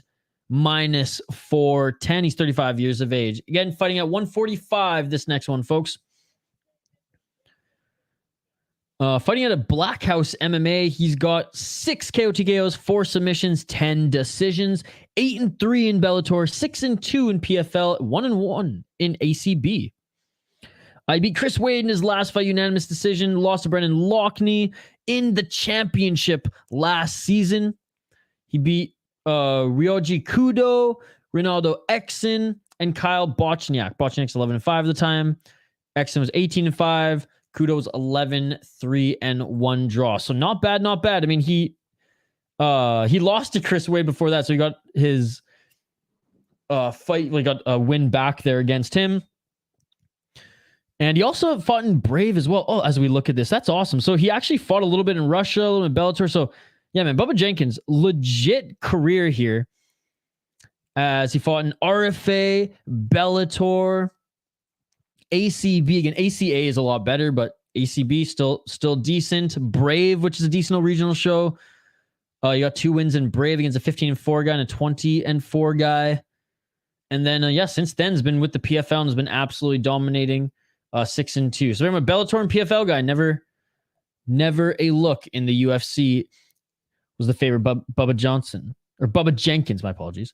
Sung Bin Joy, the Korean Falcon, 10-2 pro MMA record, plus 310. Underdog is from South Korea, and he's also training out of Seoul. 30 years of age. Team Stun Gun is his primary gym, and he also trains at Tiger Muay Thai. 6 KO TKO, 4 submissions, 0 decisions, 0-1 in the PFL, 0-1 in the UFC. He last fought in Gladiator 20 in Osaka against a 9-3 guy who he beat KO TKO in the first round. He lost to Tyler Diamond in the PFL. He lost to Daniel Tamer in the UFC. Before then, primarily fought in Kunlun. Kunlun's actually a decent fight promotion. And TFC. He's also fought in AFC and War Dog Cage. Kunlun's okay, and he's had between 2016 and, well, I guess in 2016 he had 4 fights in Kunlun, so it has been a while there. I mean, it's hard to not pick Bubba Jenkins, but this guy does have titles in TFC and other small promotions. But I'm going with Bubba Jenkins, the favorite. I'm not picking the underdog to win this one. Let me know your thoughts in the live chat, folks. Let me know your thoughts in the live chat. Oh, I got Wei Li. And I think it goes the distance, but I got Wei Li. Lemos could get it done. She could. Lemos is no joke, but I think Wei Li's better. No, he lost, buddy. He lost fluke injury. It looked like he blew out his knee. So yeah, he lost, buddy. He lost due to injury. Yeah, she can keep it on the feet, but I think Wei Li will use wrestling like she did in the rematch with Joanna. Well, Wei Li's no slouch on the feet too, so I she's just very fun to watch. I love watching Weili Zhang fight. Zoomer Loyalist is going for Bubba. No, we should, Shane. We should. I don't even know we should do our beer bets. You're scared, is what you're saying. You're scared? You're not going to pick an underdog, Shane? Okay, well, then the winner of the beer bets is the one who picks the underdog that prevails, and that will be me. Not on this one, though. I'll pick one before the night ends. I have on the prelim card, and I got burned twice in a row, but no, Jose, he lost. He lost, Jose. This is the closest fight at minus 410. Yeah, it's unfortunate, but he didn't get beat up. If that makes you feel any better. Fluke knee injury. Yeah, bad injury to his knee. He would have lost anyways, though. Shane's picking the favorite as well. No problem, Jose. Who's the most live for an upset? Yeah, no one. It's true, though. It's true. What's up, the cilantro guy? What's going on, buddy? Thank you so much for joining. Bubba pinned David Taylor in the 2012 NCAA finals. David Taylor won the Olympic gold last year. Wow. So the guy's got fucking strength. Okay, how about we both have to pick one underdog? Okay, so how many fights are left? So Shane, there's 3 fights left. We each have to pick one underdog in them. Okay, let's do that. Let's do that. Screw the Stampeders, Rough Riders all day. Let's go, man. Let's go. Shane's picking the underdog for this one. All right. All right. Cilantro guy in Canada as well. Let's go. That's awesome, buddy. Oh, Canada, you stoked for the UFC card this weekend? I know it's not the best card, but hey, it's a little Canadian pride. Except fuck TSN and fuck Sportsnet. Nothing on YouTube about the UFC. Nothing on social media about the UFC. Like, I was trolling them a little bit. Like, you guys do know that the UFC is coming back to Canada. Like, and you're talking about fucking the Toronto Maple Leafs still. Like, they're talking about golf too. I'm like, guys, it's one weekend. Like, post something on YouTube, you bitches. But anyways, Cilantro guys, good to see you. Thank you so much for joining. I appreciate you, buddy. Do you also have a YouTube channel we can support? Or are you just quite simply the Cilantro guy? 4 fights left, including this one, Shane. Yeah, including this one. The Tiger Cats. Hamilton. They have a cool arena, the Tim Hortons Arena. Tim Hortons Stadium, I should say. Actually, the Red Blacks have a sweet arena too. The college standing area, like the college, they say it's the college standing area because it's for college kids. I think they have like fucking $3 beers there or something. Got cheated with only 11 fights. Feels like a fight night. I know, with all the fights that fell through. Are you from the West Coast? Are you going to that event live? I'm originally from BC, but I just moved to Minnesota a few months ago. Well, I guess like 8 months ago now. But I just visited home literally right before it got nice in the rainy season of April. Back on Vancouver Island, but lived everywhere in Canada. Calgary, parts of Ontario. I guess not Quebec for a bit, which are they even really Canadian? They don't want to be. Never Saskatchewan or Manitoba, though. I have some buddies in Saskatchewan. It seems like a fun time. I think Regina, or no, one's in Regina, one's near Saskatoon. Watch most of these fights go the distance. God, if they're entertaining, then sweet. Ontario, not a Lisa. Well, Cilantro, you're my new favorite person ever. Let's go, baby. It's kind of my gimmick, Cilantro guy. I also have a hockey podcast and YouTube channel, Cilantro guy, called The Soda Pod, if you want to check that out. But that's awesome because my kind of gimmick, I don't know, my thing is just hating on Toronto sports. And it's true, I do, because as somebody who grew up in BC, TSN Sportsnet, all they shove down our throats is Toronto Maple Leafs, Toronto Argonauts, the Blue Jays. This is like, fuck, man, like the Raptors, and we want to hear about other sports, please. Thank you very much. So I've always just hated fucking Toronto sports. And the Maple Leafs, I say this, Cilantro guy, I hate the Leafs more than I love my mother. And that is true. Sorry, Mom, but it's true. Well, 283 was a pay-per-view, and that was dry. No, I know, but Jail, like, this one's just not fair because, like, the first, I mean, again, I shouldn't even say not fair because this is me complaining, but, like, it just sucks that the return to Canada has had so much bad luck with this card due to injuries, right? Do you see the guy Bubba slapped hands with? No, I just missed that. I'm reading the chat right now. Let's go, Bubba. Rent free. Matthews, the fight hasn't started yet, buddy. The fight hasn't started yet. Brazil, says Jose. I'll check it out to play franchise hockey manager. Dude, that's awesome. That's awesome. Yeah, the Soda Pod. We do a craft beer and hockey podcast, and we just post clips of it on YouTube. But it's on every podcast app. I know Shane, even though Shane's from Western Canada, he thinks Toronto's the home team, even though Portland's like just 2-3 hours away. He thinks the team fucking 40 some plus hours away driving is his team. It's fucked. Yes, they are. Except for Foul One. Foul One's my favorite. Foul One and Hockey from Home. They're my exceptions. They're Toronto fans and I love them. Cilantro guy, you're my new best friend.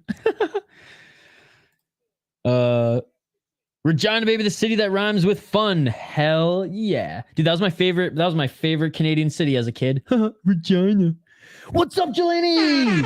It's good to see you, buddy. Canada's team. Ugh. In a red sweater, maybe.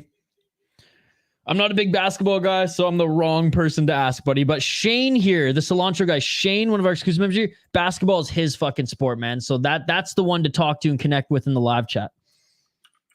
Again, folks, we're trying to get to 50 likes on this video.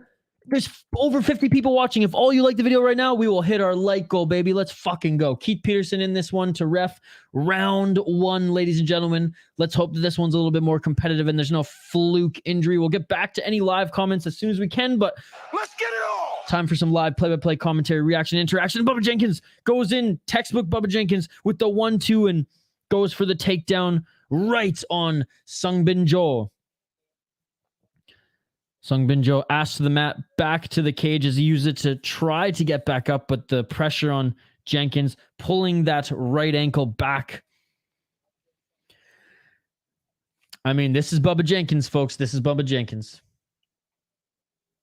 If we got to pick an underdog for one of these, I'm going with Diamond, says Zoomer. Early locking it in. 3 minutes and 24 seconds. Bubba Jenkins holding on to Sungbin Jo right now. Yep, here we go. Back up to their feet. Sungbin Jo gets back up to Zhu Jenkins with the body lock, though. Tried to go for the suplex. Yeah, we got to have a little stand-up here. A little stand-up. Matches, they're still fighting, buddy. They're still fighting. They just started. Let's go, Bubba! Just hop back on the stream. Omar, great timing. They just started, buddy. Bubba Jenkins just picks up Joy, throws him to the ground, gets his back. 3 minutes and 47 seconds on the clock in the first round. And Bubba Jenkins already takes the back of Joe and going for the rear naked choke. He's got the hooks in. This is it. It's tight under the chin. And he's asleep. He's asleep. That is the second, I believe, the second Korean on the card to go to sleep from a rear naked choke, or go to sleep from a choke. Refuse to tap. So tough son of a bitch refuses to tap. Prideful fighters, but Bubba Jenkins makes quick work of this one. Everyone liked the video. Bad, man. The real Charles Barkley here, by the way. He's the biggest basketball fan out of all of us. He played the damn sport. Wow, okay, that was a nasty slam and finish. I'll give him that. Yeah, see, like when you can do shit like that and you employ that into the ground game, let's go. What's up, Nicholas Fournier? What's up, buddy? Thank you so much for joining. Fournier, with a name like that, you must be Canadian. Canadian or from Louisiana, am I right? Jenkins won, yes. Rear naked choke. Let's go, Bubba. Don't listen to Mind Your Own. Mind Your Own's here to bring us down, not bring us up. I'm more of a hockey fan, but I like basketball too. Yeah, for me, it's like I don't even know. I'm not even gonna rank them in any order. It's combat sports, so MMA, Muay Thai, kickboxing, hockey, and box lacrosse. Hell yeah, brother! Again, with a name like that, let's fucking go! Wow. Joe didn't even get to swing. Yeah, 0 significant strikes. Well, he swung actually. He did like a 2 overhands to set up that takedown.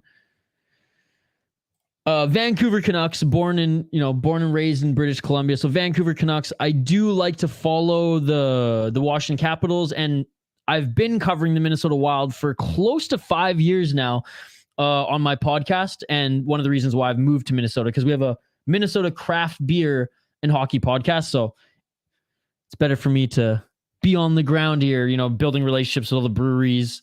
Because we interview, just as many, people in the beer world here in Minnesota. Because honestly, the state of Minnesota is like 10 years ahead of everywhere in the United States as far as their craft beer scene goes. And it's unbelievable. Like, in particular, the barrel aging programs for the stouts.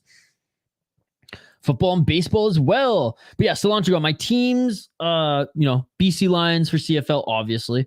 Vancouver Canucks, Minnesota Wild, and Washington Capitals are the teams that like I follow predominantly in the National Hockey League. But Canucks, like I bleed blue and green, but I'm kind of apathetic because they're run by fucking Aquiluni. But yeah, I mean, Minnesota's fucking sweet for hockey, man. The high school state hockey tournament was incredible. All right, well, 2 quick finishes on the main card. At least we're not getting a bunch of like a bunch of dragged out stinkers. Oh man, Shane, do I have the balls to pick this as the underdog? Nope. Shane, this one's going to be both of us winning here.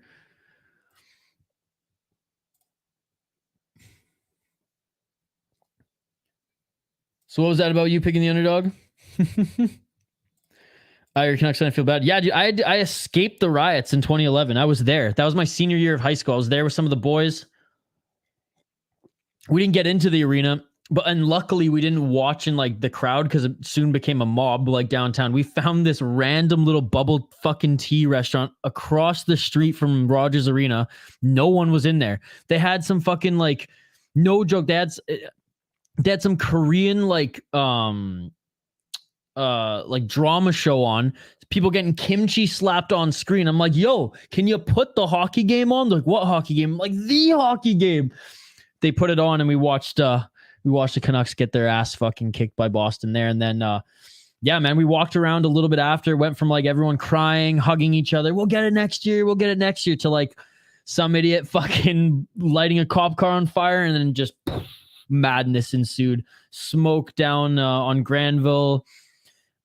People started looting, and then we flagged down a taxi van cab, and no joke, like a bunch of people came out, and like one guy put on like a balaclava, and they just like started fucking going nuts, running down the street. And we quickly, we wanted to get back home to Vancouver Island. We wanted to catch the last ferry home, so we told the cab driver, Horseshoe Bay, which is like a good like 40 minutes outside of downtown, to the bay where the ferry terminals are. And he was like, thank fucking God. And we got out of there before the military shut down, downtown. I had friends who were trampled. There was this girl I went to high school with who had to get her whole face like metal plates in her jaw because she got her ass kicked. The one guy I know got stabbed in the riots. Like it was crazy. For as beautiful as that picture was of that couple literally like making out on the ground in the middle of like the street with like the riot police behind them and everything burning, as legendary as that picture was, it was fucking scary, man. As a 17-year-old, it was scarier than drunk running down East Hastings, and I've done that a few times as well. Canucks have a Cowboys attitude, even though they choke every year like the Cowboys. No, they just have a corrupt owner in Aquilini who wants to. I have no idea. I don't even think he has a direction. He just refuses to not be the one to make the decisions.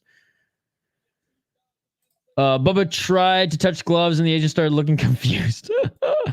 Can't believe they scooped Kaprizov so late. Yeah, man. Dude, he's so good. Like, I've watched, like, Minnesota games aren't even, like, they don't break the bank to go to. Like, they're pretty reasonable to go to get good seats. And the XL Energy Center is one of the greatest NHL rinks that I've gone to. And, yeah, to get into watch a Wild game, like, dude, no joke. I got to meet Billy Guerin. I got him to sign, like, a jersey for me.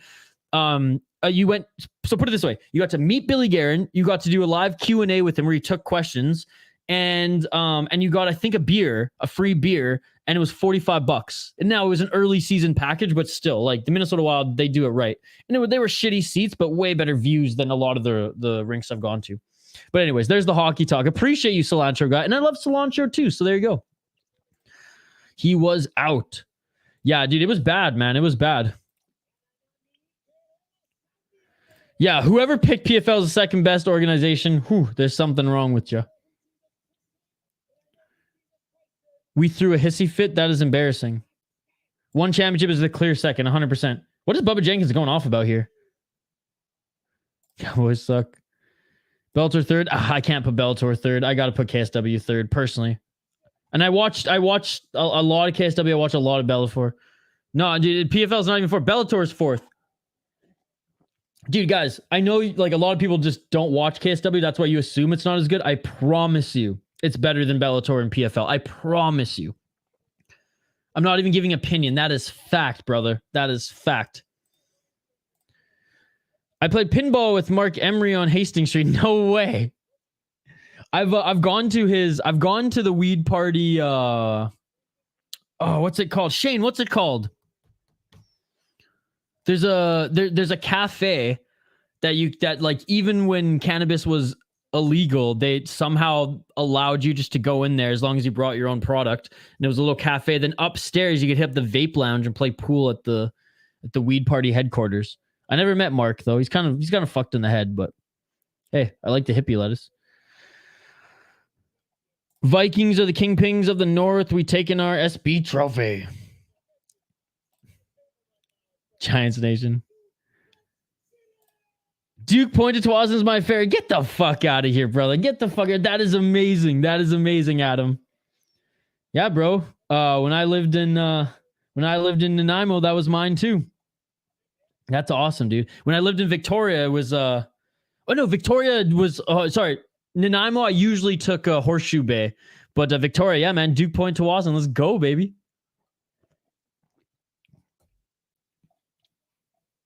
Hold that playoff L.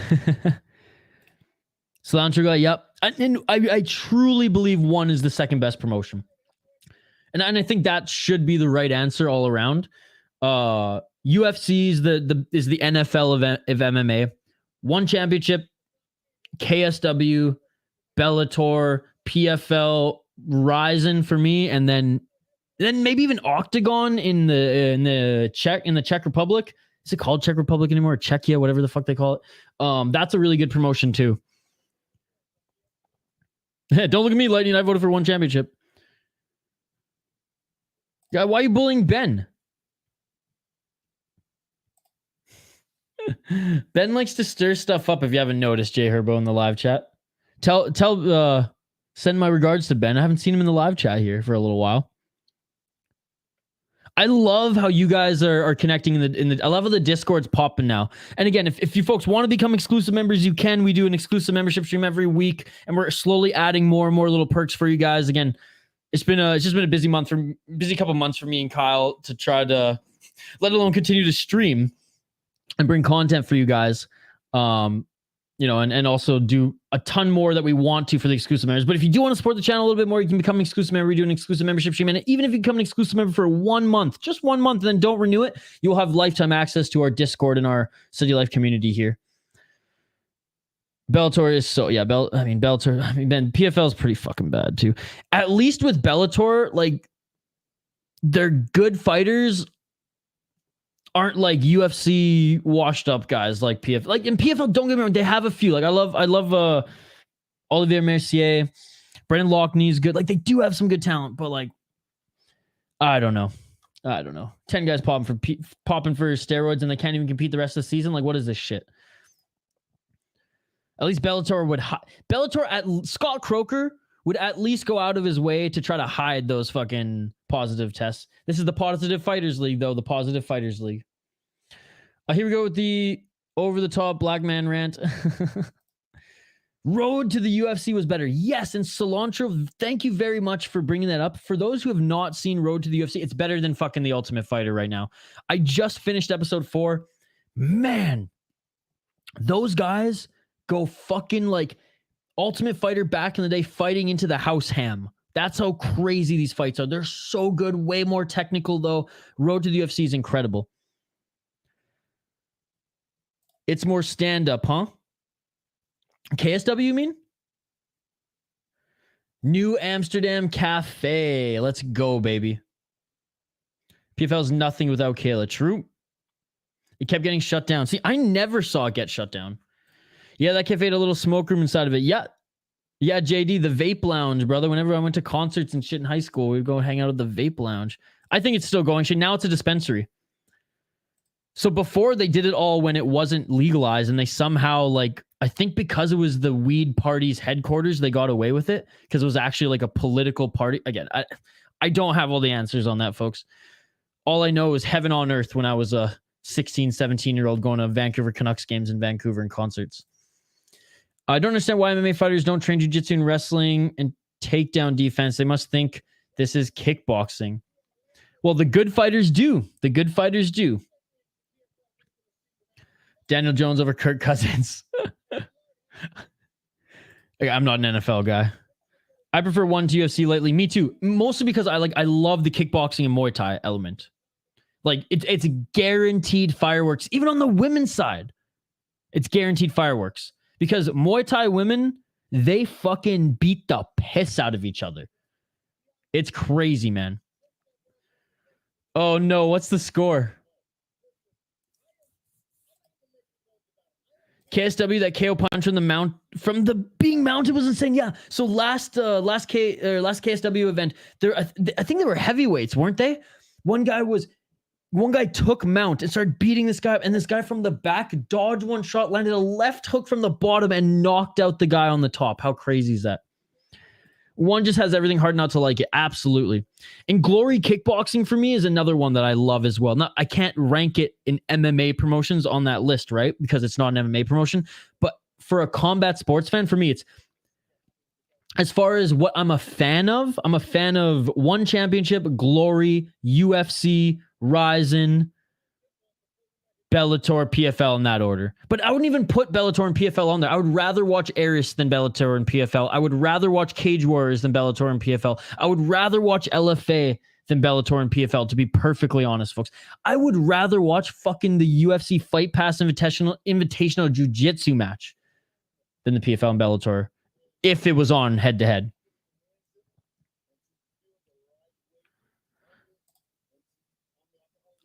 Am I tripping, or is this guy with the dreadlocks? Is he the same guy that was in Amir's corner? I have no idea, to be perfectly honest. What, chat, do you guys know? Port Alberni, I feel like I knew that. No way. My fellow Vancouver Islander, Adam. Next time I swing through town, I'm going to fucking buy you a beer, buddy. Next time I swing through town on my way to Tofino, because like I'm visiting home in early fall when it's still nice. Dude, that's fuck, what were the so my buddy had a float cabin on a lake just outside of Port Alberni, dude. I spent so much time there. I spent more time on that float cabin. Fuck, what's the name of the lake? I can't remember off the top of my head. Oh, this is killing me. Anyways, doesn't matter. Yeah, my buddy had a float cabin. I scaled a waterfall one summer. That shit was wild. That's so cool. Shout out to you, Port Alberni. Let's go Bulldogs, baby. The BCHL. They had a kid drafted last year. Let's go, baby. Shout out to you, Adam Dubois. Dory Jackson shut down JJJ in the playoffs, buddy. And Discord?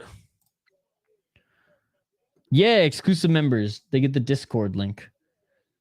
What is my favorite finish on this card? I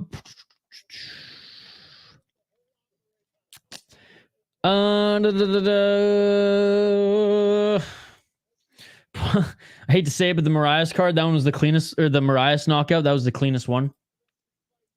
At least Bellator allows elbows. That is true. You know what? That is true. That's why I always have Bellator above PFL. And they do cross promotion with Ryzen, which, like, how can you not love? Like, that New Year's Eve show was amazing, folks. And it's not even about the fights at that point. It's just the spectacle. Like, I get goosebumps whenever Lene Hart reads out a name. Like, and I'm a huge Pride FC guy, right? I'm old school. I liked Pride more than the UFC, to be honest, when I was growing up.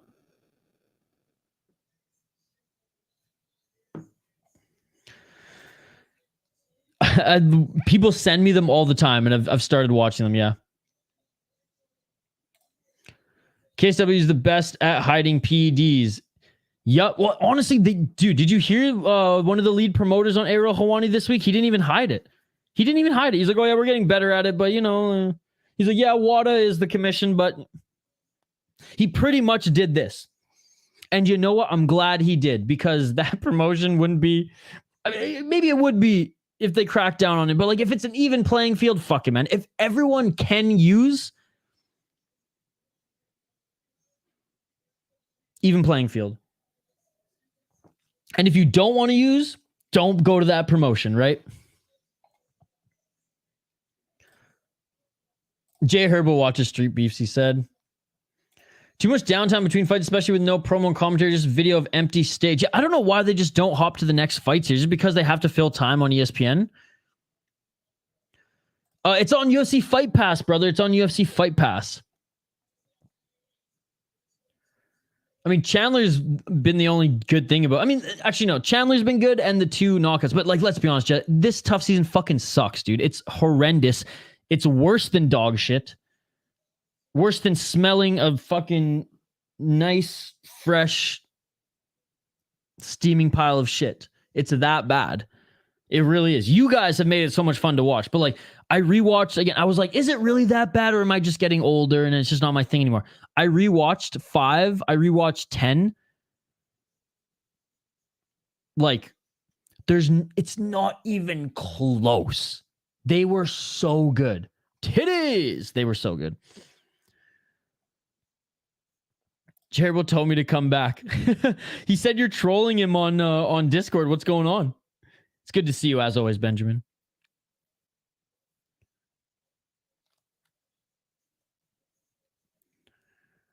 I meant to say Isha. I don't know why I said Tobias. Nunes Eagle smoking hot. Oh, that's why.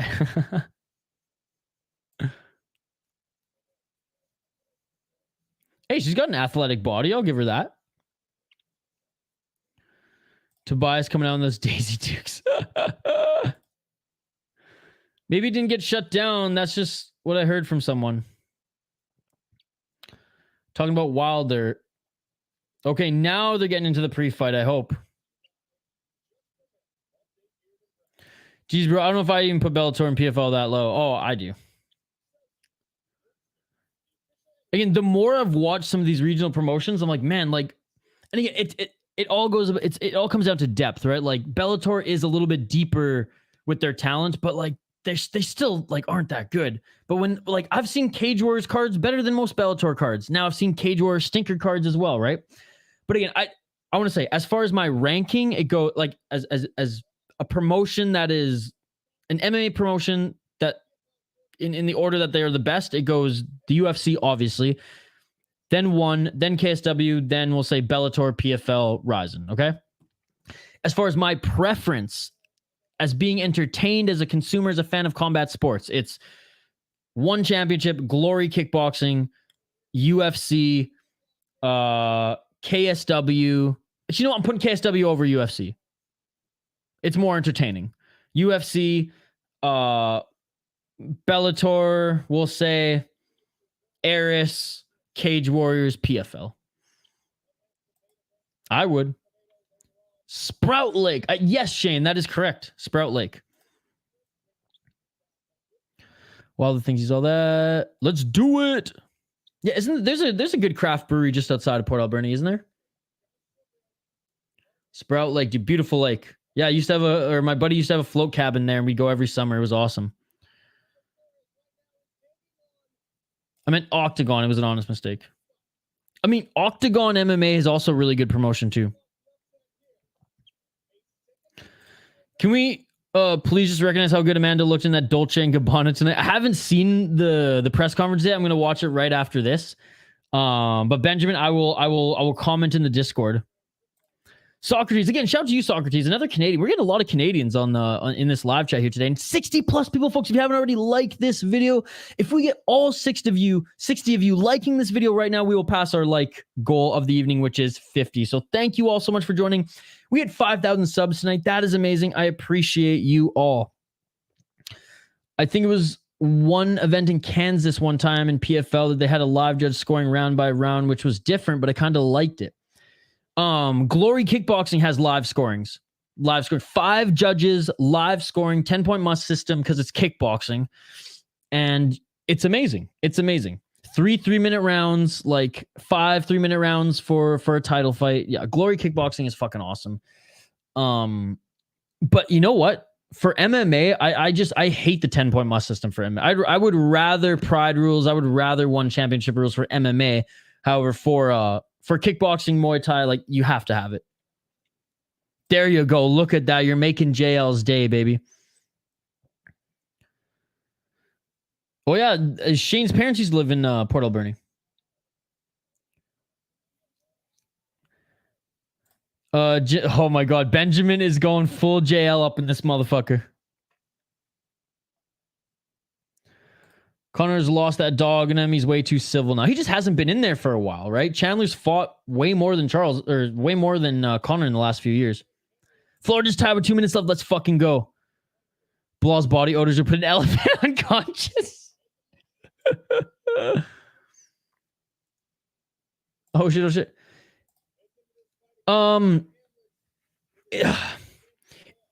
Yes and no. Entertainment wise, oh sorry, I forgot to put Ryzen on my list. Ryzen will be up there before, as far as entertaining, would be above Bellator and PFL. So my mistake, I totally forgot to put Ryzen on this, but it is up there for entertainment. As far as talent, they have so much turnover on their roster, and they allow fighters to compete in different promotions. Like their top young prospect is also the Cage Fury champion right now, JL. Let's go. And Panthers always win in OT. God, I hope Matthew Tkachuk scores it. Yeah, they are the NFL. They are the NHL. They are the MLB, the NBA of MMA. They will always be the deepest promotion. They will always have the biggest roster. Favorite bobblehead you own? Oh, I have a Derek Lewis one that's still in the box that I haven't opened from MMA bobbleheads. That's probably my favorite one, even though I haven't opened it yet. It's fucking awesome. When he retires, we'll feature it.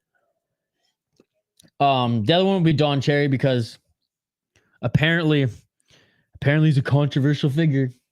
Dude, Don Cherry is a Canadian fucking legend. Are they not allowed to look at the camera when the fighters are backstage? I don't know. Obviously, Isha can't put a bobblehead of Amanda, or we would never look at Isha again because we'd all be mesmerized by Amanda's beauty. Nope. Nick, you know the drill. When the fight starts, we talk about it, buddy. The fight is clearly not started yet. The fighters are making their walkout now, though, so we will do our little preview here. I'll give my prediction, and then I want to hear yours. 3 more fights left on the card, ladies and gentlemen. God damn, I hope they don't drag this out till fucking midnight. I really hope they don't drag this out till midnight. All right, fighters are making their walkout now. Never seen a fighter more perfectly built for the prelims than Bilal. We can hit 50 likes easy. Yeah, let's go, baby. Like this video. UC should switch to 5 judges instead of 3. Or, I mean, yes, I agree. And they should scatter, if not, they should scatter the 3 judges around the cage.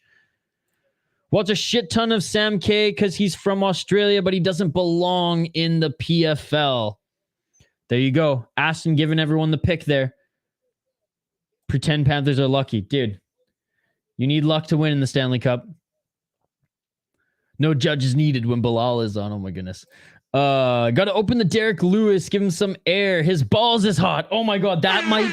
Dude, Benjamin, that's a pretty good comment. I think that might be comment of the night. Benjamin right now is in the lead with best way to watch PFLs with a blindfold on. But I think that one might have... It's in the running. We'll review at the end of the stream. Jimmy Malarkey's in his corner. Has UFC started yet? Okay, folks, we'll get back to the comments here in a sec. Oh, Benjamin's being sarcastic, Zoomer. Let's highlight these 2 fighters quickly before they begin. Marthin Hamlet against Sam K. Hamlet from Norway, 11-4. He's the huge favorite, minus 1,200. 31 years of age, on a 2-fight win streak, 3-2 in his last 5 fights. He's 31 years old, like I said. 3 KO TKO, 4 submission, 4 decisions, 5-3 in the PFL, 4-0 in Superior Challenge, and 2-1 in Cage Wars. He beat Mohamed Fakhreddin and Cody Hendricks in his last 2 fights. Lost to Josh Silveira, beat Todores Custolios, who's 11-5. He's been kind of streaky as of late, but 5-3 in the PFL. He's a solid fighter, and I guess there's a reason that he's the huge favorite, because our boy in the chat said, being from Australia, we've been following Sam K of Tonga descent, but out of Sydney, Australia. We have light heavyweights here again. 8-7 pro MMA career on a 2-fight losing streak, 2-3 in his last 5 fights.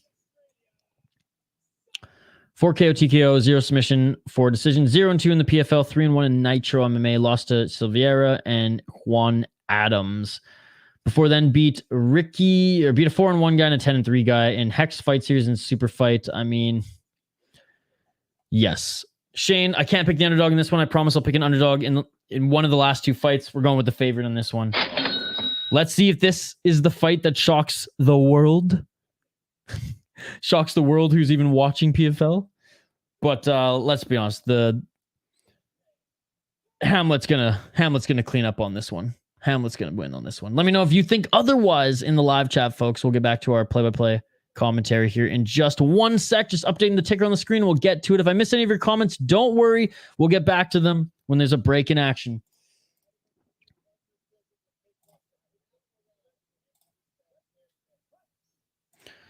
Round 1.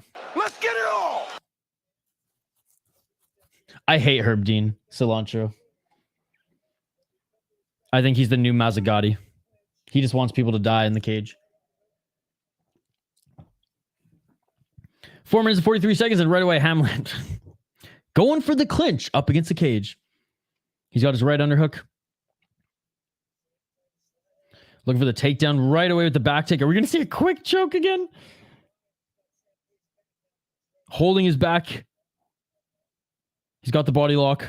Does Hamlet. Hamlet drags K to the ground.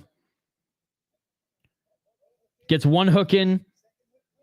2nd hook in. Let's see if he employs the body triangle. Trying to soften him up.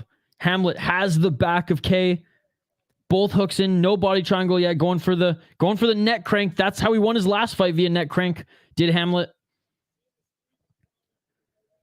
Not even employing the body triangle here. Not even employing the body triangle. Just has the hooks in. Sitting kind of just on his ass here. Back not even to the mat, looking to crank that neck. And this is his signature move, man. He doesn't even go under the chin. He just fucking cranks that shit like he's Soldier Boy. You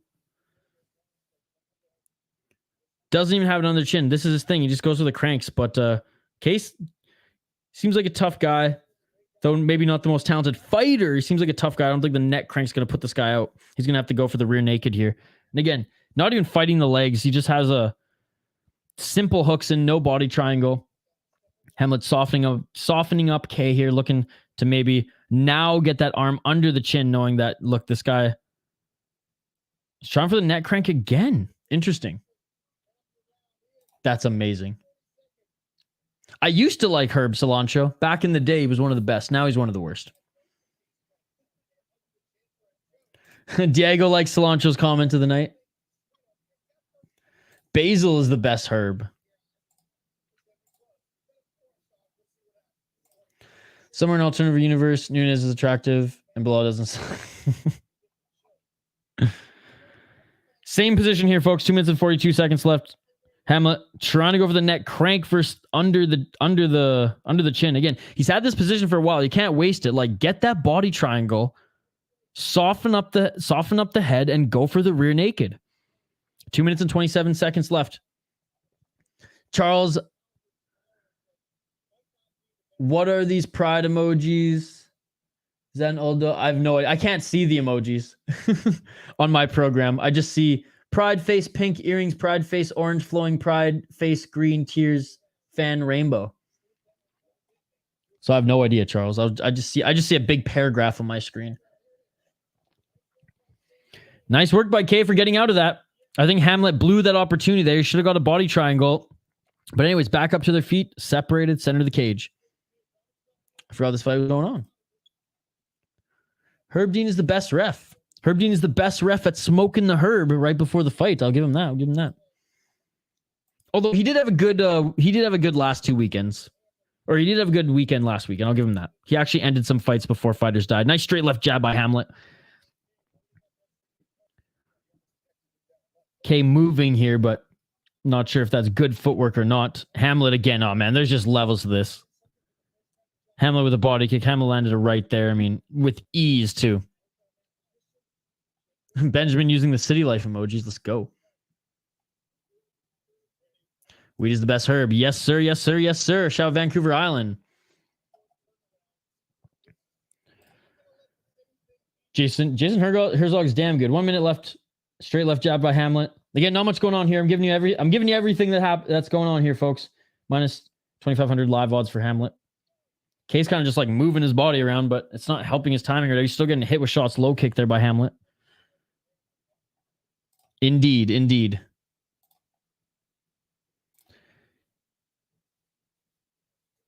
Body shot there by K. He's pretty bad too, yeah. I'm more critical on her. Oh, nice right hand by K. I'm more critical of her because he doesn't belong in the UFC anymore. He belongs in one championship where they want to see people almost die. 10 seconds left. Let's see if anyone gets one more shot on each other. 5 seconds. I think this is going to be it. It's going to be it for the first round. Oh, a kick attempt. Oh, a nice left hook lands by K. And that's it for the first round. It just sucks because Herb Dean's such a fall from grace. He's not the worst. Like, yeah, I agree. Chris is way worse, if I'm being like perfectly honest. Herb, I think, is better suited in one championship. I think his UFC days are done. Hamlet looks gassed. He is a big dude. If Dennis loses, Pride Month is canceled. Isn't like 9 out of 10 or like 90% of the women fighters in UFC? Or I guess maybe not 90%. Probably like 70% are gay. Makes sense. You gotta have you gotta have a little bit more testosterone in you. Not enough to be a man, because I do not agree with that shit. But you got to be like a little bit more. You got to be dominant. There we go. That's what I was looking for. You got to be more dominant.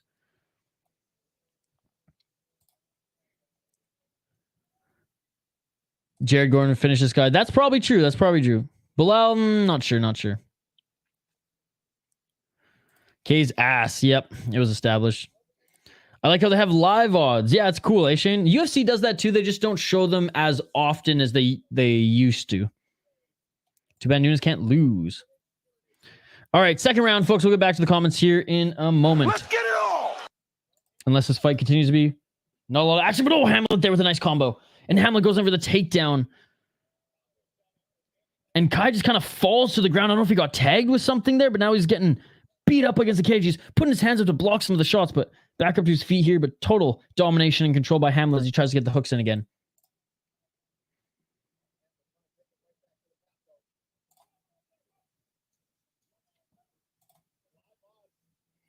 Four minutes and 22 seconds. Benjamin's having fun tonight.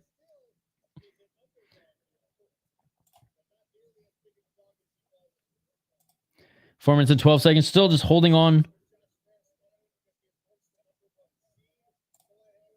to the body here of K. Looking to drag that leg out. No, goes back to the back here. Let's see if Hamlet's going to try to do the same thing he did. Yep, he's going for the hooks again. Hamlet trying to get that right hook in on the back.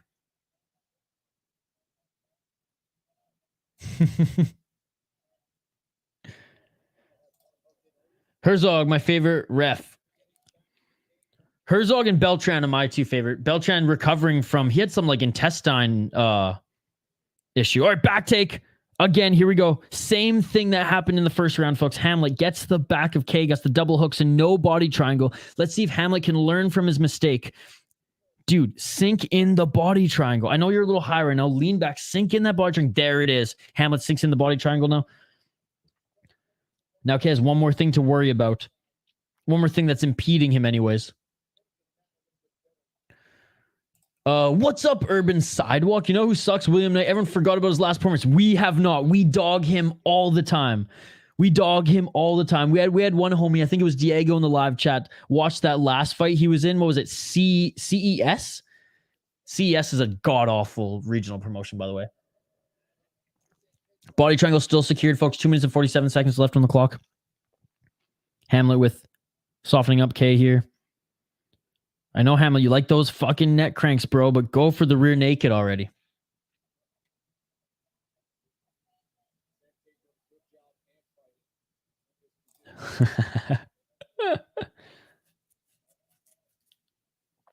She's another woman fighter that I like watching as well. Like Shevchenko, Weili Zhang, Nunes, and Andrade. Oh, getting out of it again is K. Man, Hamlet not taking advantage of those opportunities here.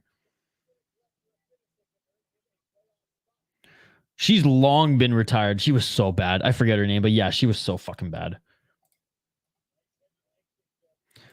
Don't even show the corners in between rounds. Come on, PFL. 1 minute, 56 seconds. They're both standing up right now. Trying to employ the left jab is K.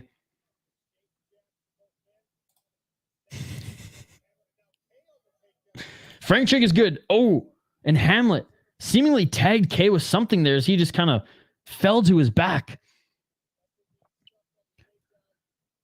Big Dan is hit and miss. He's good in BKFC. I think that's what he loves to do. Back take again now by Hamlet as K just kind of gave it to him.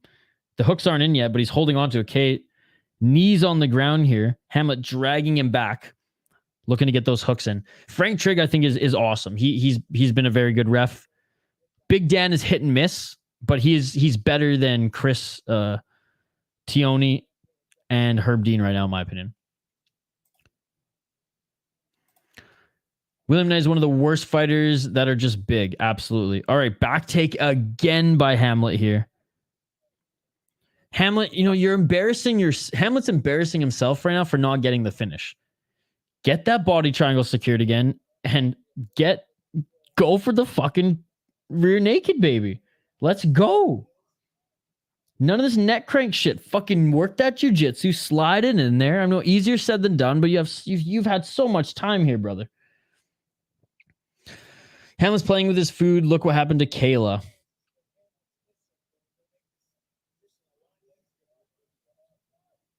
Oh. Yep. She's kind of hot too, to be honest. William Knight should feel embarrassed. I think he is. This isn't impressive considering he's a massive favorite. I know, he should have finished him by now. Final 5 seconds of the second round. Still K is in this, which is crazy given that he's had his back taken for pretty much this entire fight. But we go into a third round somehow.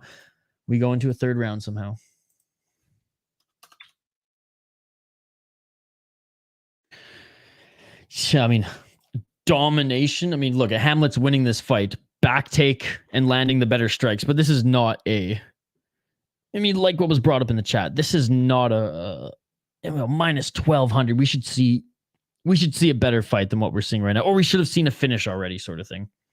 Again, shout out to everyone joining us live here. Like this video if you haven't already. We're trying to get to 50 likes on the video. There's over 50 of you watching right now. So if all of you like this video right now and smash that like button, we will hit our like goal. Smash that like button, subscribe to the channel, ring that bell for notifications so you never miss an upload. We do live play-by-play commentary, reaction, and interaction with all you amazing folks in the live chat.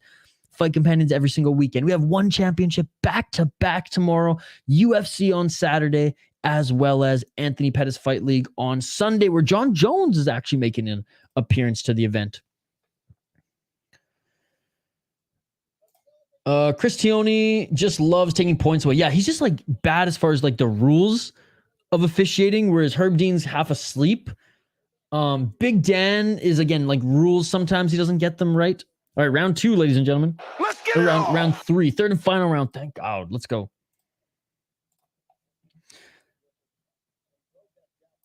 Exactly that. Hamlet should be finishing this clown. Absolutely. Derek Lewis would smoke William Knight.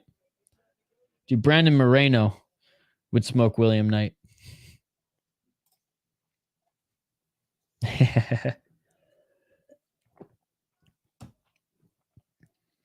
4 minutes and 20 seconds on the clock. Mark Goddard is good too. Yep. Don't tell the Colby lovers that, though. I'm not a Colby hater by any means. The guy's a fucking tremendous fighter. 4 minutes on the clock here.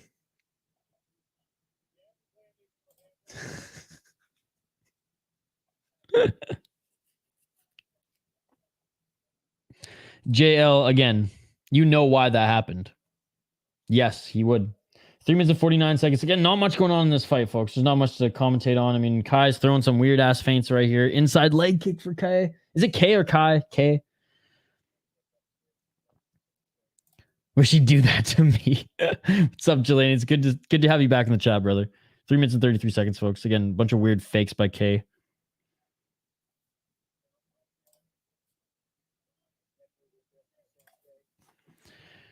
Nunes proved that she was clearly injured in the fight against Pena because she made Pena look like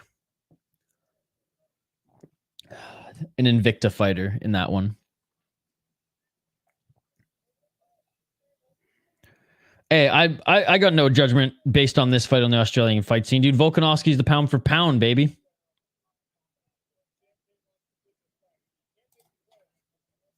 Two minutes and 55 seconds. God, this is nice left hand by Hamlet. And honestly, Aston, I'm more pissed off at Hamlet than I am K. I think we looked at the live chat and we knew what K was coming into this. They exchanged a shot there. We knew K was not going to win. Let's be honest. Outside low kick by K, right hand by K. Imagine this is the upset. Just one of these fucking shots here. 2 minutes and 27 seconds left. This is on the feet. Hasn't gone to the ground. Hamlet hasn't taken the back of K in this round yet. I'm more disappointed with Hamlet knowing that K was the huge underdog. K was probably going to lose. We talked about it in the intro. We talked about it in the live chat. And here Hamlet had 4 opportunities to finish this fight. Can't get it done. So credit to Kai for staying in this, but Hamlet's the one we should be dogging right now. Oh, Aston, we know, buddy. We know. Don't worry.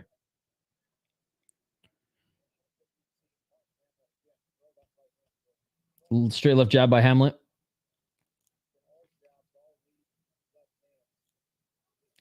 Left hook by Hamlet. That missed, but he landed a straight left jab again. Again, Cage kind of like throwing his arms around here. 1 minute, 38 seconds. God, I would rage quit.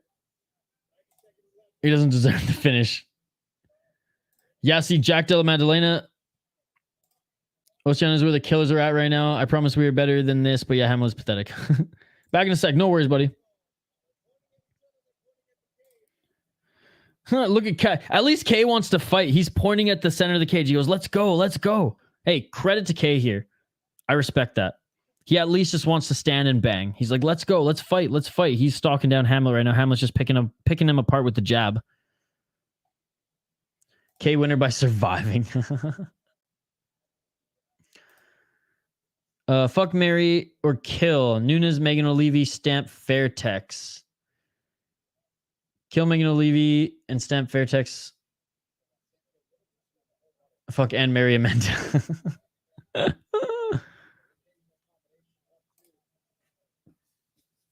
33 seconds left. Going for maybe a late takedown here. Is Hamlet? He hasn't threatened this entire fight. K at least wanted to fight. K was pointing at the cage just moments ago, being like, let's go. 25 seconds left.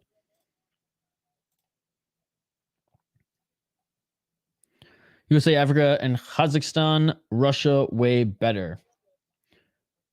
They definitely have more of a fighter population. It is cool to see some Australians, though. They're talking now, which is hilarious. And that is it. Looking to finish it! And it's all over! Wow. What a fight that was, folks.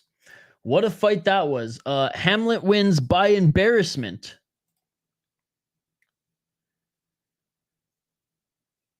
Hamlet's an absolute killer. Way to show off PFL as the worst league. Great hat decision.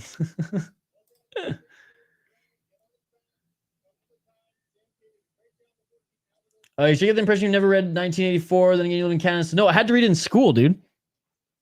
I had to read it in school. 1984, Brave New World, and what the fuck? The Animal Farm, all in the same class. I have 1984, actually. It's funny. I bought 1984 and Fight Club, the book, actually. They were in like it was like a deal to get them both. And then super random at this bookstore. But yeah, it was part of our curriculum. We had to read it in school. Like I said, Animal Farm, 1984, and Brave New World all in the same semester. There's your favorite. Good performance. Hey, well, I'm glad you won some money, mind your own. I know, they show arm fucking strikes, no head strikes. My balls was hot. I'm in awe. Perfect fight. I wonder if Hamlet's right hand is injured because he wasn't using it. PFL light heavyweight division is so trash. Why don't they just have a middleweight division? Way more class fighters out there. Absolutely. And then it would force these fucking bum light heavyweight fighters to actually like not be lazy and maybe cut down.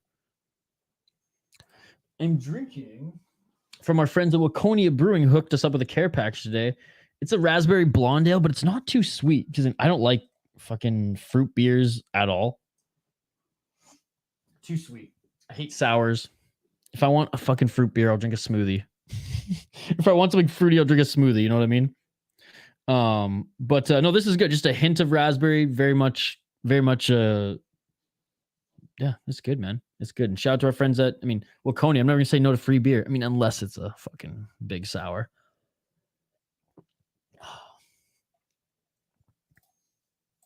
Watch Hamlet say, I clearly felt a tap. Handmaid's Tale and Brave New World. Actually, I haven't seen the movie, funny enough, but I've read the book. I know scenes from the movie, but I've never watched the full thing. Exactly that. One more leg to hit 50. Let's go, baby. Like this video. Hamlet's good, but he's not a world beater. Knew it would be a decision. What up, Pinedo? What's up, Diego? We haven't got to that fight yet, buddy. If I want something fruity, I watch Patty fight. Oh, man. And just like that, Benjamin's back in the running for comment of the night. Bubba Jenkins did a much better job showing out as one of the PFL's veterans. Yep.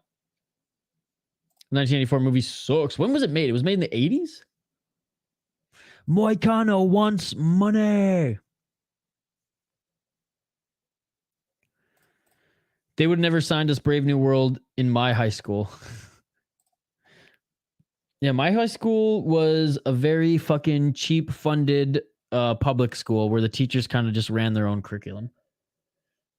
And I give them credit. The teachers actually, 80% of the teachers actually gave a shit.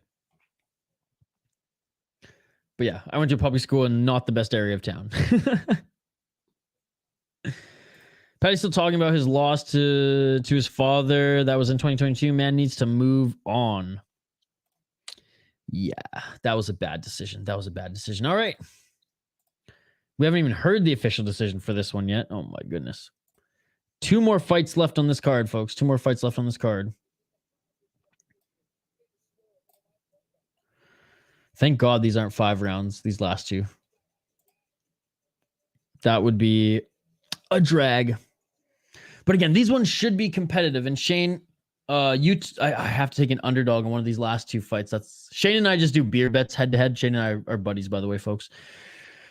If we're gonna take an underdog, I hate picking Tyler Diamond is a decent underdog. None of these are decent, but I think I'm a little bit more inclined to pick him. I think Loughnane is gonna win. So against Pinedo. And I'm gonna lose. I'm gonna lose anyway, Shane. I think, but I'll go with the underdog on this next one because I wanna pick Loughnane to win, and I want to stand by that. But yeah, I'm probably gonna lose this next one, Shane. I think Moncana got in trouble for showing Glory Kickboxing on YouTube for free. Was it YouTube or Twitch? But yeah, he did. We never heard what happened to Sam Hughes for the betting thing. Hopefully, they punished her. Yeah, that's a. Have we heard anything? Let me check this out. That's right.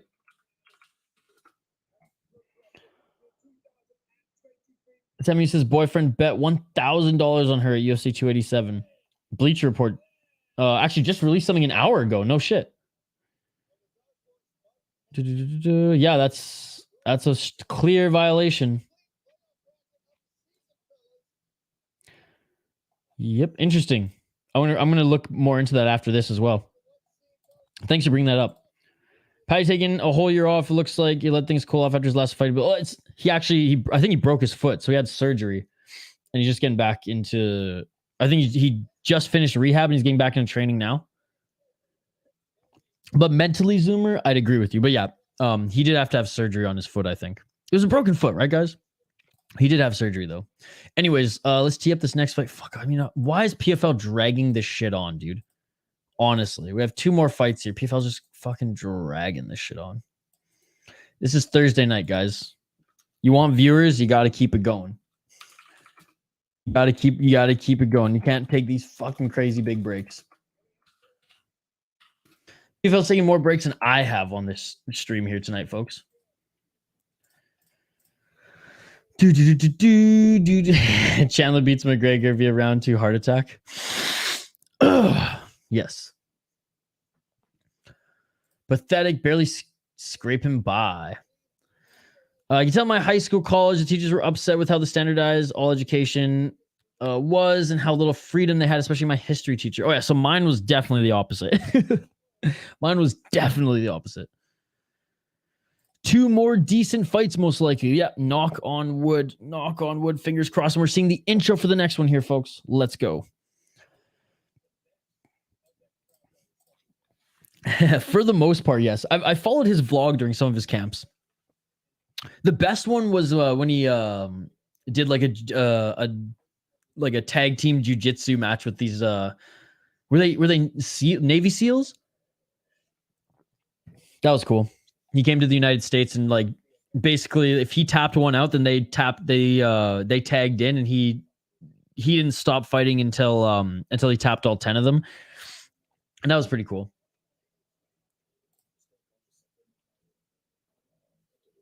Chandler's the friend we all need, to be honest. Yeah, too much coke, heart will explode round 2. Chandler KO's Connor with a well-timed overhead countering compulsory nose rub. And he just blows his nose on fucking Poirier's face. It's so gross. Patty's recovery plus minus 50 pounds. Oh, man. All right, let's highlight these next 2 fighters here. We have Movlid Khaybulaev against Tyler Diamond. The killer Khaybulaev, 20. He's undefeated. 20 wins, 0 losses, 1 draw, no contest. We'll see in just a sec. He's the huge favorite, folks. Minus 800 out of Moscow, Russia. He's 32 years of age. Again, undefeated. 6 KO, TKO, 2 submissions, 12 decisions. He's 6, no losses, 1 draw, 1 no contest in the PFL. And he's 1-0 in 1 championship. He beat Kudo, Chris Wade, Brendan Loughnane, Lance Palmer, all in his last fights, folks. So he has fought and beaten the best in the PFL. He even beat Damon Jackson back in 2019 when Damon Jackson was in the PFL as well. He beat Herbert Burns in 1 championship. That's right. He beat Gilbert Burns' brother in 1 championship. I don't know if you guys know, Gilbert Burns' brother actually was in 1 championship before the UFC. 5-2 in 1 championship between 2013 and 17. Went on a run in different promotions after 1, then joined via Contender Series in 2019. He's not that good, let's be honest. He's nothing like his brother, 2-2 in the UFC right now, but still a recognizable name here on his record. And it's not like he fought a bunch of cans either. When he was 4-0, he beat a 9-6. 5-0, he beat a 7-0, 18-5, 11-5, 28-11, 6-0. That was Herbert Burns. 13-6. Damon Jackson was 16-2-1. Palmer was 22-4. Loughnane was 22-3. Chris Wade 20-6, and Kudo 11-4. His opponent, Tyler Diamond, who I'm going to be picking as my underdog pick on the main card. I know I'm going to lose this one, but there it is, Shane. There it is. 12-2 pro MMA record. 5 KO, TKO, 2 submission, 5 decisions, 1-1 in the PFL, 1-0 in LFA, and 0-1 in the UFC. Lost the last fight to Brandon Loughnane. Beat Sungbing Joy, who we saw get finished rear naked choke, put to sleep on this card earlier. Beat Justin Lin. Sungbing Joy was 9-1 when he beat him. Justin Lin was 8-4, and he beat John Neal, who was 10-0, and he beat him unanimous decision. And he was on the Ultimate Fighter. He actually lost to Bryce Mitchell on the Ultimate Fighter finale, folks. So there you go. There you go. That was his one UFC fight. Let me know who you're picking in the live chat. I imagine everyone's picking the favorite in this one.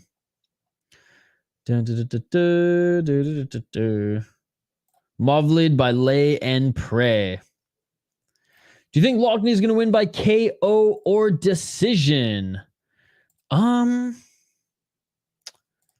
Let's check out his opponent here. See if he's chinny at all.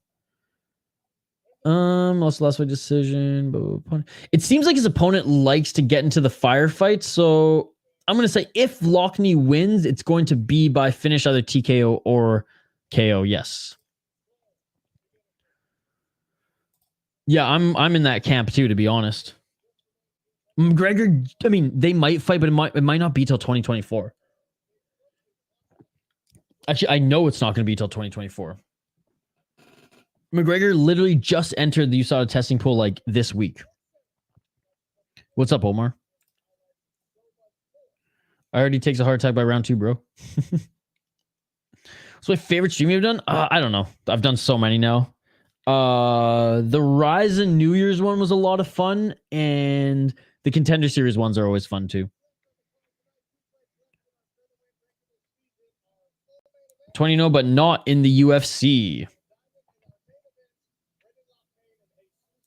Mind your own brain. You know what's funny? People are saying Connor will chin Chandler. Yeah, right. Chandler would give him a lecture after he gets a lashing. Wilder looked like he's leeching off Francis at this point. How? Leeching off what?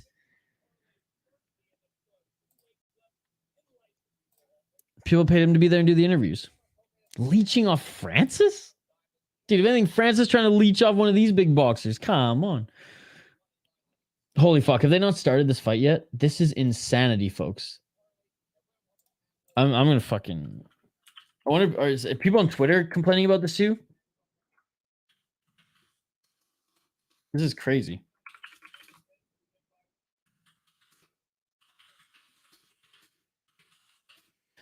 So much buffer time between these fights. This is absolutely insane.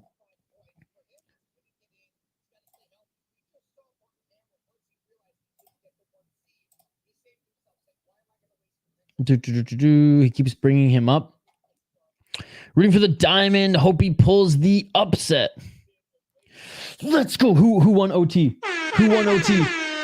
Please, did Kachuk win OT? He is the fucking OT magic man right now. Jell, who scored the OT? Let's go, baby. Let's go. Let's go. Are rats hitting the ice? Are the Panthers fans throwing rats on the ice right now?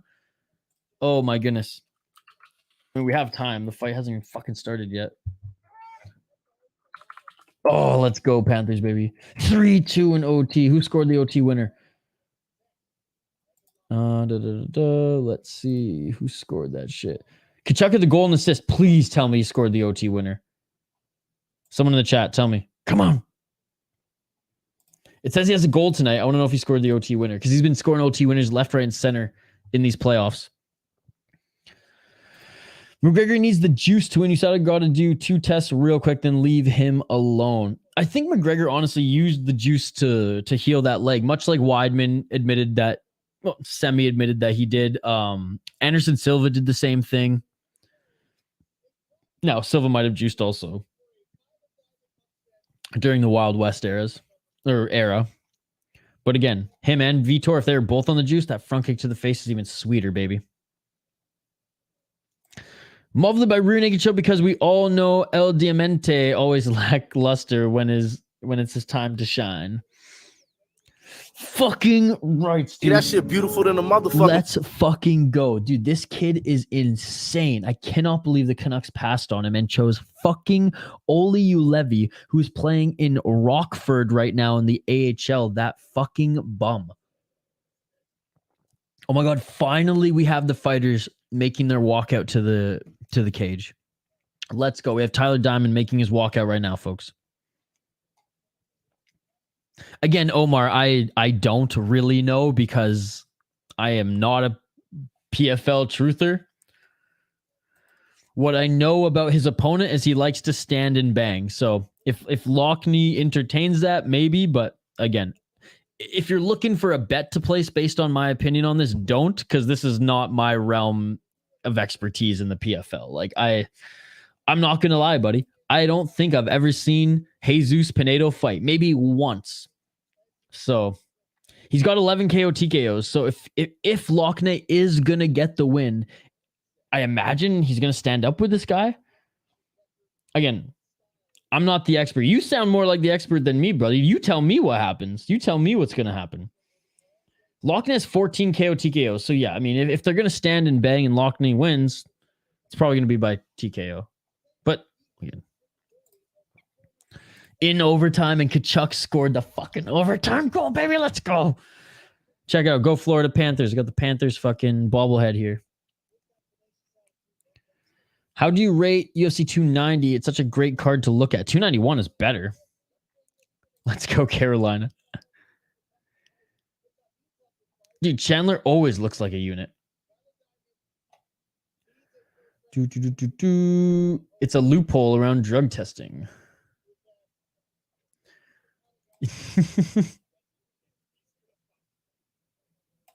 He just made sure it went into OT. Hey, if he's the last one who touched it, still, the legend lives on, dude. The legend lives on. Hell yeah, Andrew. We just heard that in the live chat. That's awesome. Well, I mean, I think he will.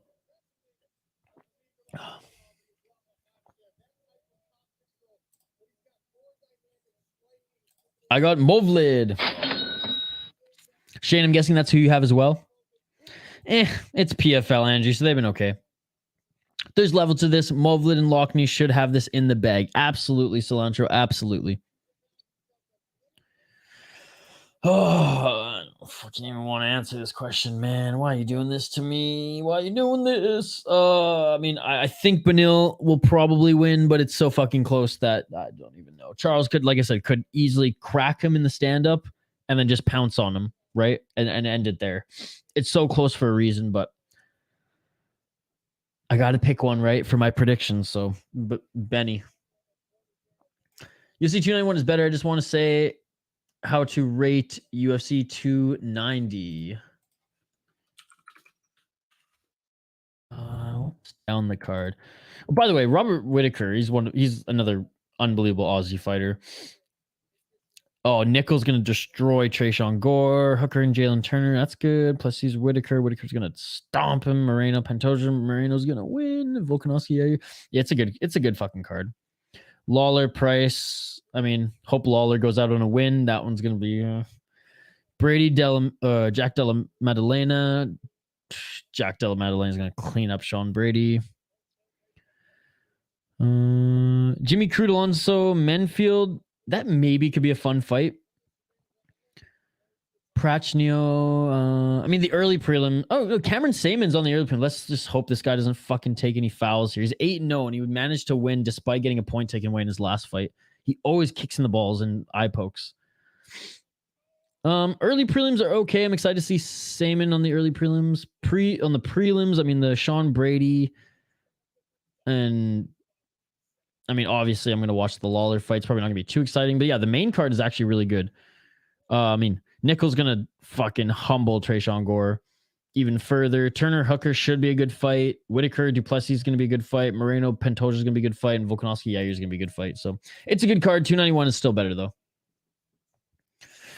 Ant-Man channel giving his prediction as well. Diego the Champ has a name.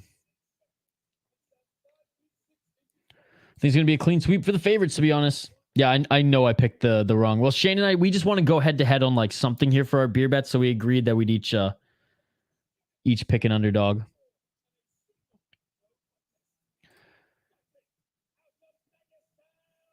People are saying Charles will knock him out. Well, time will tell. Well, Charles does have power, but Beneil does have a chin. Even Justin Gaethje, who goes to fucking wars with everyone, said like this guy fucking hits hard. Charles Beneil units 2.5 line feels like a trap bet. Jabo said, "Pussy Fight League."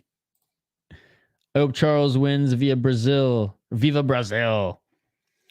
Like Johnny Walker a couple weeks ago. Also go Poirier. I kind of think Duplessis will knock out Robert. I don't think so. I don't think he has that power. Round 1, folks.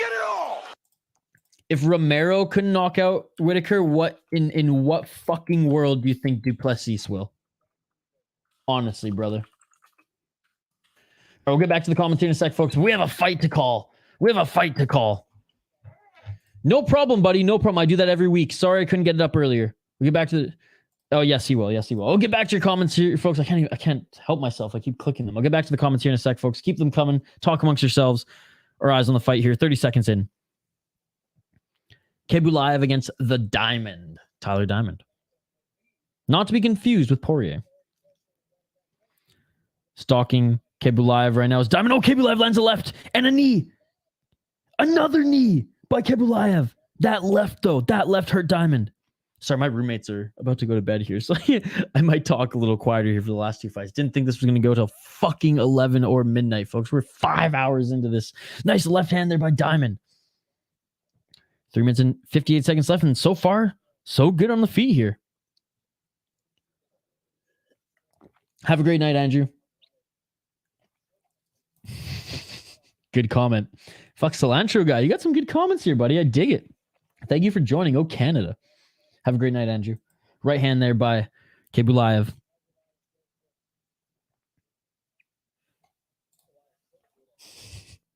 Official Benjamin parlay.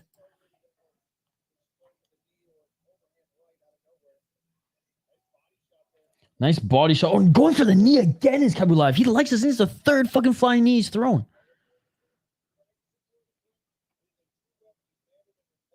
Center of the cage. 3 minutes and 12 seconds left. Going for a high kick is Khaybulaev. Hey, I love how this guy's just not going for the takedown right away. This guy likes to scrap. Let's go, baby. Center of the cage. Both of them throwing some feints here. 2 minutes and 58 seconds on the clock. Cilantro guy is now your arch nemesis. I'll never season my food as cilantro again. Yeah, because cilantro, Benjamin usually dominates comment of the night, but you fucking have a few bangers here. We'll review them tonight. Straight left jab by Diamond here. Diamond's the one stalking Khaybulaev, not afraid. Despite him getting tagged there early in some flying knee attempts, he's still stalking him down, trying to keep him outside that center octagon.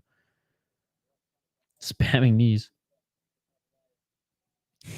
Gordon ain't doing anything. This isn't Gordon, by the way, fighting. 2 minutes and 21 seconds. Khaybulaev threw a right, didn't get through. Another, this time a step-in knee to the body. I think it was blocked by the elbow, though, of Diamond. Now Diamond, a little cheeky there with his knee. 2 minutes left on the clock here. Oh, look at that. I'm not worthy, Benjamin. You're the man. Darn right.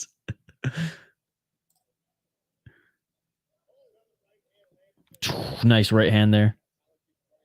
And now setting up the level change there was Diamond. He didn't like that power by Khaybulaev. No more. Oh, AK Simplex coming out of... I love it. Yeah, let's go. Robert Whitaker, baby. Smokes Drickus with his eyes closed, and Nickel finishes Gore in round 1. Let's go. What's up, AK Simplex? Makers, buddy. Makers. Come on. 1 minute and 22 seconds left. Diamond still on his knees here. He went for the takedown.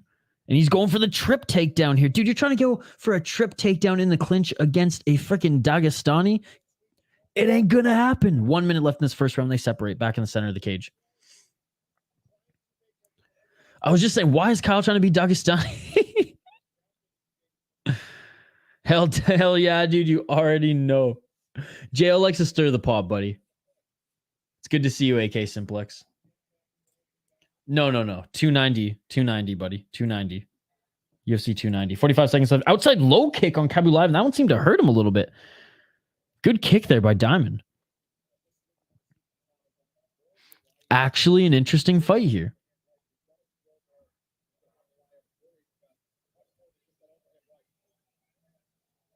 Straight left hand by Khaybulaev. Oh, you want them to win. I got you.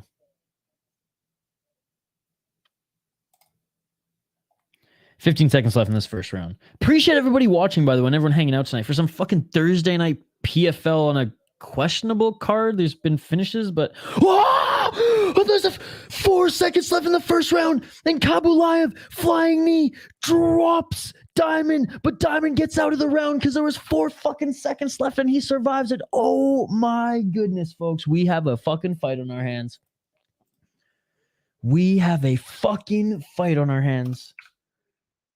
Oh my goodness, what a knee. Finally, it connects clean and it drops Diamond. If there was more time, he probably would have finished that fight. Saved by the bell indeed. Call Zach Morris, baby. Good to see you as well, Ant-Man channel. Again, I know you're now Matt X, but like, you will always be the Ant-Man channel to me. Saved by the bell indeed, buddy. Saved by the bell indeed. Wow.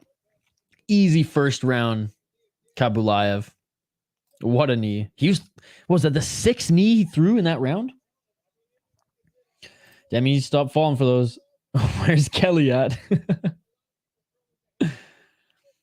That was it. Izzy Alex one moment. Yeah, Izzy had Alex on skates in that first round. Almost finished him there. Saved by the bell. All right, round 2, ladies and gentlemen. Let's get it all. Going for the single leg is Khaybulaev right off the bat. Goes for the takedown. Complete opposite of what he showed in that first round, which was that he actually was outstriking Diamond on the feet. Diamond went for a guillotine. That's not going to work. Diamond trying to set something up on his back here, but it accepts the full guard.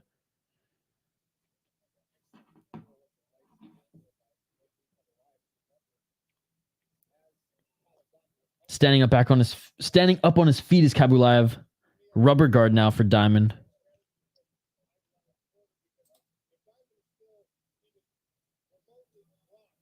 Finally got home and the fight's on. Hell yeah, buddy. Arguably the two best fights of the night on paper. 4 minutes left in this second round. Half guard here. Looking to try to get into side control is Khaybulaev. Hope you had a good day at work, MN Wild Talk. And shout out to everyone watching. Almost 7 of you. Like this video if you haven't already, folks. Ring that bell for notifications so you never miss an upload and subscribe to the channel. We just hit 5,000 subs today, baby. And thank you all. 3 minutes and 40 seconds. Oh, Diamond for a second there was looking to set up the armbar. This makes you wonder why Movlid doesn't fight in the UFC. PFL probably pays him more. I don't know. PFL's been giving fucking money away. Even fucking Anthony Pettis said that PFL paid more than what he was going to make in the UFC if he re-signed with them. Full guard now, looking for an arm triangle now is Khaybulaev. God, I hate when PFL fucking draws on screen during the fight. Okay, abandoned the arm triangle, but now bleeding. I don't know if it's on the left side of the right eyebrow of Diamond, but he's starting to leak a little bit from that right side. I hate when PFL fucking draw on the screen. Again, I don't have the volume on PFL. I hope Dan Hardy's doing a good job. Fucking loved him when he was doing commentary for the UFC. Bandana Man. What's going on, Bandana Man? I'm sipping on a Waconia Brewing Raspberry Blonde Ale. I don't usually like sweet beers. I don't really like the berry beers, but our boys at Waconia Brewing hooked up the City Light Project and the Soda Pod podcast with a care package. And so I thought I'd try it out. It's pretty good. It's fresh. It was brewed 2 days ago. It was canned yesterday. Not too sweet, just a hint of raspberry.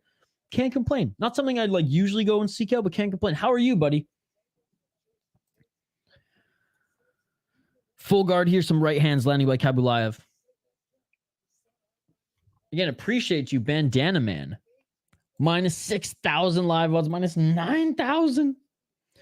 PFL's hoping for a PGA plus live payout. I mean, beating lesser competition isn't impressive. Yeah, but if you're being paid more than you would to be paid in UFC to fight harder competition, maybe he's like, yeah, you know what? Grew up poor in Dagestan. I need some money. I need some Moicano money. Look, I don't know this fighter at all. I'm not gonna dog him. I got Lucille Diamond Eyes Grim Step. Oh, Lusick, yes. It's so fucking close, man. It's so close. And they're both of my two favorite fighters, so it's hard for me to pick, but I think Dariush has more tools in his basket. Or in his toolkit, I should say. Modified side control, half guard right now for Khaybulaev. I will say, though, if Charles Oliveira lands a good shot, because the guy's got power, man. I think in the striking department, Charles Oliveira gets the better of Dariush, but if he drops him and pounces quick, Charles could finish the fight quicker. If Dariush does well enough on the feet and decides to grapple, he probably will out-grapple. Arm triangle choke, and that is the tap. Movlid Khaybulaev sinks in that arm triangle choke and taps out Tyler Diamond early in this second round.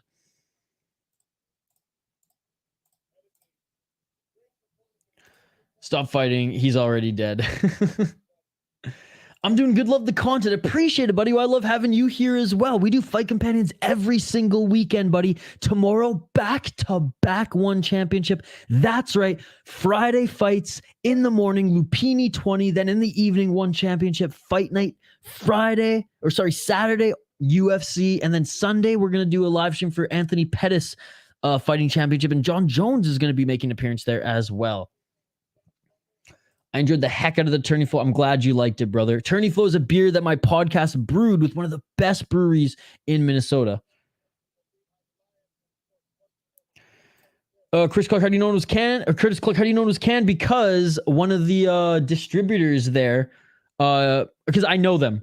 I do also, and Curtis, thank you so much for joining. I also have a craft beer and hockey podcast. I actually moved from Canada to Minnesota because it's a Minnesota Wild and USA Craft Beer podcast to meet all the brewers and the beer personalities that we interviewed on the podcast, as well as like the hockey personalities.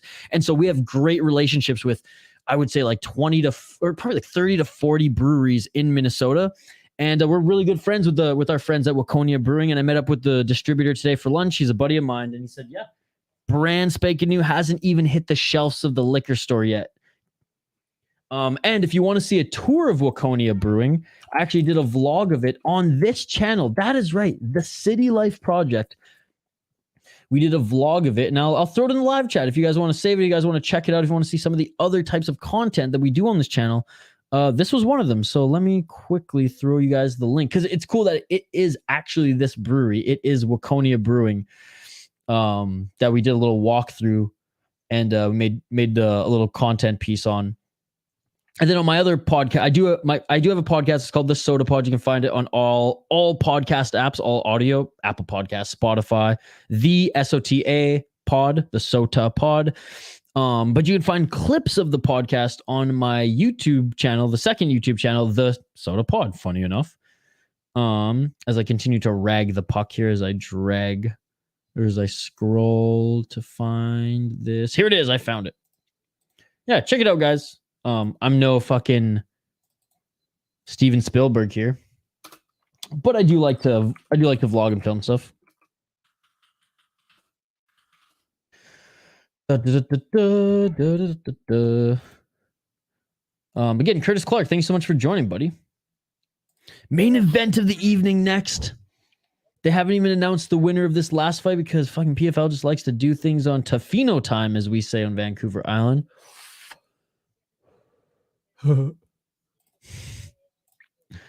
Yeah, but Khaybulaev wants that 1 million rather than being middle of the rankings UFC fighter. Absolutely.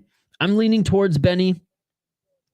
Yeah, dude, I want Charles to win, but I'm Braden, says Benny. See, that's the thing. AKA Simplex, they're each like my favorite fighters right now. And it just, for me, I feel like it's like I feel like a parent and my two kids are like fighting each other or like competing against each other. Weird analogy, but like it's like I don't want either of them to lose.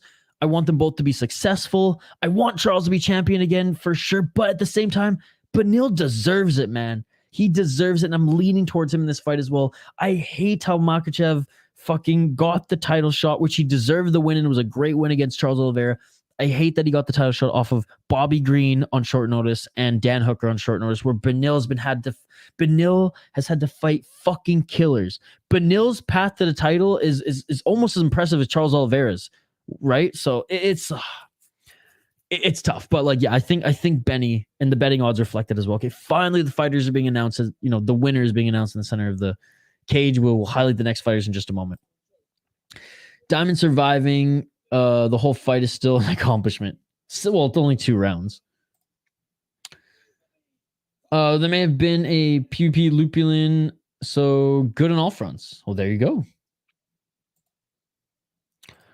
Oh, I'm behind in the comments. My apologies. What a submission. Yeah. I mean, Hernandez already KO'd Darius. Charles striking is crisp. He can definitely finish Darius. Well, in fairness, Hernandez finished Darius a while ago. But Nicholas, I will say, I do think that Charles has that power that everyone underrates. Like even Justin. Oh, I gotta plug in my iPad here in a sec, folks. But even Justin Gaethje was like, yeah, who he can take fucking damage, right? He even said like Charles Oliveira hits fucking hard. So that's why I said on the feet, Charles has way better striking than Dariush. Dariush is a better grappler. Dariush isn't like an aggressive jiu-jitsu practitioner, but he has amazing defense, and he's kind of like that old gi jiu-jitsu style where he's like the slow burn, the constant pressure, and he's got power and a hell of a chin too. But again, we've seen guys with good chins get cranked by Charles Oliveira. Again, I think, and again, I'm not definitively saying this. I'm just like, if I have to pick one, I'm saying Dariush, but like it is so slight of an edge, and the betting lines reflect it as well. Give me 1 sec, folks. We're gonna take a quick break here. Literally like 2 minutes. Or less than 2 minutes. I just have to plug in my iPad as it is about to die. So keep the comments coming. I will be back to address the rest of them in just a minute. One more fight left, ladies and gentlemen. Then we'll wrap this up, and I'll see you folks tomorrow bright and early for one championship. But give me 2 seconds. Be right back on the other side. I got to plug in this iPad or it's going to die for the main event. We'll highlight the next 2 fighters next. Don't go anywhere. We'll be right back. Like and subscribe if you haven't already, and vote in the poll question. Let's go.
Let's go.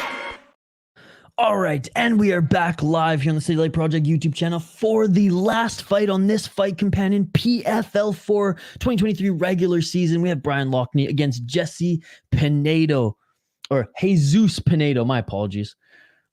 I fucking need new glasses, folks. I can't see shit up in this motherfucker.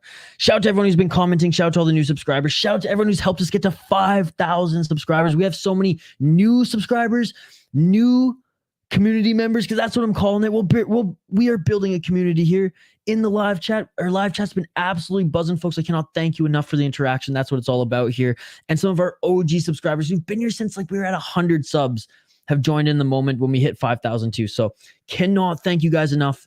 let's get into this next fight here after I plow through some of these quick comments. Loughnane round 2 KO. Love supporting local breweries. Absolutely, me too. I was a huge fan of it in BC. Don't get me wrong. Back home in Canada, dude, Minnesota is, again, 10 years ahead of every other craft brewery scene in North America. It's amazing. I feel that I don't want either of them to take an L. I just need to say Benny versus Makhachev. Yes, baby. We have to. That was supposed to be the title eliminator fight. I got the champion in the main event. Pinedo by rear naked choke, says Diego, locking it in. Is Malo winning on his homeland or what this weekend? Urban Sidewalk, I think he's going to win. Now, Fugit, as I like to say, he beat Kinoshita. Shane, if you're still here, he beat Kinoshita.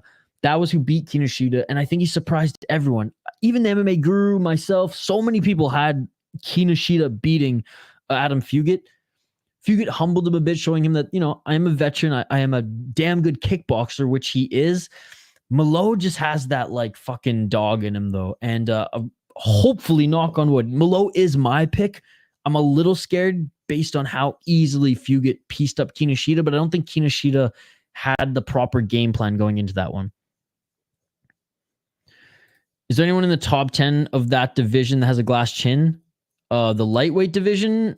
I mean, no, not a glass chin. I'd say Chandler gets knocked down quite a bit. But no, I wouldn't say glass chin. I'm fucking hyped for one. I bet during the Charles fight, you'll be on the edge of your seat. Yeah, I'm excited, but not excited. This card would have been over earlier if they weren't so much downtime between fights. Dude, I know. What is this, top rank boxing? What the fuck? Aston, what do you do for work? You have tomorrow off? I'm a freelance media consultant, video editor, podcast editor, freelance and new media in consulting, and I work for a startup here. I have a couple clients here. I have some revenue from podcasting and YouTube, but mostly consulting and doing video and podcast editing for mostly video editing for podcasts who record video stuff as well through the startup and that I've worked with for almost a year now. And then, I got a couple of my own clients and YouTube. I'm not breaking the bank by any means, but I'm paying the bills and I get to do what I love. Watch fights on Friday morning, 7:30 a.m. If I had a real 9-to-5 job, I couldn't do that shit, brother. I couldn't do that shit. Dude, and sometimes we do up to, what was it, last weekend? We did 14 hours of straight streaming. Between KSW and UFC, we did 14 hours of straight streaming. Love the stream. Great dedication. Trying to read every comment. Absolutely. But some of them I'm going to miss and some of them you guys are talking amongst yourselves. But no, I try to include you guys in this as well. Going to end up being a 6-hour card, even with so many fights, not going to decision. Dude, how fucked up is that? Imagine Benil's game plan is to spam Imanari rolls. Oh my God. Ryan Hall was part of his camp. Or Imanari himself. Fucking who just fought or who just grappled with Imanari and won? Was it Musamechi? Yeah, Musamechi beat Imanari in 2022. Some young guy. Hey, buddy, how's the stream going? It's good, buddy. We're at the end of it. This is the last fight of the card. Some young guy. I hope to see you tomorrow, buddy. We're doing back-to-back one championship streams tomorrow. Pinedo looks like Hoist Gracie. A little bit. You're right. A little bit. MMA Joe was never able to beat you in live viewers, even though they had twice as many subs, and he's doing a fight companion too. Well, look at that. Look at that. We're finally growing a little bit. And you know what's crazy about that? And I'm not going to talk ill about MMA Joey. He actually helped this channel at one point. He sent a bunch of his subscribers and his chat to this channel when we were doing a late night BFL. That's right, Vancouver, British Columbia regional MMA, and he brought some of his chat. He sent a bit of his chat over here. So I'm never going to dog MMA Joey because he helped us out. But it is crazy that we're starting to get more that's one example of us getting more viewers in an established MMA channel, where this channel, it's like, I mean, put it this way. If I was consulting for myself, I'd tell myself, yo, just make this an MMA channel. But this is me and Kyle's channel. We own it 50-50, and it's our artistic output. We do vlogs. He loves doing vlogs. He loves posting his music content, and I love helping in that process as well. But obviously, I've dedicated a lot of time to the fight stuff over here and the streaming stuff. So this YouTube channel, we throw a bunch on the wall. We see what sticks. We kind of roll with that. But at the end of the day, like, I know that like the algorithm doesn't like when you throw too many crazy things on there. But at the end of the day, like, this is what we do for fun, man. This is what we do for fun. And it's crazy and humbling to see like that we're getting more viewers than in this. And it's not crazy. I mean, 50 to 70. I'll take that for this channel. We're not a huge channel. I'll take that. But it's crazy you mentioned that when we're not even established like only MMA channel. You know what I'm saying? I'm a little absolutely wins. Y'all see his presser. He's so pumped already by the crowd. Dude, he is so excited to be in Canada, and I love that. Oh, fuck. My chair's on my flag. As a Canadian myself, let's go, baby. Let's go. I'm going to be waving that loud and proud on fucking Saturday. All right, folks. I'll get right back to the comments in a moment. I know I'm behind on a lot of them. Yeah, well, I'm rooting for most of them. Deontay is going to hurt Francis. 5 subs is crazy from where you're at not long ago. I appreciate it. Let's go, Mikey. Yeah. I'm picking the favorite. Our beer bet is a tie today. Yeah, I'm picking the favorite too, Shane. No, it's on Amazon, buddy. Oh, one championship in the morning, free on YouTube, some young guy. Free on YouTube, the morning card. Amazon Prime, the evening card. Let's get it to 50 likes. Let's go. I've Loughnane to end my 5-leg parlay. Should I cash it or let it ride? What do you guys think? Loughnane is going to win, in my opinion. Underdog win coming. Come on. Loughnane is the lock, in my opinion. Let's go, baby. All right. The fighters are being announced in the center of the cage. So we have a couple more seconds here to be able to highlight them quickly. So we will do that. Again, shout out to everyone joining us in the live chat. It's been absolutely buzzing. I appreciate every single one of you. Brandon Loughnane, Jesus Pinedo. Brandon Loughnane, 27-4. He's on a 5. He's 5-0 in his last 5 fights, minus 500. Heavy favorite out of Manchester, England. He's 33 years of age. Again, folks, I'm like trying to lower my volume a bit because my roommates, they work super early. Like they get up at like 5 a.m. for work. So I don't want to keep, they're literally the rooms right in front of me. So I don't want to, or right above me. So not going to scream unless Loughnane gets like a fucking crazy ass knockout here. Then I won't be able to help myself. But 14 KO TKO, 2 submissions, 11 decisions, 9-1 in the PFL, 2-1 in ACB, 0-1 in the UFC, and 1-0 on the Contender Series. He's one of those guys who was cut too soon, ladies and gentlemen. Beat Marlon Moraes, beat Bubba Jenkins for the title, beat Chris Wade, beat Ajo Husick, beat Royo Kudo, beat Tyler Diamond, beat Shimon Moraes. I mean, he's cleaned up, beat Bill Algeo. Basically, anyone of note, the top of his division in PFL, this guy has won. He has beaten. He's only lost, like I said, once, 9-1 in his PFL run. He even fought in Bama, dude. He lost to Mike Wilkinson in the UFC when he was 6-0. Quickly before we get into the play-by-play here, we'll highlight his opponent. 20 wins, 6 losses, 1 no contest or draw. He is 4-1 in his last 5 fights. Lost his last fight, plus 375. He's 26 years old. Fights begun. I'll get right to it in a sec. 11 KO TKOs, 4 submissions, 5 decisions, 1-1 in the UFC, 0-1 in the PFL. He lost his last fight to Gabriel Alves Braga, the man who knocked out Moraes, and early by Pinedo, throwing some left hands. He lost to John McDessie in the UFC. Again, I'm going with the favorite here, Loughnane. Let's get back to the play-by-play. Diego, I saw that, buddy. I saw that. I live by Manchester. Fucking shout out to you, buddy. Thank you so much for joining. I appreciate it. We do a bunch of Cage Warrior streams too, man. Loughnane, Pinedo. Fuck, why is this? There we go.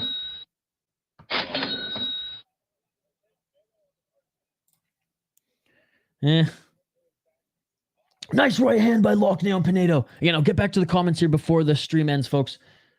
Or before, the end of this fight too, between the rounds. But I want to keep my eyes on this main event. So sorry if I missed some of the comments right now live, but I'll get back to them in a sec, okay? 3 minutes and 48 seconds on the clock here. Loughnane landed a beautiful shot on Pinedo. Pinedo came out swinging a little bit. And there was a right and a left by Pinedo. Absolutely AK Simplex. I'm thrilled that you're here too, buddy. It looks like those little clash of heads there. And Pinedo just knocked out Loughnane. Pinedo just knocked out.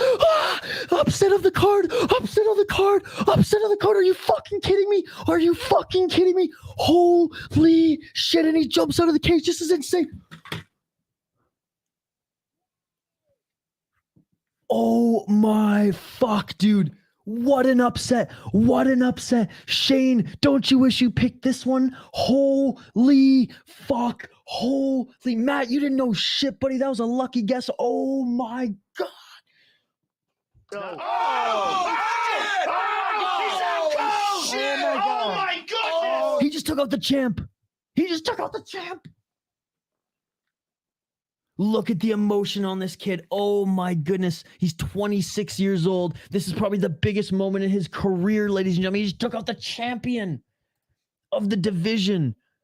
Mind you, in a weird way to get a champion belt in a promotion, but still, ladies and gentlemen.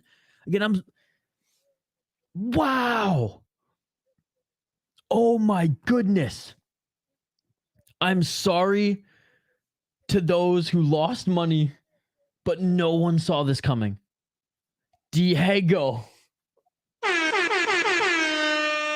No one saw this coming. Wow. I did, buddy. I did. Wow. Crazy.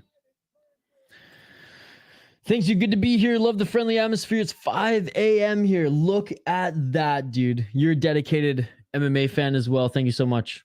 And again, thanks T1NN89. Appreciate you for joining too, buddy. Wow. Crazy, man. Well, I didn't think we would see an upset, and I didn't think this would be the fight with the upset. Oh, it was a knee. It was a knee. Oh my goodness. I thought it was that right that stunned him there, but no, it was a knee in the clinch. Beautiful, beautiful. No fucking way. Wow. Damn. You know it, and I'm still going to be cocky. Sorry, Nicholas. I feel bad, but like, again, everyone, no one saw this coming. Amazing. Oh my fucking goodness. Humbled. Why are you saying humble? You always do this, JL. You always resort to, oh, they were being cocky. He's the fucking champion. What do you expect, dude? Humbled. That's JL's cop out for all. Like Nunes, oh, she said something at the press conference. She's got to be humbled. That was, wow. That was quick. Thank God we don't have thank God that's it. We don't have buffer anymore, because even though this was a quick knockout, if there was another fight, we'd have to wait another fucking hour for it. Oh my goodness, that is crazy. How am I supposed to fall asleep after that? My heart rate is fucking beating on my fucking chest right now. What a upset, what a storyline, and what a knockout. But yes, JL, that was amazing. Zoomer, oh my God. Matthews, Pinedo won, knee in the clinch, knocked out Loughnane. Oh my goodness. I'm taking the win on the call. I think that means Chris Wade is still knocked out of the playoffs. Damn. That's so crazy. Well, at least this card ended with some excitement, folks. I fucking freaked out, threw my headphones down and everything. Wow. Sprinkled on Pinedo, brother. Glad you won some money. Holy shit. Wow. I'm still, I'm blown away. I'm blown away. What a fight. Holy shit. You know, this fight is Bellator. This is basically Bellator, because Bellator has crazy odds like what we saw here, except it's a toss-up if the underdog is going to win or not, right? Like the underdog actually has a good chance of winning, even if they're minus 1,000 in Bellator. Whereas PFL, you know, as proven tonight, the dogs don't show up except for the main event. What an upset. Puela's in his corner. Oh, no way. Yeah, that was using. You said earlier, right before the minute, I bet there was going to be at least one upset. That surprised the fuck out of me, though. I didn't call it for this one. They both look super twishy. My verdict picks went to shit. Sammy Silver, what's up, Sammy Silver? It's good to see you, buddy. The last two fights made the card way better, man. Indeed. And again, oh, and look at Loughnane. Good display of respect. I mean, he got tagged with a knee, man. Securing the place in the fucking playoffs. Wow. Hey, Loughnane smiling there, clapping. I mean, a good display of respect. You know, good display of respect. Not, and look, he embraces him right after. Loughnane smiling. What a good sport is Brendan Loughnane. How can you not love Brendan Loughnane too? But Jesus Pinedo, man, I'm gonna keep my eyes on him throughout the rest of this tournament. Well, season, I guess. So for a fight card, funny, we've been like kind of dogging this card a bit because let's be honest, the talent level hasn't been there. We've seen 1, 2, 3, 4, 5, 6, 7, 8, 9, 10 finishes. Out of 12 fights, 10 of them were finishes. On paper, you say that to someone, they'd be like, oh man, that must be a good card. And you say, well, the end of it was good at least. The dogs don't show up like they do. I'm happy I got to see the last 2 fights. Yeah, man, I'm happy you got to as well. Oh, I have something for you, Diego. I'm not surprised, motherfuckers. Yeah, and the lights don't turn on till they turn on. Oh, probably. I didn't get a text from them saying, shut the fuck up, you shit, it's Thursday, so I think we're good. Pinedo won, yes, flying knee. Or not flying knee, knee in the clinch. Knee in the clinch. That was like Nongo versus Haggerty. Shane, but the odds were way more even in that fight, no? Yeah, Bellator, you just bet on the underdog and make free money. Dude, I will never forget. There was one guy who was, what the fuck was he? He was plus 1,200 and the other guy was minus like 850 to win. The plus 1,200 guy knocked him out in the first 30 seconds. I was like, are you fucking kidding me? That's Bellator for you. Only one that didn't finish was Hamlet, biggest favorite. What a disappointing fucking fight that was. Nongo was like minus 5. Was he really? Oh shit. Okay, Shane, I stand corrected. Wow. Well, a good end to the fight. I'm glad, Shane, you got to experience the main card here because the main card actually delivered a little bit more than the prelims, I guess. Then when I got Jim Bean or Bird Dog. Oh, Bird Dog then over Jim Bean. I'm not a Jim Bean fan personally. Oh, knockout of the night too. Oh, wow, Shane. Biggest upset in the mixed martial arts world so far. Okay, buddy, calm the fuck down. This is PFL. Jesus. Biggest upset in the world of mixed martial arts so far. Okay, buddy. Bird Dog, baby, let's go. Hamlet fight was top 3 worst fights I've ever seen. Yes, because he had the fucking back 4 times going for the choke, and you don't secure it, you deserve to lose, buddy. It was a damn good knee. Hey, Matt, how about Kachuk winning in overtime? Man, I'm pumped on that too. Do you know when RDR's next humbling is now? That's a good example of someone who needed to be humbled. Because he lost a close grappling match. I don't know when he's fighting next because he fought Rutolo in a grappling match not too long ago. I'm not sure when he fights next, but he's someone I like to see get humbled. I lost so much last week when Kai got robbed. Yeah, we streamed that live, buddy. I also got literally YouTube fucking demonetized that video, and I have no idea why because they don't tell you, right? We must have said one of the no words on YouTube. I don't know. Maybe I read someone's comment with like the P word or something. And that's not me being politically incorrect. I'm just like, I can't say it. I can't say it. I'm pretty sure that's why they did that. Or maybe there was like one bloody fight and I was like describing the blood too much. I don't know what it was, but fucking YouTube, man. I hate to admit it, but I took great joy in seeing him get crushed. RDR? Yeah, me too. Nunes is going to get humbled by then. Stop it. Stop it. Again, why humbled? She's not like super cocky. She has the right to be the level of cocky that she is right now, given her accolades. I always think Nunes is actually like a pretty good sport, and she hasn't been like... They participated in a fucking indigenous, like, tribal ceremony together on the West Coast Ocean of Vancouver, then hugged it out after. I mean, I don't think like, there's not like there's not too much talk there. I think the talk that Nunes has given has been, she's earned the right to do that given her dominance. So, look, Aldana's damn good, okay? I watched her last 3 fights. I know one she was getting over COVID. I don't know. What the fuck is going on in the broadcast now? You guys see this now? You guys get the fucking... All right, PFL, I'm done with you on the broadcast. We're done here. We're done here. And I'm going to get through these comments and we'll be close to done here too, folks. But the one last thing for our new subscribers and our new folks who've entered the live chat, we give a shout out to every single one of you before we hang up the gloves.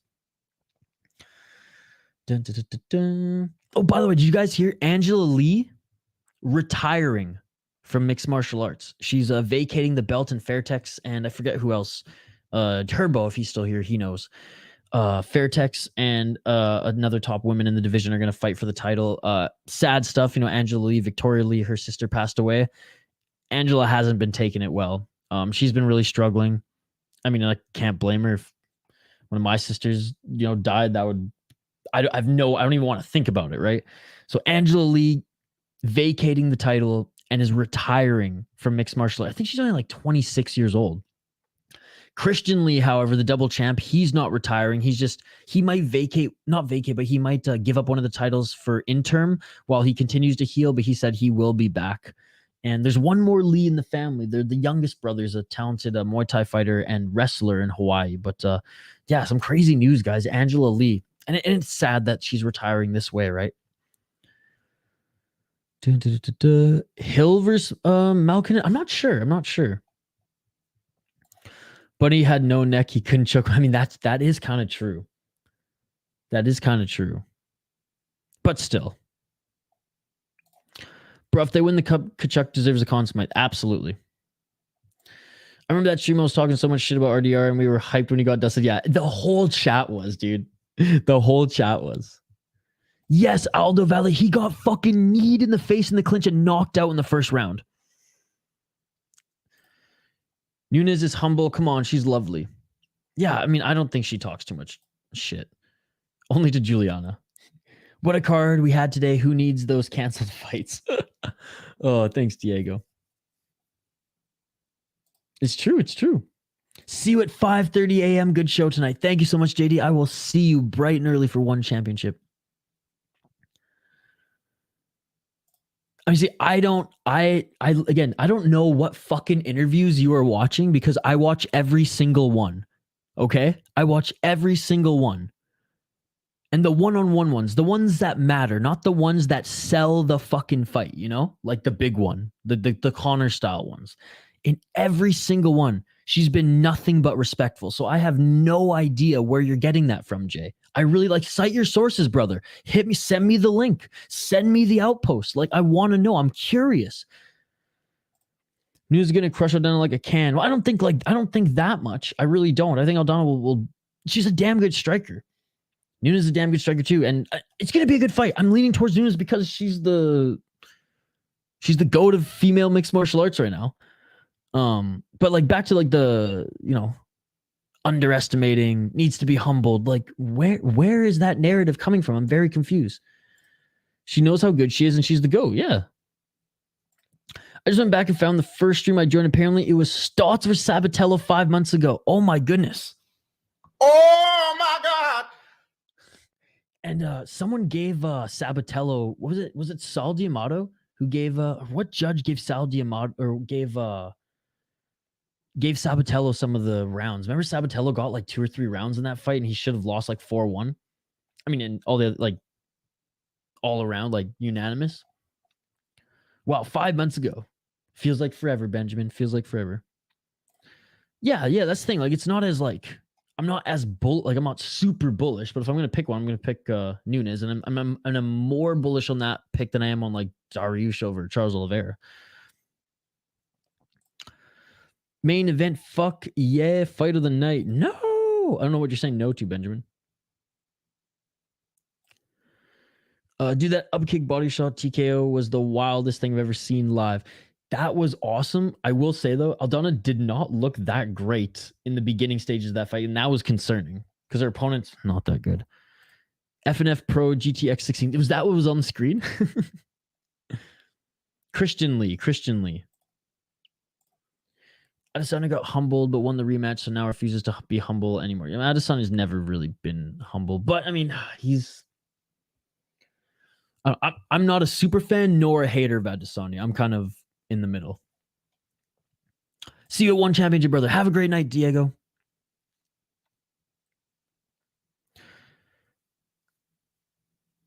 Hey, bro, I want to see you do more challenge videos. Oh, like the snow one? Hit me up with some ideas. Just because you... Yeah, but how the fuck do you... You have no... Cite your sources. Cite your sources. Cite your sources. Something, yeah, sorry I missed earlier. If you said one is on TSN tomorrow, brother. So, no, it's not on TSN. It's on YouTube in the morning, on One Championship's YouTube channel, and it's on Amazon Prime in the evening. Oh, I'm so sorry, buddy. I'm so sorry. Bring up the comment of the night. All right, give me 1 sec, guys. The comments just aren't stopping. All right, comment of the night. Fuck, it's tough, guys. It's... Oh, by the way, shout out Mike Jones for the donations earlier. I appreciate you. So you guys vote. What's the best comment of the night? Benjamin, the best way to watch PFLs with a blindfold on, or in reference to me talking about my Derek Lewis bobblehead that's still in the box, the cilantro guy said, gotta open the Derek Lewis, give him some air, his balls is hot. Benjamin also, this was a good one too. But anyways, let me know what comment of the night should be. Did Brendan get more than prize pick predictions yet? What do you mean, buddy? What do you mean? Emotional damage. Doug Crosby, that's what it is. Chael's former friend. Isn't the other Leah champion one? I said his sister retired, dude, because their youngest sister died earlier this year and she's not handling it very well.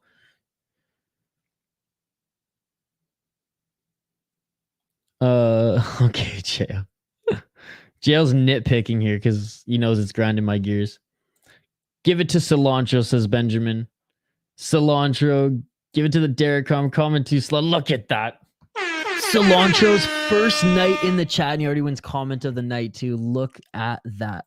All right, guys, you can keep the comments coming. I'm going to miss them live, though, because I'm going to give a shout out to every single one of you. If you want to stick around to hear a shout out one more time, please do so. If not, we're going to end the stream after that. So, I'm a Adesanya hater, dude, is weird. Let's go, Cilantro. I mean, she's the GOAT. She was born for it. All right, shout out to the Cilantro guy. Oh, Canada. Thank you, sir. Shout out to Emin Wild Talk, one of our exclusive members. Shout out to Matt X, the Ant-Man channel. Shout out to you, brother. Shout out to Zoomer Loyalist, the loyalist of all Zoomers, ladies and gentlemen. Shout out to Diego. Shout out to Benjamin, one of our exclusive members as well. Shout out to JL. I can't see these emojis, but they were brought up earlier. JL, shout out to you. Apparently some crazy-ass pride emojis. Shout out to Jacob Perez. Shout out to Gammon Slap. Thank you so much for joining. Sorry you lost some money. Shout out to Some Young Guy. Thank you so much for joining, brother. I appreciate it. Shout out to Curtis Clark. Shout out to AK Simplex. Shout out to JD. Shout out to Aldo Valier. But bear with me as I scroll. Shout out to Shane, one of our exclusive members as well. Matthias Bartowiak. Shout out to you. Shout out to Diego Terreros. Shout out to you. Shout out to Adam Dubois, my Vancouver Island brother. Shout out to Sammy Silver. It's good to see you, buddy. Shout out to Sist. It was good to see Sist earlier. I did not expect tonight to be a 6-hour stream, by the way, but it is. Here we go. Shout out to Nicholas Fournier, another Canadian. Shout out to T1N89. Shout out to you. Bear with me as I scroll up here, folks. Shout out to Aston LC from Down Under. Shout out to you, buddy. Thank you so much for joining. Shout out to Urban Sidewalk. Shout out to you, Urban Sidewalk. Bandana Man. Thank you so much for joining, Bandana Man. The chat was absolutely buzzing today, guys. So thank you so much. Shout out to Andrew B. Hockey from Home. Bacon Mumble, Bacon Crunched. Shout out to you, buddy. And again, shout out to everyone who's, been a loyal subscriber for a while. We, I guess, surpassed MMA Joy in live viewers, and we hit 5,000 subscribers here today. So there you go. Exactly that. Whoops. Oh my my There we God. go. Shout out to Omar Ortega. Shout out to you, buddy. Thank you so much for joining. Shout out to Mind Your Own. Shout out to Socrates F, another Canadian who joined us here. I guess YouTube's pushing this to Canadian audiences. Shout out to Phony Turgerson. Thank you so much for the support. Again, shout out to Mike fucking Jones for the donations. Thank you so much, Mike Jones. I hope you're enjoying your vacation. Shout out to Jelani. Jelani, it's always good to see you, brother. Thank you so much for joining. Charles Barkley, the real Charles Barkley. Thank you so much for joining, buddy. Bear with me, folks, as I scroll up here. I want to give everyone one final shout out to show how grateful I am. And again, if this channel starts to blow up, I won't be able to do this at the end. So I want to do it while I still can, because once this channel blows up, there's gonna be like thousands of comments in, and there's already quite a few. Colorstrum. Shout out to you, Colorstrum. Thank you so much for joining. Foul one of our exclusive members. Thank you so much, Foul one, as always. We will do an exclusive membership stream sometime tomorrow, folks, before the Amazon card. So heads up for that. Lightning. Shout out to Lightning. Thank you so much for joining, Lightning. Shout out to Jose Monte.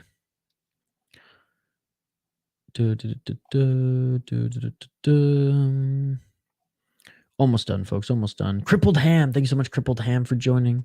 Appreciate you, buddy. Francisco Paraiso. Paraiso. Shout out to you, buddy. Thank you so much for joining. Alexander Daniel Mendoza Zamora. Thank you so much for joining. Jay Herbo, my man. Thank you so much. Appreciate you.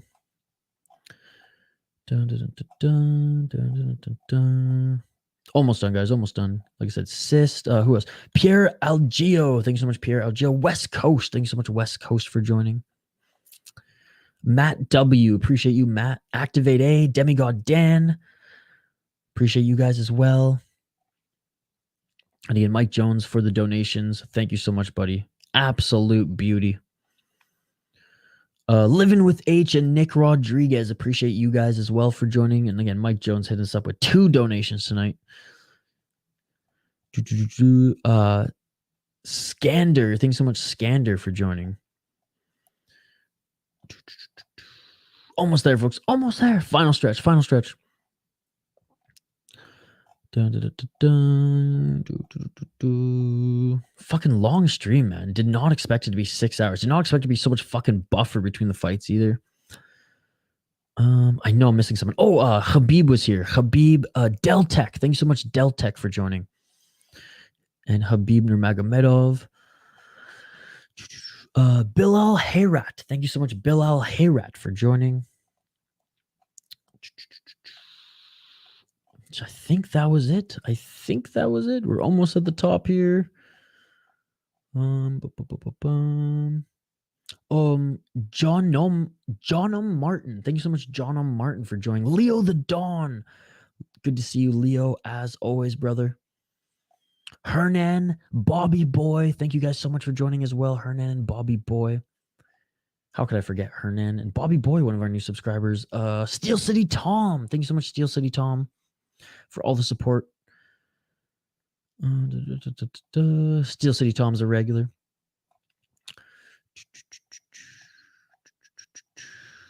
And it was cool to see Sist again. We haven't seen Sist in a while. Danny M03. Thank you so much, Danny M03. Okay, I really think that that's it right now. I can't remember who else was. Oh, Sean Strickland's burner. Of course. Of course.